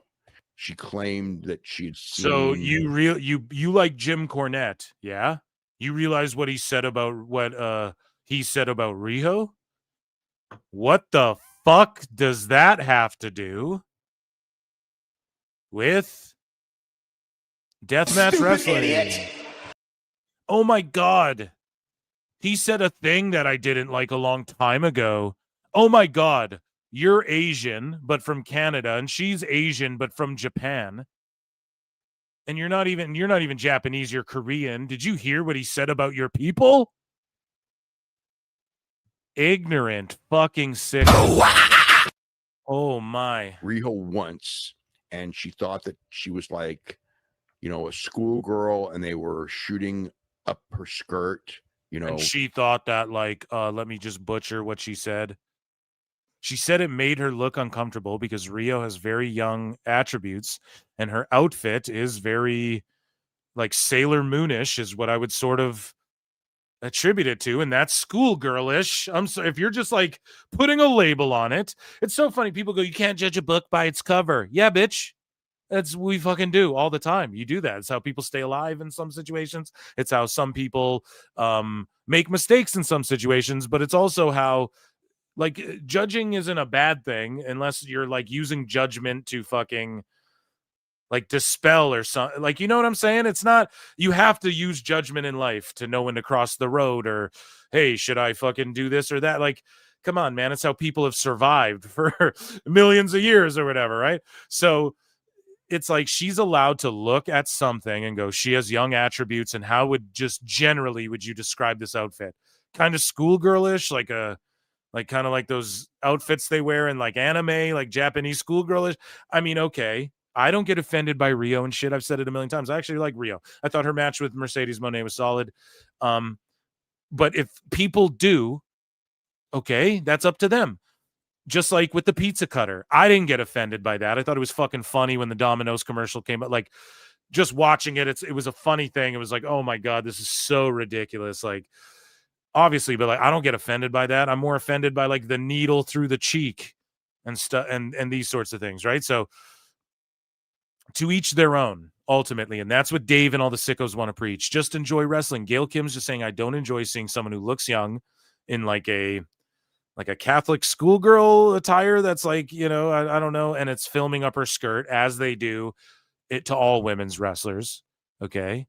Unfortunately, it's the name of the game a little bit. And the cameramen, people applauded on Twitter. Cameraman knew the assignment and shit. And people laugh about it. She's just making note that it happened to Rio. And now you're making it about Rio's teeth or something fucking stupid. She doesn't even have bad teeth. And here's the other fucking thing. So the people saying that to her were fucking dumb too. And that's why that's not a fucking thing that persists to this day. It's not like, dude, Ospreay really needs to quit fucking landing on his neck and shit. We all agree it persists today because he's getting neck surgery. People aren't like, you see that fucking Rio? She got a tough grill over there. Like, that's not like a thing. You just drummed it back up again, right? Yeah, some fucking redacts were saying that before. Okay, I'm not even saying, I don't know. I don't recall that at all. I just remember people hating on Rio because of her size and whatnot, personally, right? But the thing is, like, you're moving the goal. You're making her comments about deathmatch, about Rio's teeth, all because she has an opinion on she looks young. She wears like kind of these frilly outfits, and Gail would know what like Gail would know. She's a woman. She would know if it's like, well, yeah, she's dressed like a doll, like one of these dolls you'd buy at like a fucking, for your niece or something. She would know, dude. She's a woman, Dave. She would know better than you or I if it's like dressing young or doing that. You know what I mean? So I would trust her judgment on that even before mine, right? And so she's saying that, and then this is just a blanket statement about all women's wrestlers. They shoot up their asses. We all see it. Okay? We all notice it. We can't pretend. So that's just the truth. And she's saying that when they did that to Rio, it made her uncomfortable because of her attributes. Now, the reason you all are offended here, I'm going to just tell you guys a little truth here. I don't know if you... Smash your knee to oblivion. I'm going to smash your cognitive dissonance and your little bubbles into fucking oblivion here. Guess what? What she said is the truth, and that's why it's offensive to you guys. Because the truth hurts, and you all know she's right. Like, an outsider looking in might perceive it that way, but how dare you perceive it that way? People made fun of her teeth. What? You all are spurging out because you know what she's saying is somewhat true. And we all have to admit that. Is it true or false? Chat can tell me. Do they shoot up the girls' asses? Yep. Oh, but they don't for Rio. Well, why don't they treat her differently? Because she's an adult woman. Okay, but does she look younger than a bunch of the women? Yeah, especially years ago when Gail's talking about, right? Does she dress kind of like Sailor Moony? Yeah, I would say a little bit. Is Sailor Moon about girls in school wearing girl outfits and then they do their little Sailor Venus stuff and Sailor Mercury, Sailor Mars, and they, did I watch that when I was a kid? Yeah, I think that's what it is. So I think you are just like triggered by reality. Now you're moving the goalposts to be like, well, Gail Kim, they made fun of her teeth before, so fuck Gail Kim. She shouldn't have criticized deathmatch wrestling or Rio's attire. How fucking stupid is this? Are you guys following the train of logic here? It's fucking insane, man. That she wears, and she found that very creepy. People took it as taking the sides of the people who bullied Riho off Twitter. The reason people are so defensive of Riho is because she was bullied by horrible people. Dave is saying people, but it's him. You took Rio's side. You were offended. You brought up all this shit. And by doing this, like you are fighting evil by moonlight. You're winning love by daylight. Kind of taking that side, even though she didn't say it in the same way, but she used the same buzzwords. The same buzzwords, man. The schoolgirl. It's not a buzzword, stupid. It's just if you looked at it objectively. I don't know. It's like a schoolgirl outfit and she looks really young, and I don't know if that's what they're going for, but they're shooting up her ass. Kind of makes me uncomfortable. Oh, that's the buzzwords that some evil, horrible people like Jim Cornette used to describe it, even though that's like what it is in a way. Same with Maki Ito. Same with some of these other wrestlers. Like, no, that is part of the Joshi shit. It's just like, not everyone's down with this shit like you fucking sickos. The vast majority of people are not down with this shit. Okay? It's just that's fucking simple. I don't care personally. It's never. I like Maki Ito too. I play her clips on the show and shit. I like Maki Ito. I think she's funny. She does stupid shit, but she has the ability to wrestle. She's funny. I've always thought her promos and her social media shit's funny. If you look at Maki Ito and goes, she's dressed like a little kid's doll or something. And people, here's what's funny too. You guys ready? People say the same shit about Alexa Bliss. They just don't get fucking mad about it. Let me say it again. People say the same shit that Alexa Bliss comes out there. There's a word for it. I'm not a fucking pervy creep, so I can't I don't know what I can't remember, but there's a term for like when you pretend to be like give little kid vibes as an adult to lure in whatever the fuck, right? So whatever that is, and I'm not accusing Rio or Maki Ito or anyone of doing that. I'm saying that there's people out there who accuse Alexa Bliss of that shit, of like wearing like dressing like a little girl and carrying a little doll around and doing like this fetishizing children type shit. Pause. This is a fucking insane. I know we're going to a deep, dark area here, but she gets accused of the same shit. People don't fucking melt down and freak out. Well, she didn't get bullied for being an AEW though. So then that makes it okay. Like, why aren't you on? I'm just questioning, why isn't Dave like on a pedestal yelling for Alexa Bliss and calling out the people who talk shit? It's just because it's not about any of that to Dave. As we covered earlier, he trashes women, calls them strippers and shit. The reason, and Jim Cornette might do that too, but yet Dave's offended. Evil, horrible people use buzzwords. Okay, well, you called Sable a stripper. Jim said the same shit. Are you just using buzzwords from horrible people? Guilty. You know what I mean? Like, we could do this all fucking day, especially with the shit you've said. So don't virtue signal and get on your... Don't not get on a pedestal, double negative. Where's your pedestal for Alexa Bliss, who gets called out for the same shit? You don't have one because it's not about that. It's just about protecting AW, protect Rio because I got to give it 5 stars, protect Omega because he's a 5-star merchant and he brought in the Joshis and that's his protege. It's all it fucking is, man. I've ranted and raved. This has been crazy. Let's go. Buzzword and things like that. And of course, Omega's going to be defensive of that because. And then look at what Omega said. Another day, another legend doing the splits on it for the yearly TKO gift baskets. doing another quote unquote legend. Like Gail Kim isn't more of a legend than you, dude. Doing the splits on it. That's a weird thing to say to a girl, dude. I don't know. People say Kenny's a little, on the DL a little bit. So maybe he's like, girl plays, But doing the splits on it. Doing the splits on what? Fucking guys are gross, man. Weird. Everything that happened. He brought these women from Japan to the United States. I'm overly highlighting just how this is. No, I don't care. Doing the splits on it, whatever. You guys know I don't offend easy. Okay, we're gonna fucking break the fourth wall here. This is the point I'm trying to make, and I'm overly highlighting, and you guys get it. These two chuckle fucks right here can't be saying shit like this and then virtue signaling for women. Okay, at the end of the fucking day, they're like women's rights. Meanwhile, he's calling girls strippers. Kenny's saying do the splits on it. I don't give a fuck. I've probably made worse jokes on this show. Okay, but you are acting like you give a fuck. Okay, we're pulling cards. You're a weirdo. Doing the splits on what? Right? Here we go. To work in AEW, and they took horrible abuse for nothing that they ever did. And of all people, horrible she abuse. should understand that because she came from a wrestling business. What horrible abuse, man. Rio's got hundreds of thousands of dollars she's made off AEW and barely wrestles there and is touted as like this, oh, she's a 4-star, one of the best in the world, Brian. What horrible abuse. Oh, some fucking redax with 20 followers talk shit on Twitter. Gives a fuck, man. Oh, well, Jim Cornette, the biggest pod in the space. Talked shit about her. Okay. And what? And fucking what? People praise her. Who cares? It's all part of the show. Like, you can't handle, like, what's the matter? That was a lot worse than it is now.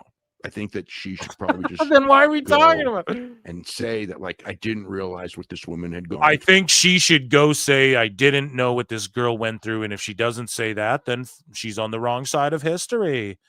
You fucking weirdies played this game for so many years and people are fed up with this shit. Go and say that, like, I didn't realize what this woman had gone through.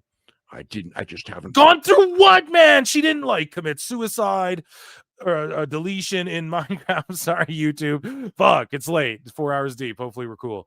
But it's just like, what? Nothing fucking like that even occurred. Like, we didn't hear anything like that. And you're just drumming it up whenever you can virtue signal on her behalf. It's not like Rio's out here like, oh, they made fun of my teeth before. How dare you criticize me? It's not like you guys are blowing this out of proportion and Rio's like, fuck, they're bringing that up again. I thought we got past that. I had another chance. Idiots, man. along, and, she should say that she's sorry. She should say it, or else what? You're going to keep spurging out and criticizing her? So, friend of the show, Alfred Kunawa, he was on PWT Podcast 100. Here's his little 1-minute summation of all of this. Gail Kim wrecked Dave Meltzer in a massacre so bad, David the Fetishizer had to cleanse his timeline with fake math and rating slump. It all started when Gail Kim criticized death matches, leading to a Twitter Royal Rumble between Gail and 1,000 incels with the temperament of 100 gorillas. Gail won by a Korean mile, but after one tweet from Gail about Riho in the midst of this massacre, Dave shoehorned a narrative about all those poor Japanese women who experience horrible bullying on Twitter. Dave demanded an apology for Riho, who not only quit Twitter already, but is now prone to more horrible bullying because Special Dave amplified this issue even further with... So she quit Twitter. Oh, the horror. She got bullied so bad she quit Twitter. Yeah, that fucking sucks, man. That sucks, but like, come on. A rambling take nobody asked for. In Dave's world, you're just drumming it up again. I mean, Alfred's making the same point I did. It's only Japanese women who get bullied on Twitter. Don't hold your breath expecting Dave to give the same coverage to black girl bullying, which is way more prominent. But believe me when I... Big Swole addresses racialist messages. Big Swole reveals she's been getting a lot of racialist messages. AEW star sickened by fans. Rhodes claims absurd amount of N-bombs was reason for Brandy Rhodes quitting Twitter. Damn. Say Dave Meltzer does not give a fuck Yeah, so he doesn't really care. Where's his pedestal? about black women. No black woman has ever received an imaginary 5-star rating from Dave Meltzer dating back to 1982. 16 Japanese women received imaginary 5-star ratings. In the first 5 years alone, I actually found Holy out today shit. and listened to a reasonable person about it, asshole. Keep on making your biased assumptions in your star ratings that mean fuck all. Imagine a white male explain to an Asian female wrestler about the bullying Asian female wrestlers received. Yep, shocks me as well. Should shock everyone. Dave stays misunderstanding sarcasm. Will somebody please take the Tylenol away from this Joshi Gooner? Because Yeah, dude. And we needed to hear Alfred's take because he was on and broke down the Lauderdale Gale stuff and everything. So I'm like, God damn it, dude. And then like 2 days later, I'm like, shit, dude. It would have been awesome to talk about all this as well because we roast Dave a little bit on PWT Pod 100. And that, ladies and gentlemen, was Dave Meltzer's dumb moment of the week.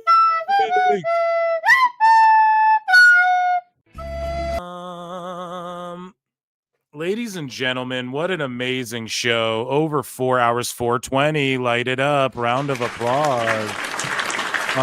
Guys, become a member, 99 cents. Member Mondays. We're going to watch Raw. You know what I'm saying? We got Wednesday show, same time, Saturday show, same time. We're going to watch whatever PLE, I forget what it is next week, but there's so much shit going down each and every week. And in October is just jam-packed, filled with shit. So pause. So make sure you guys become a member, all that good shit. I appreciate you. We went late tonight, 420. You guys are goated. Here, F1WGP7 for 2 says these people don't leave their basements, Phil. Yeah, and sometimes they hoard people in their basements and they don't let you leave their fucking basement, F1WGP7, as we covered on the last show. If you if you don't like AEW or whatever, I don't know how you pick and choose what type of person you kidnap and store in a basement. But either way, you know what they say. Guys, Tony Khan. Guys, I'll see you in the Upside Down. I'll see you Monday. Peace and love. I got to get out of here. Peace.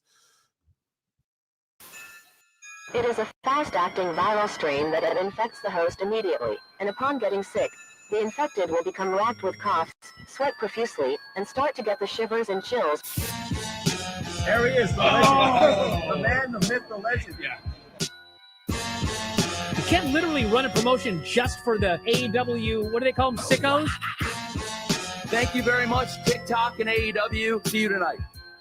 Tony Khan started telling people there's no such thing as long-term booking anymore. It's week to week. The best guys, Tony Khan. We are just secured the bag. It's not like I tried to be a character. It was just sort of happened naturally. But it was never something I intended. It was just something that happened because the wrestlers asked me to do things in matches, and I do them.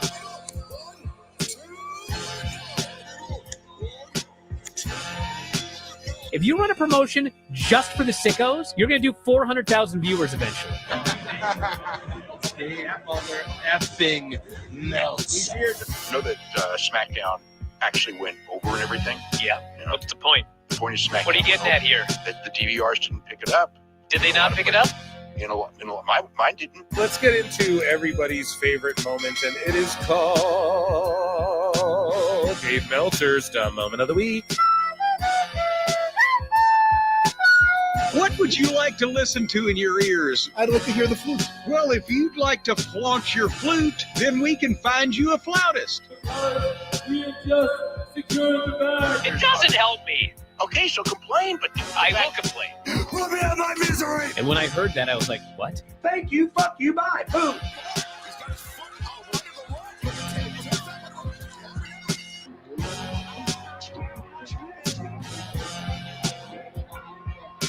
You got to run a promotion for everybody. The sickos can be the ones that buy tickets first and spend the most money on the merchandise. Because we are just secured the bag. But, like, you got to promote for everybody. Then you'll have a lot of viewers. I think we proved a lot of so-called experts. We made them look like idiots. We're not going anywhere. Tony Khan's not going anywhere. You'll also be there on TNT. You'll be in 2 places at once. You'll be like my favorite movie. Time. It's so great, Pittsburgh. It's not like I tried to be a character. It sort of happened naturally. The best guy is Tony Khan. Keep themselves